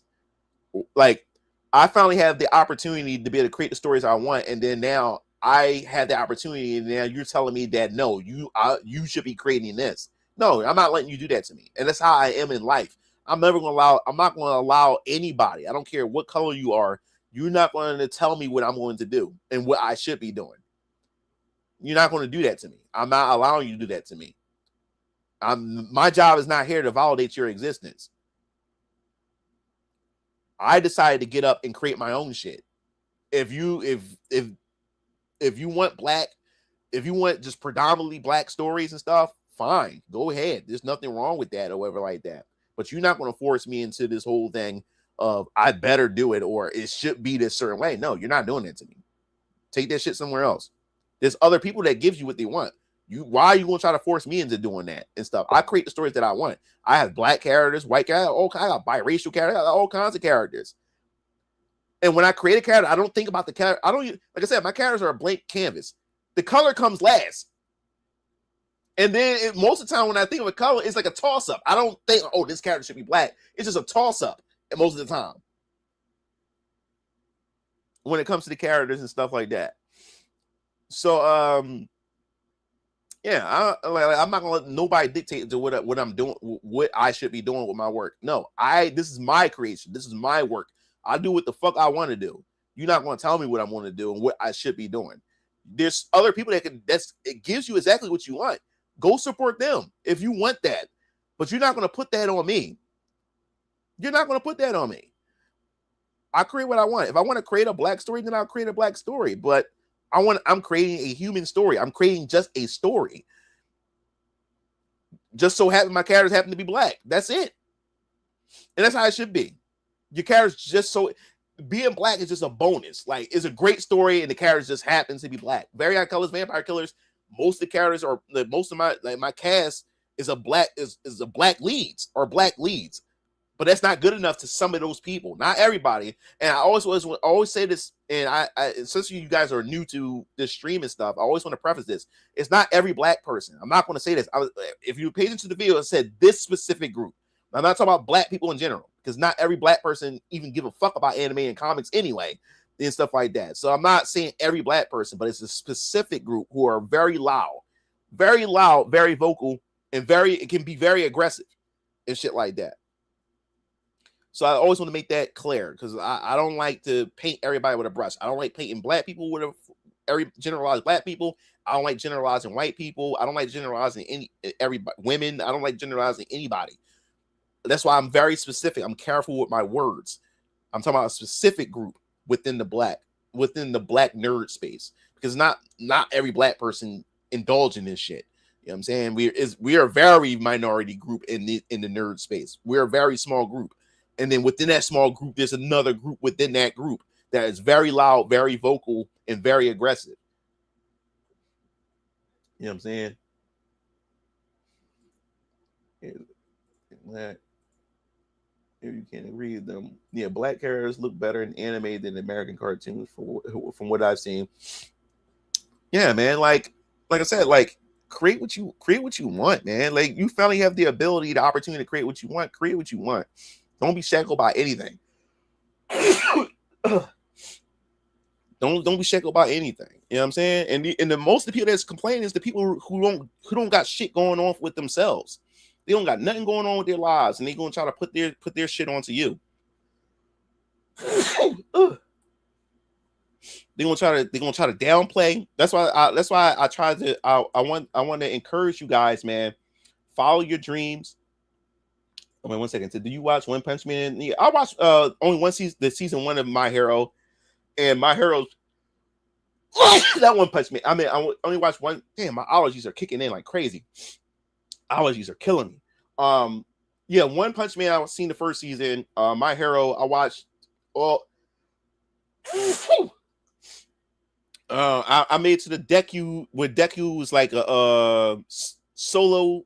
He's going solo by himself after the and everybody had to fight Deku to try to bring him back to his senses. That's where I stopped at. Yo, what's up? What's up, Cook? So, have you ever been bothered by the excess of humor in stories, like even when the jokes are good? No, not really. Like I said, I can't say I'm bothered enough because I don't consume it a lot. I don't consume a lot of like comics or manga. I'm just focused on my stuff. Like I don't. Damn, these fucking allergies. Ugh. Yeah, I don't consume enough of it to be irritated by it. I like me. I'm not really a manga reader. I don't really read much manga because one, I don't really like the black and white, and I don't really like reading from right to left. But I just started getting into it more. And another reason why they stopped me from reading manga is because if there's an anime out and out already, I'm just watch the anime. Oh, I know people say the manga is more superior, but I would rather watch it than read it. Or whatever like that. But I just start like when I do start collecting, when I start collecting manga, I'm also trying to go for series that doesn't have an anime. You know what I'm saying? Because then I'm forced to actually read it because there's no anime. Ooh. Yeah. So it's like college for adults, but segregation in high school for kids. There's a big campus, and it has different categories, different areas for different age ranks and groups and stuff like that. Some of them can commute, and then some of them can live on the actual campus and stuff like that. At these academies, and then also within these academies, depending on what accreditation or accreditation that you're part of and stuff, because like you have some of them that actually take like government contracts, or they do like independent like work and stuff like that, as far as like protection, security, and stuff like that. There's also a grading system where you have to take an actual like preliminaries and stuff like that in order to excel within that accreditation that you're in. So yes, there's going to be like a proficiency test on how an aberrant can control their powers, especially if you're part of the rescue unit or something like that. If you're an aberrant that's part of like a rescue unit or whatever like that, or damage control and things like that, so you would have to take those type of accreditations and stuff, and proficiency exams and stuff, where they put you in groups and put you in scenarios and things like that. Or sometimes you would have to compete against other aberrant groups and stuff like that within the wave. It's called the wave program, and it is the wave is an acronym and stuff like that. Which I'm getting into the details, and I want you to read this. That's why I don't want to go too much into it and everything when it comes to Alter Squad X. But yeah, Alter Squad X isn't the only group. There's other aberrants and stuff like that. But what makes Dr. Malcolm Crawford's academy different, his is not government funded or whatever like that. His is independent. And there are some independent academies that are out there, but the government doesn't really like them to gives them more so a hard time because the government can't control them or they can't watch over them. They have their own autonomy.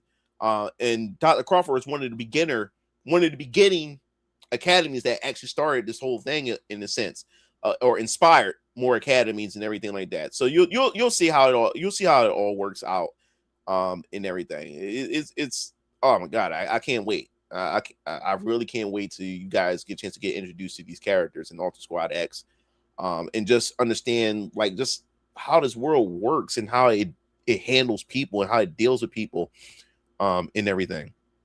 Like this world is the Venus Orion Comics world is so chaotic in a sense to where it's so much going on Earth. And then this is just Earth. We're not even counting what's out there in the cosmos.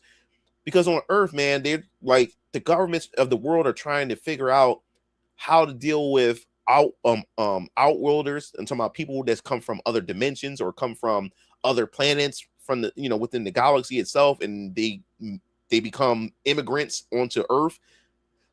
How do the government handle them? Then you have the aberrants, and then you have zoners, which we'll talk about that when that time comes. Then you have the Defiants. That's another group of people, or special type people and stuff like that, which you'll definitely be getting into. You'll learn about them really, really soon. And then you also have the Centauri. The Centauri is pretty much metahumans from our universe. But then the Centauri breaks down into different classes based on how they got their powers. A Centauri is a person who got their powers through unnatural or artificial means, and stuff like that. Rather it's through body enhancements or experimentations and stuff like that. So then you have within the Centauris, you have different classifications and stuff. So you have all this stuff that's going on in the world, all this stuff, and then you're not counting the vampires that's embedded into society and stuff like that. We didn't get into shadow organizations. So there's a lot of shit going on Earth and everything. And that's why I can't rate this. I can't spoil it. And then we didn't get into cyber edge technology, which Neo Suit Johnny is going to introduce and stuff like that. So yeah, man, this universe has a lot going on. There's a lot of shit going on. But thanks, Cook. Yeah, manga's for nerds. Don't look at my shelf. Does abilities get stronger over time, or does the abilities get stronger by training? Good question. When it comes to aberrants is much different. Aberrants evolve. As I said, aberrants aren't like mutants in X-Men. X-Men is a DNA mutation. Aberrants are much different. It's a wave signal alteration that's happening. And as I said before, I don't want to spoil it because I don't want to get into the nitty gritty, but you can look at my power scaling video that gets a little bit into the wave mechanics. But as I said before, in my universe, every living individual has a wave essence. But within the wave essence, you also have something called a wave signal. A wave signal connects to the universal conscious frequency in which we vibrate and exist on this physical plane. Your wave signal is what makes up you. Your wave signal is why you are able to actually physically exist on this plane. So when a person dies, what the wave signal does is it communicates to the frequency conduit, which you'll find out in the adrenaline, the frequency speedster adrenaline. The frequency conduit makes up the 8 frequency strands that make up the frequency of the conscious frequency of the universe itself. So the wave essence or the wave signal that your wave essence has The signal communicates with the frequency. The frequency allows it has the vibrational, nodes that allow you to manifest in this reality. When a person dies, that signal communicates to the frequency, which leads the wave essence, your soul, back to the source. The source recycles and recycles life back over again and stuff like that and everything. So now, what happens if a person's wave signal gets altered or gets corrupted in a sense? What happens then? So, to not spoil anything and how this happened, aberrants are the cause of a alteration in the individual's wave signal. Something somehow alters or affects a person's wave signal. And once it gets fizzled or corrupted, it's like having a corrupted hard drive or something like that. Once it gets corrupted, it's never the same again. But that corruption also changes the entire individual. It changes their wave essence, and it changes their wave essence. Their body vibrates much differently now, or whatever like that. It's like it's on a different frequency channel itself, or whatever like that. So this would cause this their behavior and their wave essence, their wave force. Now they have powers, and some go through an actual physical change because their wave essence was affected and stuff. So they're not like mutants where there's a genetic mutation and stuff and everything. This is more on a spiritual consciousness type of alteration in a sense. All right, Jenna. Bro, remember you mentioned Cindaris, man? That's part of what I wanted to talk to you about. I'm curious how many things in my decade-old passion project are aching for Phoenix Orion comics. He said, I'll be both happy and tight as fuck if you beat me to all of them. But I'll let you know in the DMs if not here. Okay, cool. Best thing about world building is making a magic system. Well, everything is tied to my wave. That's the thing about Venus Orion comics. I wouldn't say that there's magic in my universe because everything is tied to the wave source or your wave essence. But every race or every species tap into it or know how to utilize their wave flow or utilize their wave essence in a unique way where it seems like it's magic, but it's not magic. So, like I said, you in Very Young Colors Vampire Killers, you're going to learn the surface levels of this stuff, of the wave force and wave pressure and stuff like that. But you're going to be introduced to critical arts and cognitive arts. But there's so many different arts that exist in my universe. But that's also based on how these individuals are able to harness and utilize their wave essence to create these different types of arts that can do different things than what a critical art and a cognitive art can do. So there's so much. You have spiritual arts, as I said before, which the members of the Church of Elohim utilizes. And mostly only they can utilize that and stuff. And you'll find out how that works. But it's all tied to this one system, which is the wave force mechanics and stuff like that. Dope. So you're black enough. Said loud.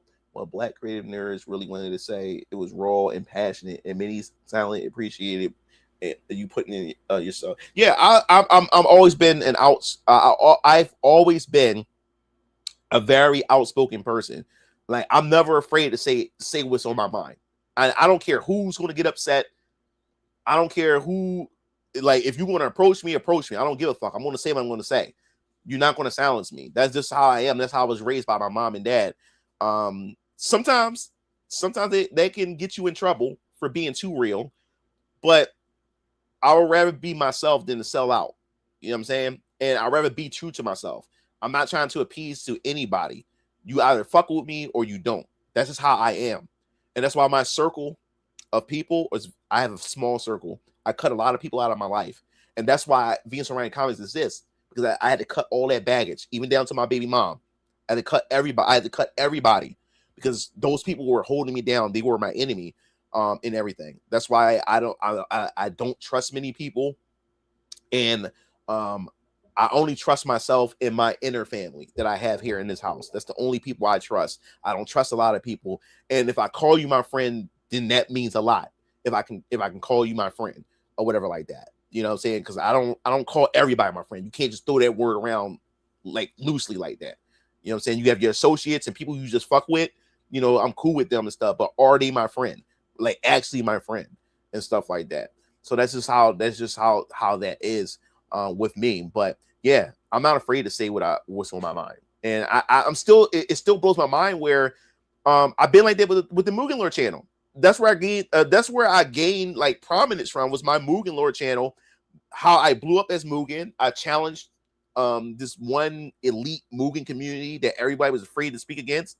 And I didn't give a fuck who they was. I spoke my mind about it, and people gravitated towards it because I said things that people wanted to say but were too afraid. Like, how dare I would never let somebody over the internet that's not in front of me bully me. You're on the other side of the screen.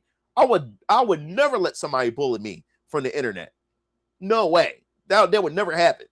Because in real life, you wouldn't even step to my face in real life to do that shit to me. You know what I'm saying?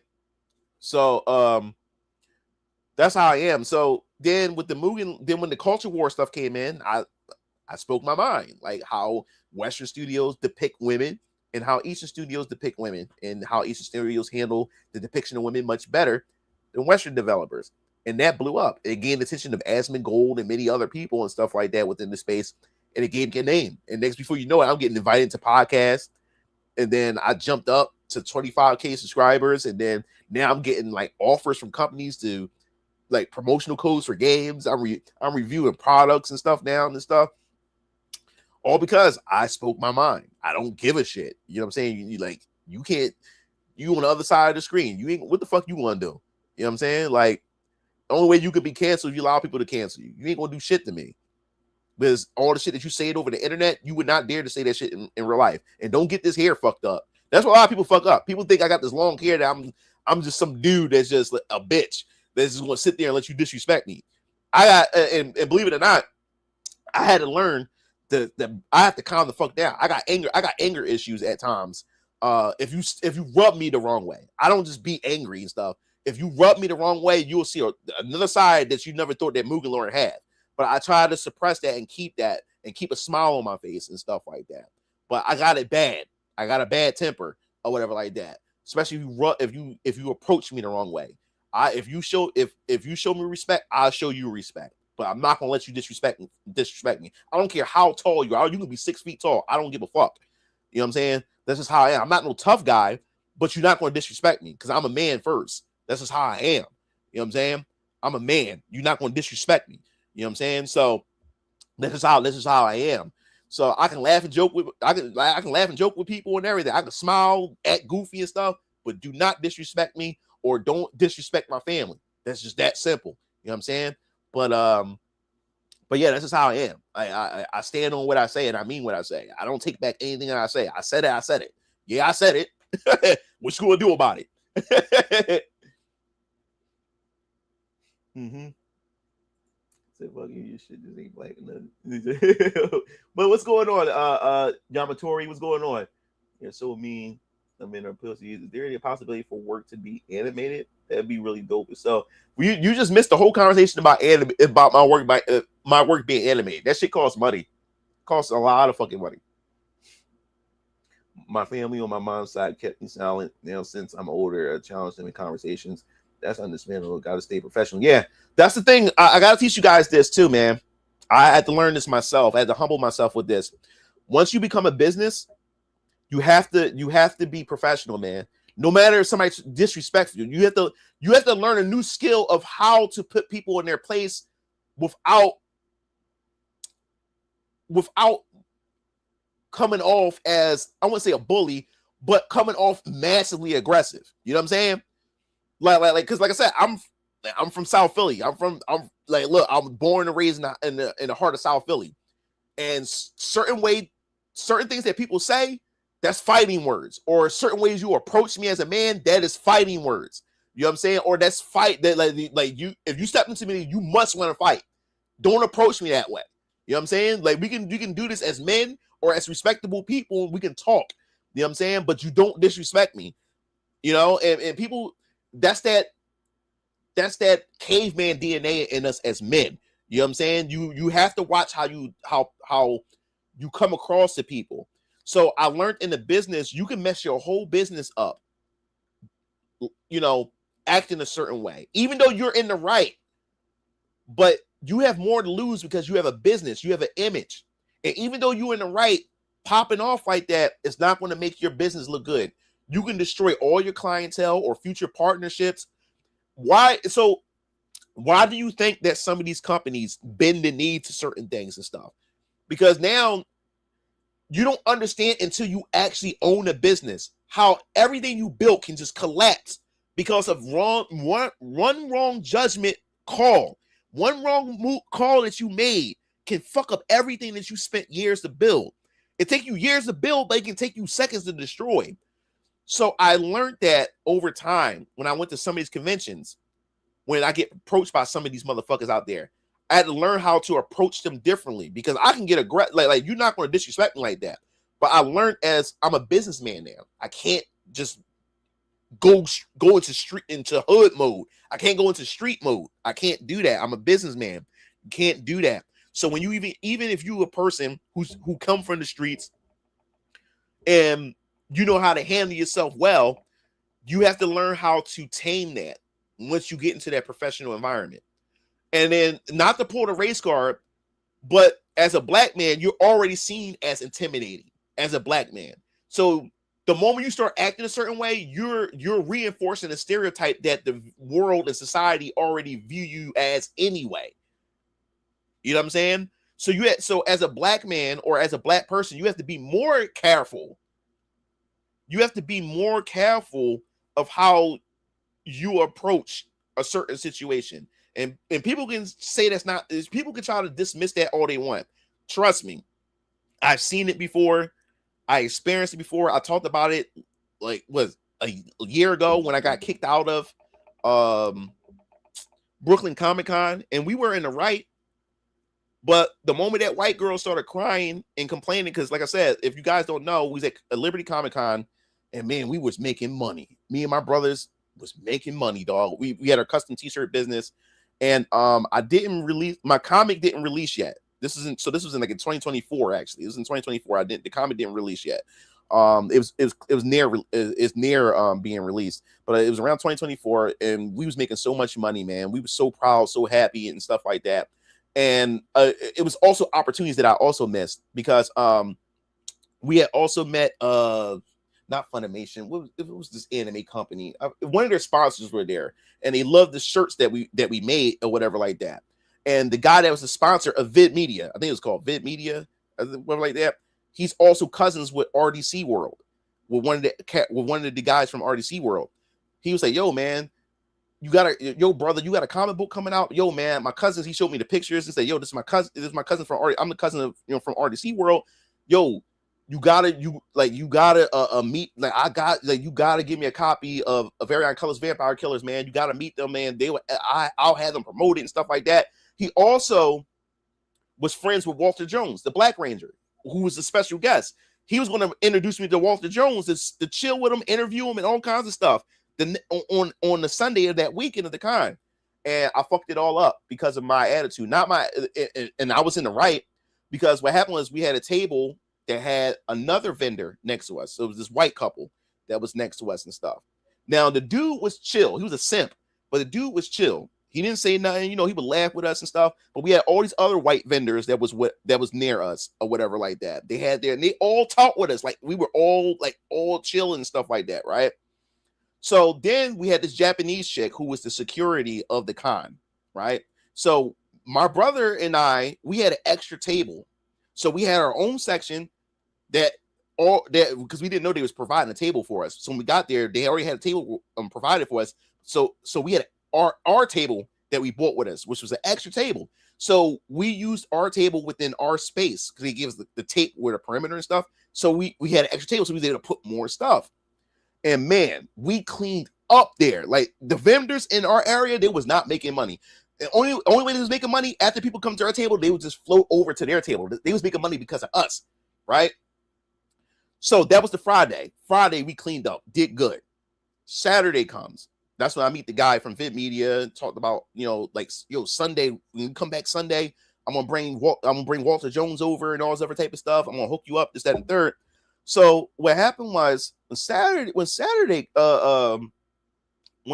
comes, we had a good run, everything is fine and stuff like that. So now it's Sunday, the final day. So we sitting down, we getting everything together, and the white dude that was next to us, who had his vendor, they were selling stickers and some shit like that. He's sitting there. So next thing you know, this white bitch come in. She comes walking in, and I'm on my cell phone. I'm texting, I'm tweeting about, the success on, what we done. So I hear this white bitch come over, and she sees our table and their table's right next to ours. So she's trying to squeeze in to be able to get around so she can sit with her boyfriend and stuff. So she says to her boyfriend, like, why the fuck did they have an extra table? They're not supposed to have an extra fucking table. So I hear it, but I'm like, who is she talking to like that? So I look up. She's looking at me over like that. And why is he sitting there when I'm trying to get the fuck by? So I'm looking at her. I said, I know she ain't talking to me, but I said, I'm not going to say it. Maybe she's talking about somebody else, but she looks me dead in my face, right? Then me and her eyes link up together. When she realized that I heard her, she was loud as shit. Like she said all this shit like I didn't hear it. I look at her. Then she give me that fake ass. You know how sometimes white people give you that fake ass smile when you look at them and shit like that. They feel uncomfortable and shit. She gives me that fake ass smile, and they don't say nothing. So she squeezes by. Now, remind you, we got along with everybody in our area. Even some of the fat bitches on the other side came over to our table and stuff like that and chilled with us and stuff. And then the Japanese chick, the security chick, she would come over and she would give everybody snacks, either cookies or they would give us like a fruit salad and stuff. And then the Japanese chick was sitting with us at our table, chilling with us, right? So next thing you know, so I was like, all right, whatever. So my dad said, yo, y'all want to eat something? Like me and Brian would go get some breakfast sandwiches. So while my brother, Kevin and Darius will sit there and, handle the customers and stuff. So the con didn't open up yet in the morning. This is the last day. It's a Sunday. So we like, all right, sure. Yeah. So Kev's like, yeah, just give me a sausage, egg, and cheese and stuff like that. So me and my dad went out, and this is our first time in Brooklyn. We've never been to Brooklyn before. So we went out and we walked the streets of Brooklyn to go get a breakfast sandwich and shit like that. So as we coming back, I hear my brother's voice. He sounds bothered. Because he's raising his voice. He said, why are you fucking talking to us like that? He said, I didn't there's no need to be fucking rude or disrespectful and shit. And I hear that white bitch. She's arguing with my brother. Call my brother all kinds of pussies and all this other type of stuff like that. This, that, and third. You're not supposed to have an extra table. She's bitching about a table. She's bitching about an extra table that we have. That's what she's bitching about. Because they don't have an extra table. She's bitching over an extra table that we have on our side. So I hear my brother from outside. And I hear my brother's voice is high strung. I know what my brother sound like. So I run in, and I knew it was that bitch because she was just disrespectful as hell. So I walk over and say, yo, what's the problem? First of all, I ain't talking to you. I'm like, bitch, who the fuck is you talking to? I'm getting smart with her because I'm hoping her boyfriend get up and say something. But the whole time, his bitch ass was sitting there. White boy was just sitting there, allowing her to talk shit. He wanted none of that smoke. He sat there and allowed his girlfriend to yap at the mouth at us. He didn't put her in her place. He didn't tell her to chill the fuck out. Yeah, it was some Karen shit. It was some fucking Karen shit. She was on Karen mode. So I'm like, and this is the thing that pissed me off. Everybody is sitting there watching this transpire. No one is coming in to try to calm down the situation and stuff like that. So then what happened was, once I started getting aggressive and stuff like that, I said, I lost my shit. So she stops, she leaves, right? So she goes back to get staff. The staff comes, she points at our table while we're selling stuff. We smiling, selling stuff and shit like that. Ain't paying the shit no mind. She's pointing at the table, and this long beard white dude looks at her over at the table. She points at her table. He shrugs his shoulders and just walks off and shit, right? So she is frustrated because he didn't do nothing about it. So then she goes over and get the Japanese chick. The Japanese chick comes over and she says to us, you're not supposed to have this table. This table, we already provided your table. You're not supposed to have this table. So my brother's like, wait a minute.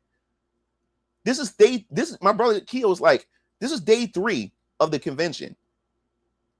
This is the final day of this convention. You've been coming to this table for the past 3 days, and you knew we had this table, and you said nothing. And you're the staff of this convention. If you knew he wasn't allowed to have this table, then why you didn't tell us anything of this?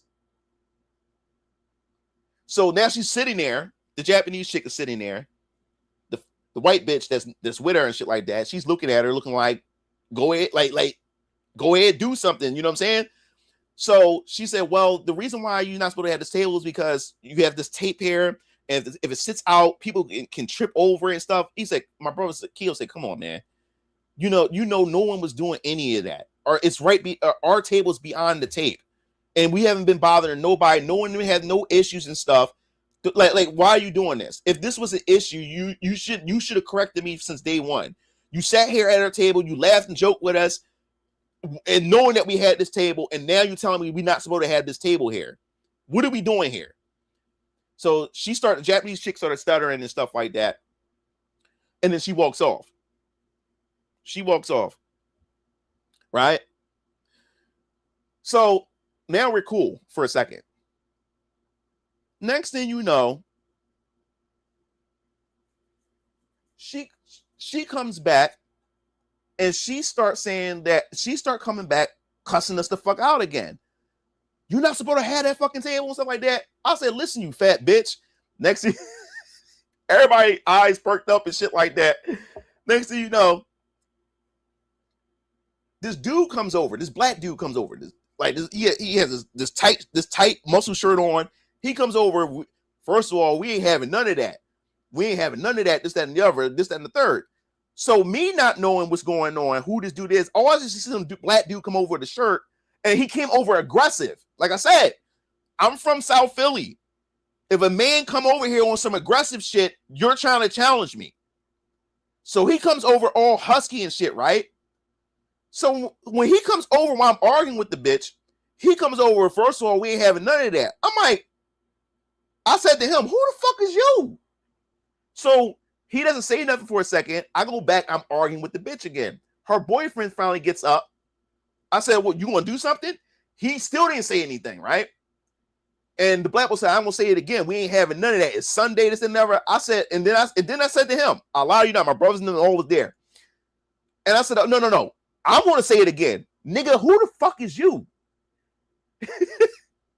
Well, I didn't know he's the owner of the convention.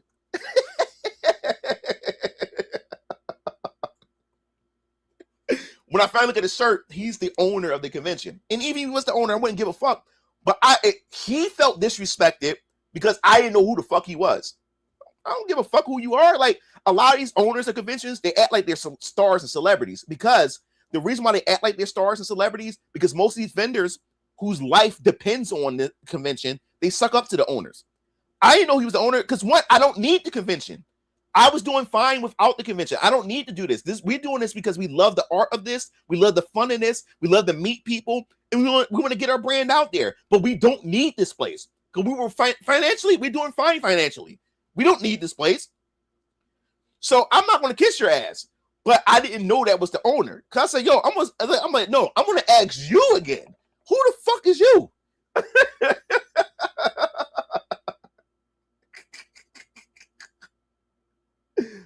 He said, hey, watch it with the word potty about. So no, I'm being honest. I'm just telling you, I'm being honest here.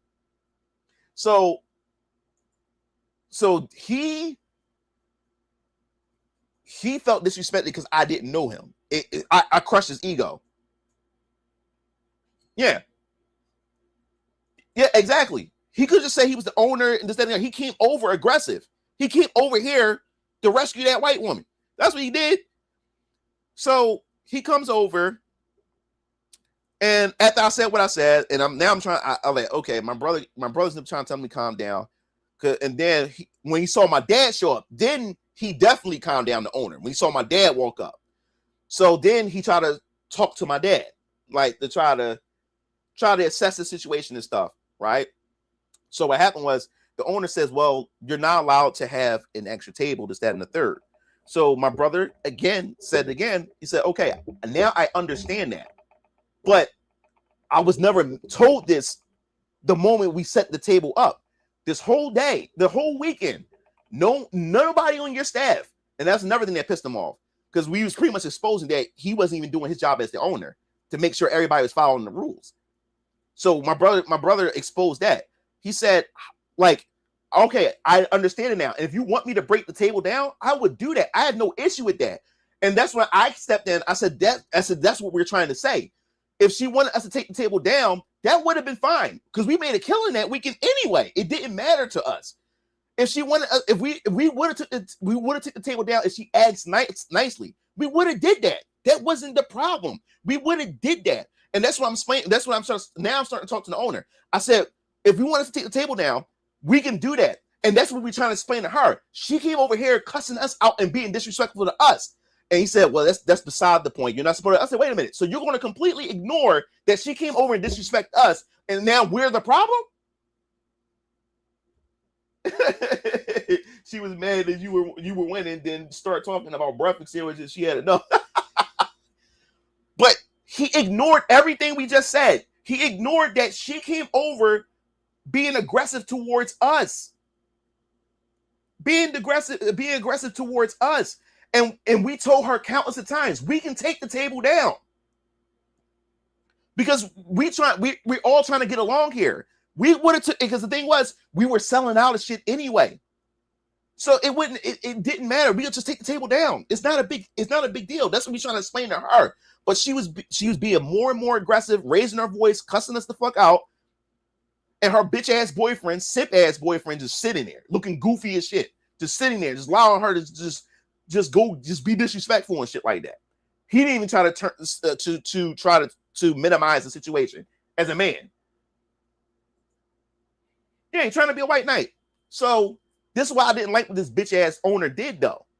Because what happened was, he said, no, man, don't worry about it. He said, listen, just take the table down and it won't be any other issues and stuff like that. It's Sunday, man. We ain't trying to get, we don't need all this, that, and third. I'm just trying to calm the situation down.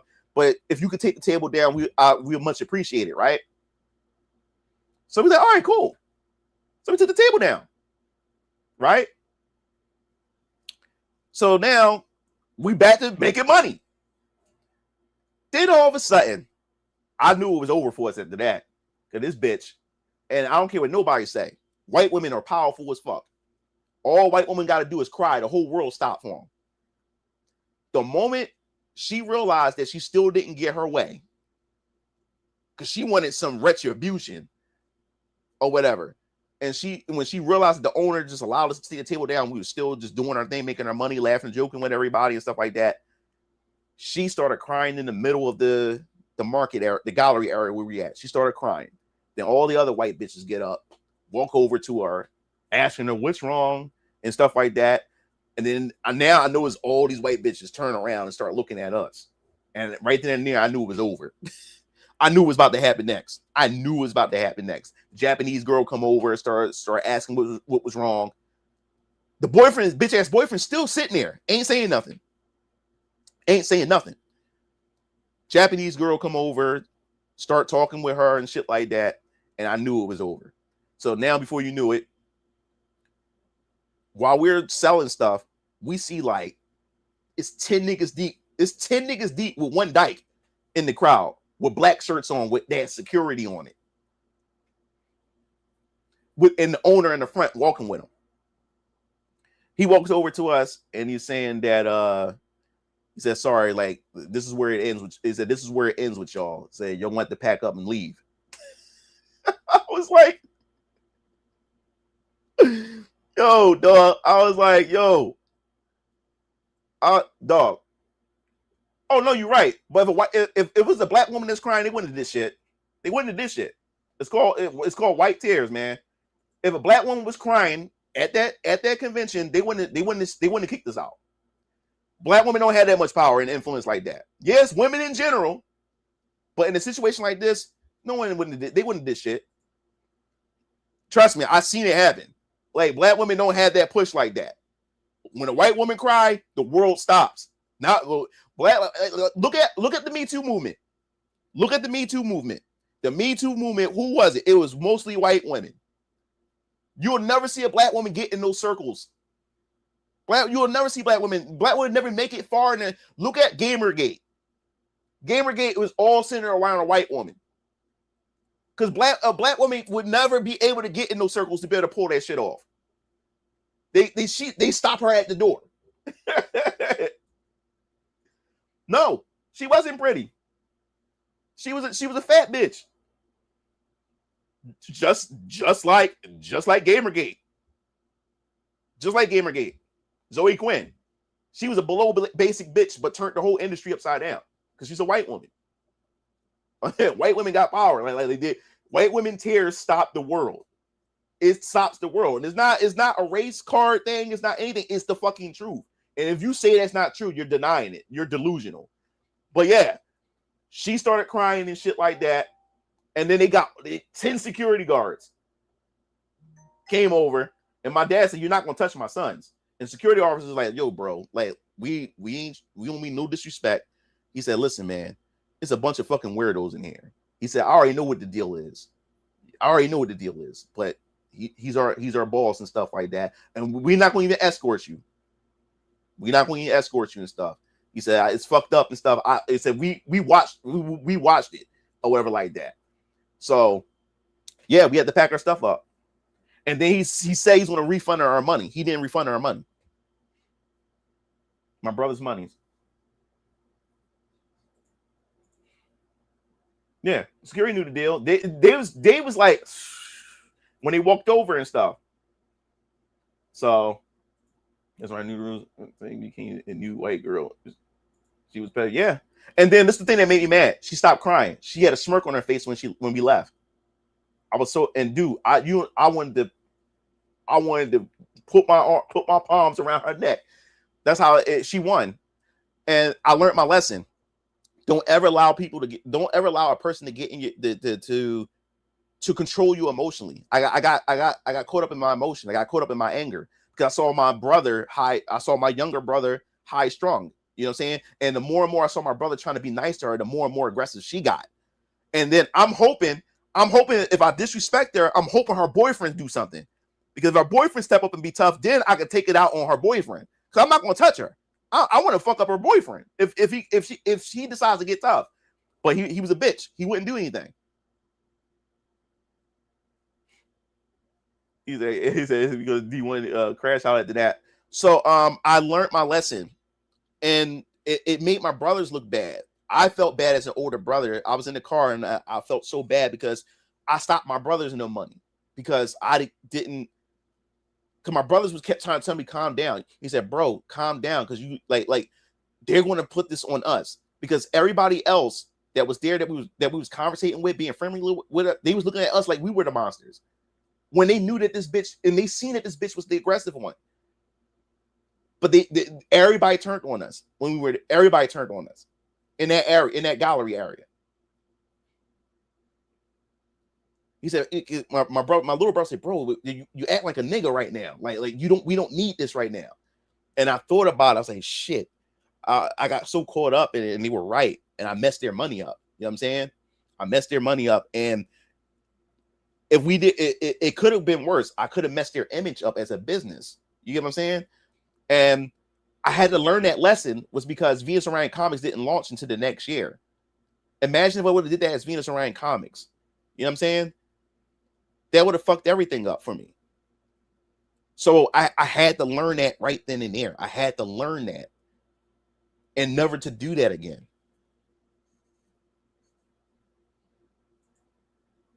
Like, who see this in that movie? Is it because I'm black? Yeah, man. So, yeah. So situations like that, man. You have to humble yourself, and now that you have a business, you have to humble yourself even more because you have more to lose. And your haters don't have nothing to lose. They don't got shit going on with their life. They have nothing going on with their life, so they don't mind provoking you and saying shit, trolling you, doing all kinds of shit because they have nothing going on with their lives. But you do. That's why even when I'm out and about in the streets, if there's a way to diffuse the situation, people are killing people. People are killing you for less nowadays. You get to an argument, that could be the day you lose your life. You get shot, get stabbed, get acid thrown on your face, because that happens to people. I've seen it. Your whole life can just turn upside down over a dispute. And you may have been in the right, but you being in the right can also get you killed or get you hurt or dismember you. Anything can happen in this day and time. No one is fighting fair. More people are more impatient and angry than ever before. So now that I have Venus and Orion comics, I have a daughter. She'll be 18 next year. She goes to college. I have so much to lose. That's why when I get into confrontations now, I learn how to diffuse it because I have more to lose. This individual don't have anything to lose. They don't. They got nothing going on for them. So you don't mind acting a fool. But I have more to lose. So what name do you prefer to call? You can call me, yeah. I suggest call me Mugen Lord. Just call me Mugen Lord. He probably wasn't selling. No, they wasn't selling much. The sales dried up. Like they were only selling because of us. People flood over to us, and then they would move over to them. Because when they walk to the gallery, they will walk past them and go to our table. And then that's why I said black support is awesome, though. Like I said, there's nothing wrong with black support. Because this older black woman came over with her grandchildren, and she said, "Oh my God, it's so beautiful seeing a young black brothers just doing something positive, just making something of themselves." And said, "Who's this fine gentleman?" "Oh, it's my dad." And they have their father. "Oh no, we gotta buy something from this table." And then what she did was she went over and grabbed her nieces, her nephews, and then they grabbed other black people. And then that's what he's getting. He's getting all these black people coming over. They was coming over buying shit from us and everything like that. We got white people buying stuff and stuff like that, but black people was just swarming us. He said, "Look at them. We got a family. We got a black family over here." So yeah, we made a killing, man. Got to have the black up. I remember we're boycotting DC.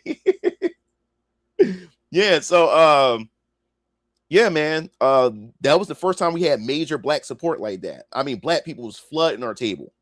They were flooding our table. They didn't even know we were there. So how old am I? I'll be 40 next year. I'll be 40. Yeah, that black support was crazy. I was not expecting that much black support. They came over. They was flooding our tables, buying shirts, buying bags, buying mugs, tumblers. They was buying. We sold out. Like when black people do support, when they do show up, they do show the fuck up. It's a beautiful thing, especially when you have something of quality that's worth it. And what attracted them was the fact is that there's 3 black young men and their black fathers with them, and all the black women was like, "Oh my God, no, we gotta help, we gotta support this family," and then they started just coming over. They just started coming over. And then they watched Boondocks and he watched Ralph and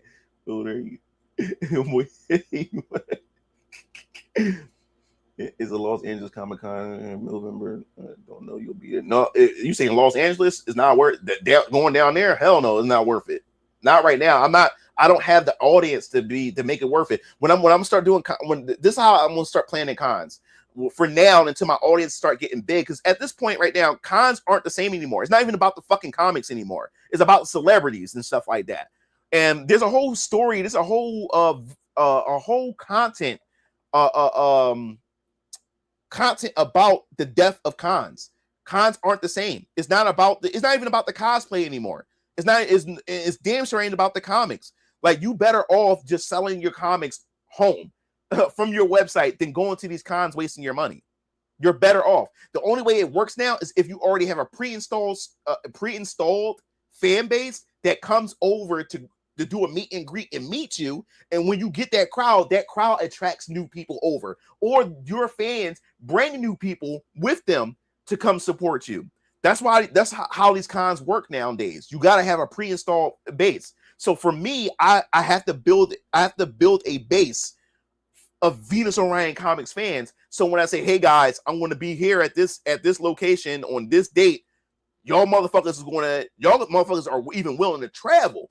And if you're already living in that area, you're going to come through and show support and maybe bring a friend. And you guys coming up, forming a crowd is going to get other people who don't know shit about me curious to come over and say, yo, what is this crowd about? And then that's how I get new fans.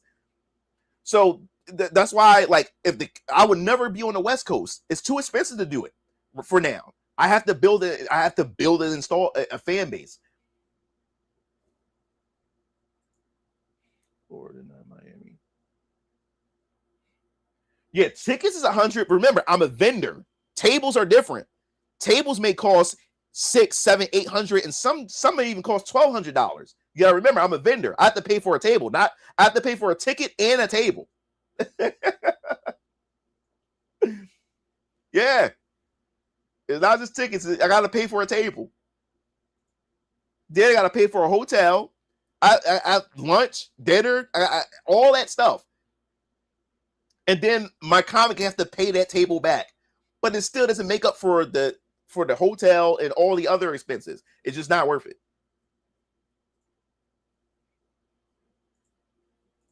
You gotta come. You're con in Boston, though, bro. Yeah. Like I said, my goal now, if I am gonna do a con, I'm gonna try to do one con a year, but it has to be a major con, because then I'm able to get more out of it. Because it's once a year, it's a major con, and I'm sure to get new people, gain new people, and stuff like that, and get a flood. So but those major cons do cost money. I would have to pay for that in advance. Those cost thousands of dollars. You know what I'm saying? So that's how I would do. That's how I have to do it that way. That's the only way I'm able to do it. You know what I'm saying? That's the only way I'm able to do it. It's age really, it's where baby really black really don't crack, huh? Yeah. Yeah, man. Said, have you been invited to do any panels at cons? No. Like I said, last year was my first cons. Liberty Comic Con, they were trying to get me to have my own panel, to be the highlight artist of Liberty Comic Con. But that was only if the other person fell through and didn't show up.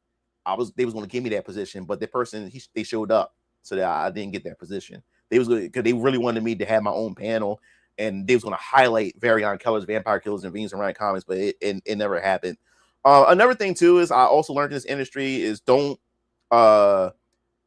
bank anything what people say, like when it comes to support. When it comes to supporting you, because there's a lot of lip service. People say they're going to do something for you. Don't expect anything. Even when people say they're going to do something for you, don't expect anything. I learned that. I learned that a lot. Being a creative, or just being me as an individual. Don't take any stock in anything. When people say they're going to support you, their actions will speak. It's all about their action, not their words. It sounds good that they're going to support you, but will they actually support you when it actually matters and when they actually count?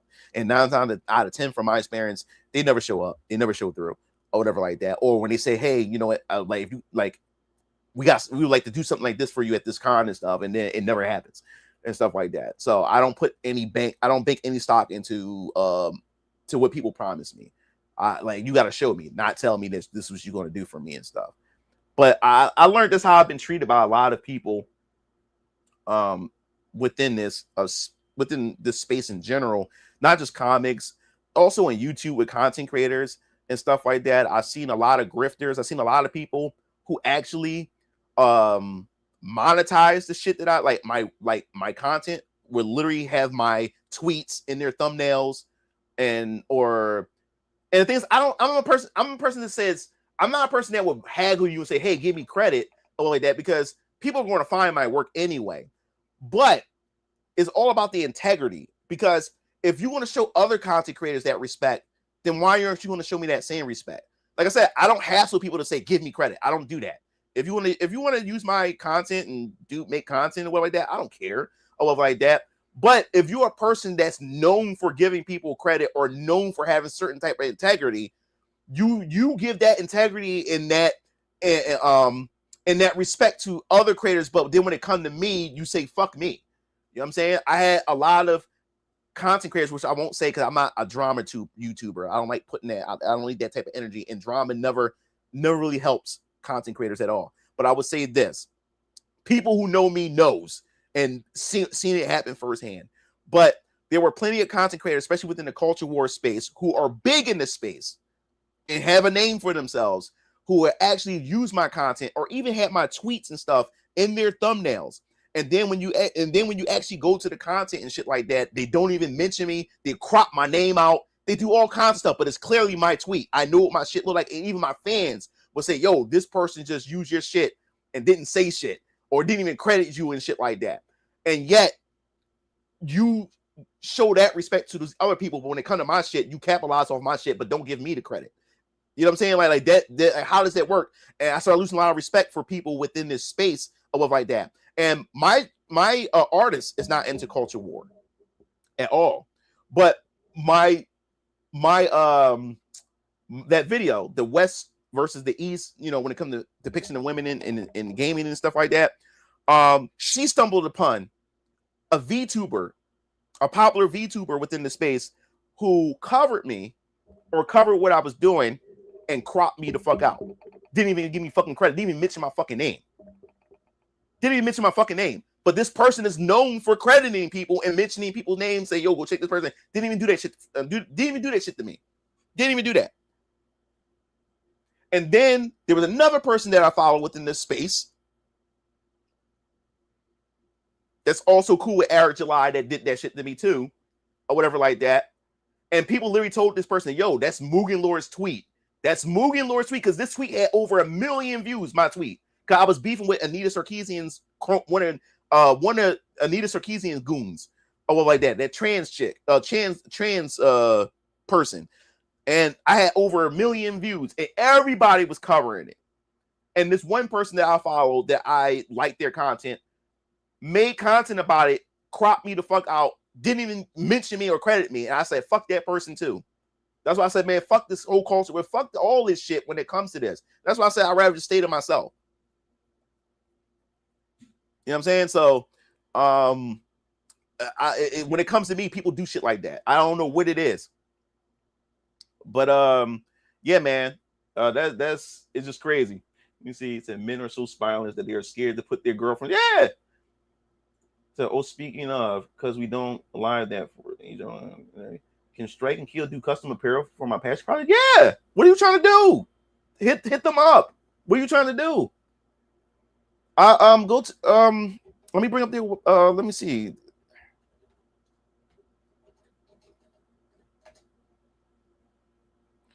Cause I think they changed their website name. Wait, let me see. Oh, 1 second, guys. Hold up. Yo, Kev.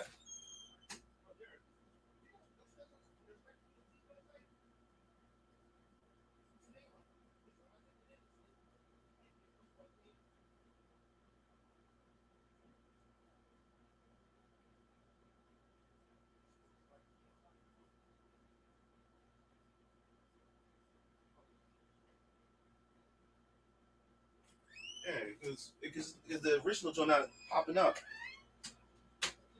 Huh? Oh, he's re-editing it. He's still re-editing it. Yeah, okay.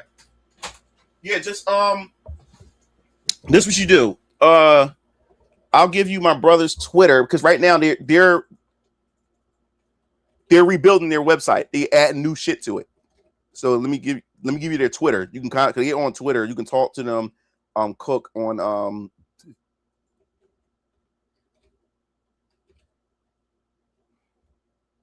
right, let me see. Yeah, here you go. Strike Kill. You can go to their Twitter. You can talk to them from there and they'll look out for you. Right now, their website is down because they're rebuilding. Because I didn't know for the past couple of days they're rebuilding, restructuring their site. They add new shit to it. They like glory, but don't want to do the work.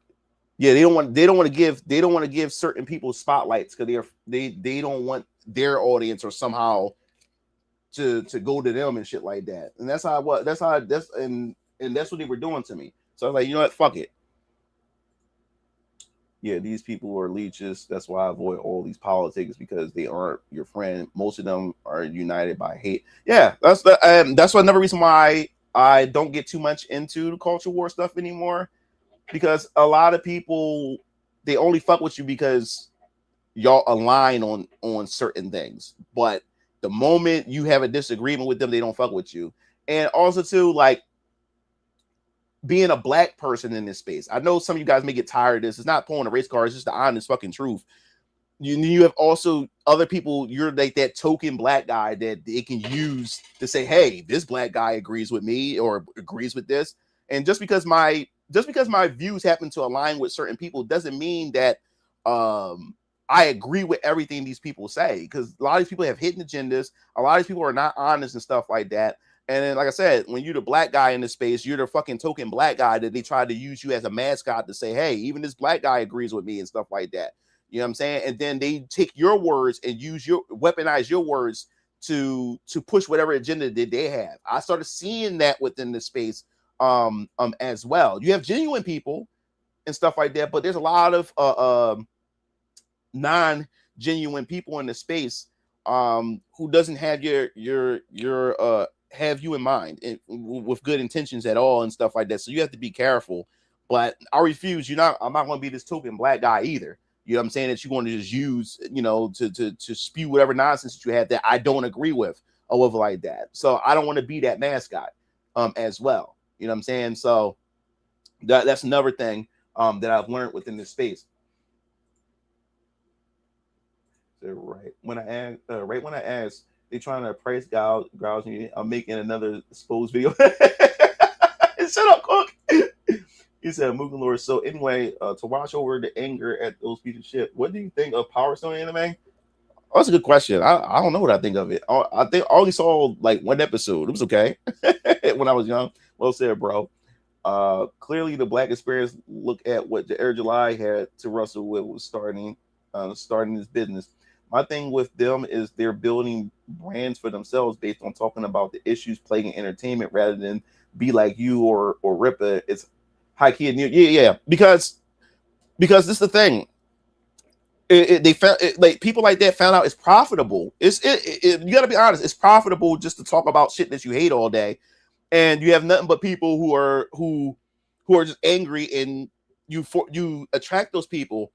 And another reason why I got away from the culture war was because it wasn't fun. Like the reason why I said these things because I was passionate about these things. These things actually bothered me, but after a while, I started attracting like the wrong kind of people who's always fucking angry about shit all the fucking time, and they themselves ain't trying to provide any solutions or anything like that. You know what I'm saying? Like that's why I did Venus and Ryan Comics. And when I did Venus and Ryan Comics, I didn't do Venus and Ryan Comics to spite Marvel or DC or woke Hollywood. I did it because I love to do this. I enjoy storytelling. What Hollywood did was make me focus back on the things that I walked away from when I was younger. Because back then with gaming was fine. So I spent more time sitting in front of games all day and watching anime and just ignoring my passion. But because Hollywood ruined my favorite form of entertainment. And then gaming started going woke and shit like that. The stuff wasn't fun. So what it did was it just put me back on my grind, put me back on my purpose, which was Venus and Orion. That's all it did. I didn't make Venus and Orion Comics to make a social statement or a political statement. This was something that was destined for me from day one. I just been ignoring it or been avoiding it because I was afraid of the unknown of what would happen if I tried. You know what I'm saying? But the lockdowns made me sit down and actually think about a lot of this stuff.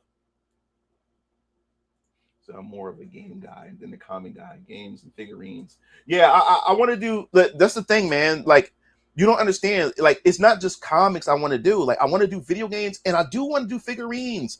Like I want people to collect this stuff too. Like for me first. Don't be surprised you'll find a Hezekiah figure or something at some point, or like a 3D print figure posted up in the back of my room, because like I said, I do this shit for me. So I will have some figures first before I actually like try to see if I can try to produce at these things produced and shit for everybody else. I always do this shit for me first. So don't be surprised to see a Siona figure at some point or whatever like that sitting over here somewhere or something, you know, up there or whatever. Because the moment I get my figures, that Android 18 is going away, that Vegeta's going away, all that shit going away is going to just be my shit and stuff like that. So yeah, I want to do figures too. I want to do that. I want to do that stuff. It said it'll run dry and get boring due to time. The Lord just got to be patient some time. Passion will outlive the haters. Keep creating. Don't cry about the culture war. Become the culture. Well said, Siru. Well said, my brother. Well said. So I better see a figurine. Yeah, you want to see one, man. You got. I'm shopping around because I already have some 3D printing people that approached me already and said they would love to do a 3D print of my characters. I just got to see how much it costs. Like I got. I'm new to the 3D. I'm new to the 3D printing space right now, and I have to research this stuff to make sure I don't get robbed. Because you got to understand, I almost gave up on Venus and Orion Comics when I first tried to start this, because I needed to find an artist, and I was getting robbed by so many artists or whatever like that, paying them, and they're not producing anything. They just walk away with my money and stuff like that. I had to hunt people down to get my money back. And that's why I held on to Jessica this long, because she was like the right artist, and she was very professional and respected my time, and I respected her time. And that's why we've been working together. I've been working with this woman for this long. And as I said before, when Venus and Orion Comics get big, her ass coming here. I'm bringing her to America. I want a work visa or whatever. She's coming to America. Her ass is coming here. We're going to be doing cons together. She's going to be on panels with me. I'm bringing her ass here. You know what I'm saying? So that's my dream. My dream is that's what I want to do. Right? Like my dad, like he's retired now, so he's going to definitely be investing in me.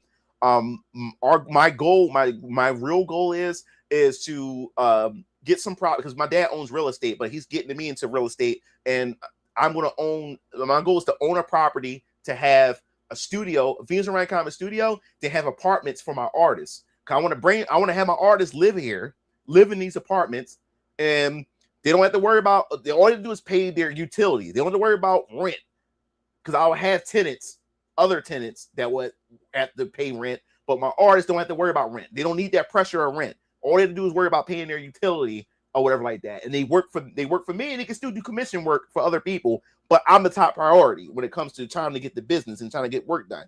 Put all them artists up in that fucking apartment on one floor, and they have my other tenants that pay rent on the other floor, and then at the bottom is Venus and Orion Comics Studio. That's how I want to do that shit. So yeah, that's how I want to do it. I'm not playing. I'm not playing around.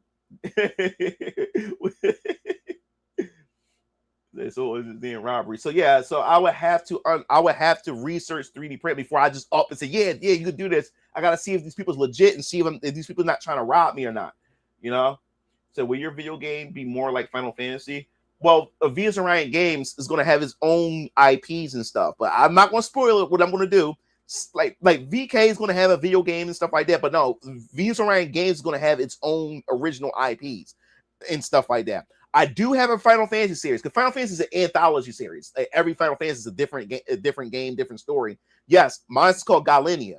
I've been doing that since RPG Maker. Galenia, and I already have Jessica had already drove my main character from Galenia Dreams of Aldeas, and each Galenia game will have a different title. Like my first Galenia game will be Galenia Dreams of Aldeas. That's the first one, and then I have so far in my I had drafted up about 8 of them so far. Different Galenia games. I'm also want to do a Galenia Tactics game as well.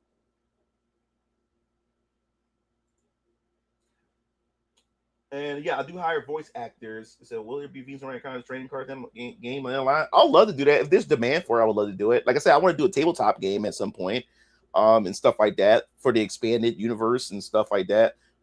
Everything is on the table. Like I said, I wanted to do trading cards for the first campaign. I'm still want to do I still want to do cards at some point for these campaigns for you guys to collect, and stuff like that. I know a lot of you guys had collected the keychains, and some of you guys got the rare keychains of Jasmine and Nolan Brett and Techlock and keychains and stuff. So a lot of people missed out. If you didn't back that campaign, you missed out on those 3 special ones that I had. But that real estate there. Power to you, man, with their real estate there. Yeah.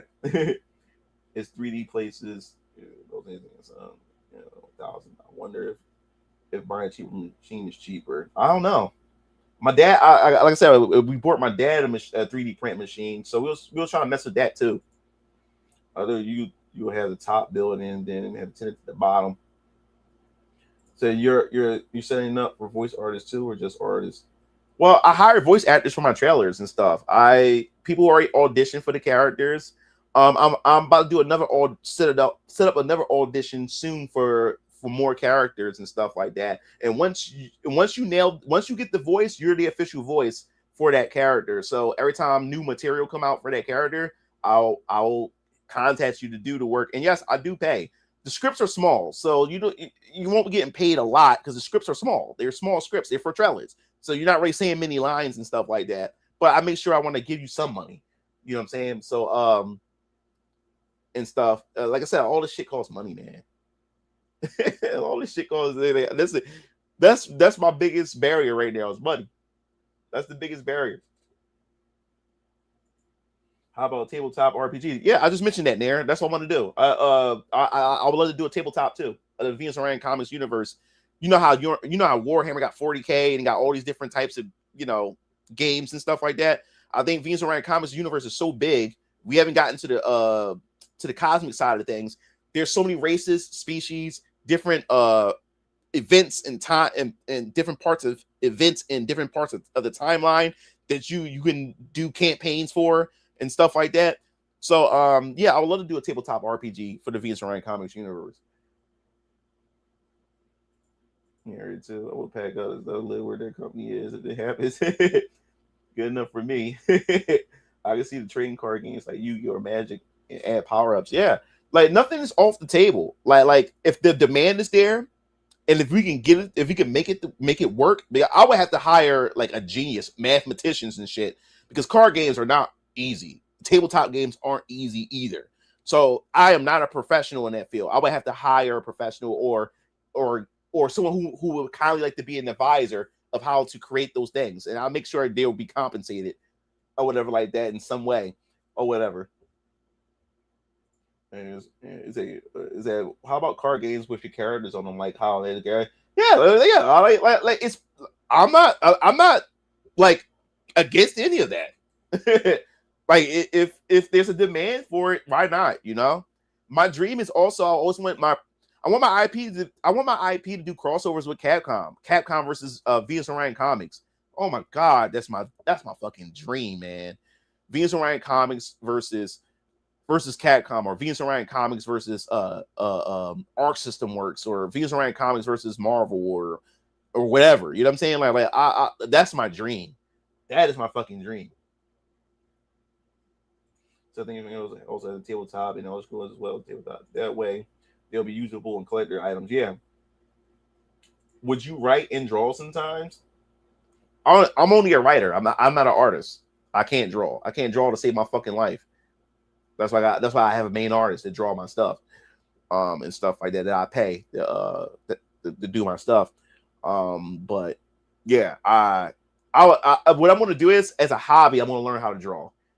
As a hobby, like I'm gonna get the digital pad, I'm gonna get all that, the pen and everything, and learn how and teach myself. I'm gonna draw a little cute chibi, like I'm gonna have my own unique art style, and that's gonna be like a hobby project or whatever like that, and maybe eventually do a series. And it's going to be in the Venus and Orion Comics universe. And like I said, there's more things about my universe you don't know, or whatever like that. So that'd be something that it'd be a little pet project for me to learn, or whatever like that.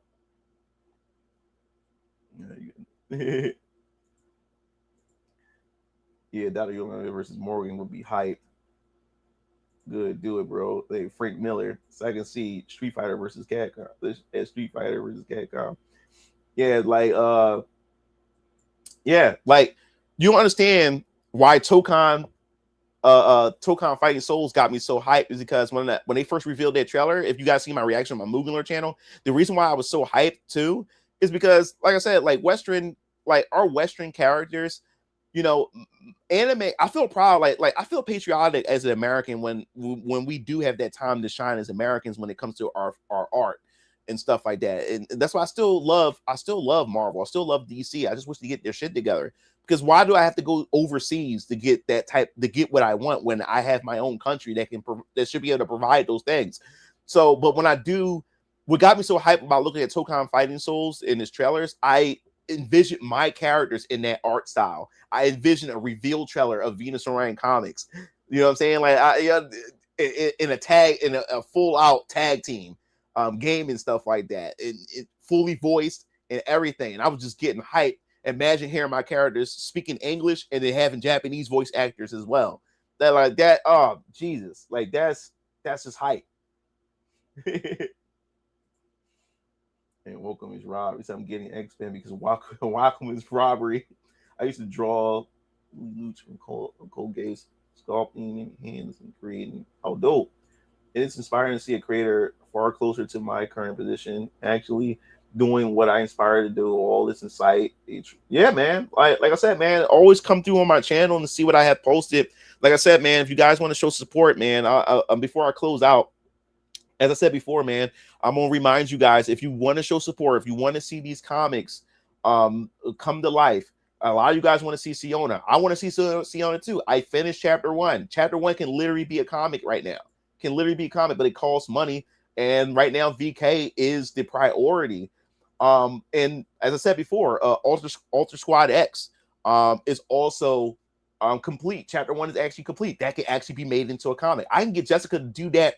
That can actually be the next book if you want to. If you want me to hold off on chapter 3 of VK and you want Ultra Squad X chapter 1 to be the next book, I can start that next. That can be the next thing I can do, because Siona would have to be done by another artist because Jessica's only doing VK and Ultra Squad X. I still have to find an artist for Siona and stuff. But since Jessica is doing Ultra Squad X too, I can get her to do that right next if you want me to. But like I said, it's up to if the demand is there. If you guys really want to see Ultra Squad X instead of chapter 3 of VK, we can do that. But at the same time, will it hurt me as a creator to where people like, wait a minute, like, we're not going to get the next chapter of VK? We're never getting another book. So this is where I'm conflicted at with this. Bro, gooning for this character. All right, cool. So yeah, this is, like I said before, I'm gonna put this back in the comment sections. Again, if you want to see these comics become a reality, you want to see these comics released sooner. As I said before, you don't understand how much it would help. You don't understand how much it would help if you become a patron. There's content here already. There's already content here already for you guys to dive into. And as I said before, you will also be able to have access to the comic for the digital comic by subscribing to the $5 tier. You have access to all the digital comics. So any digital comic that gets released and is posted on Patreon, $5 will give you access to all the digital comics that I will have on this platform when they come out. So you will have all that, and those digital comics will become eventually physical comics when they get completed. But you will be able to read them here first digitally. That's the plan. My plan moving forward for certain comics is to have them being developed and release a page as each page get released on Patreon. You get to read them ahead of a time, and once they get completed, then they can go straight into physical format. So as I said before, no problem. If this Patreon can pour at least $500 a month, you don't understand how much that will change, how much that will actually able to allow me to do 2 books at a time, meaning that I can still do a VK chapter and produce like Ultra Squad X or Siona or something like that. So if you guys are interested in wanting to show support, join my Patreon. I'm also going to start producing PDFs of guides of story, story crafting and stuff like that you guys will be able to download and always have that guide in your phone or your laptop, your computer, tablet, or whatever, and stuff like that. It helps. So yes, go to the comments, go to the comment sections for that link if you're interested. And as I said before, on my website, if you also want to show support, buying merch, which as I said before, if you guys want me to put up the hoodies, I have hoodies, I have sweatpants. I also have wallets and stuff like that. I'll activate that stuff tonight, so you can make your own choices and decisions if you want to buy those things. But yes, going to my store, buying merch also helps me.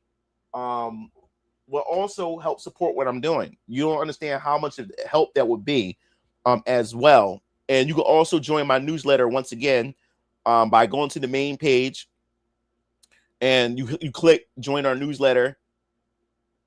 And then where it says sign up now, you put your information and hit subscribe, your email, and then hit subscribe.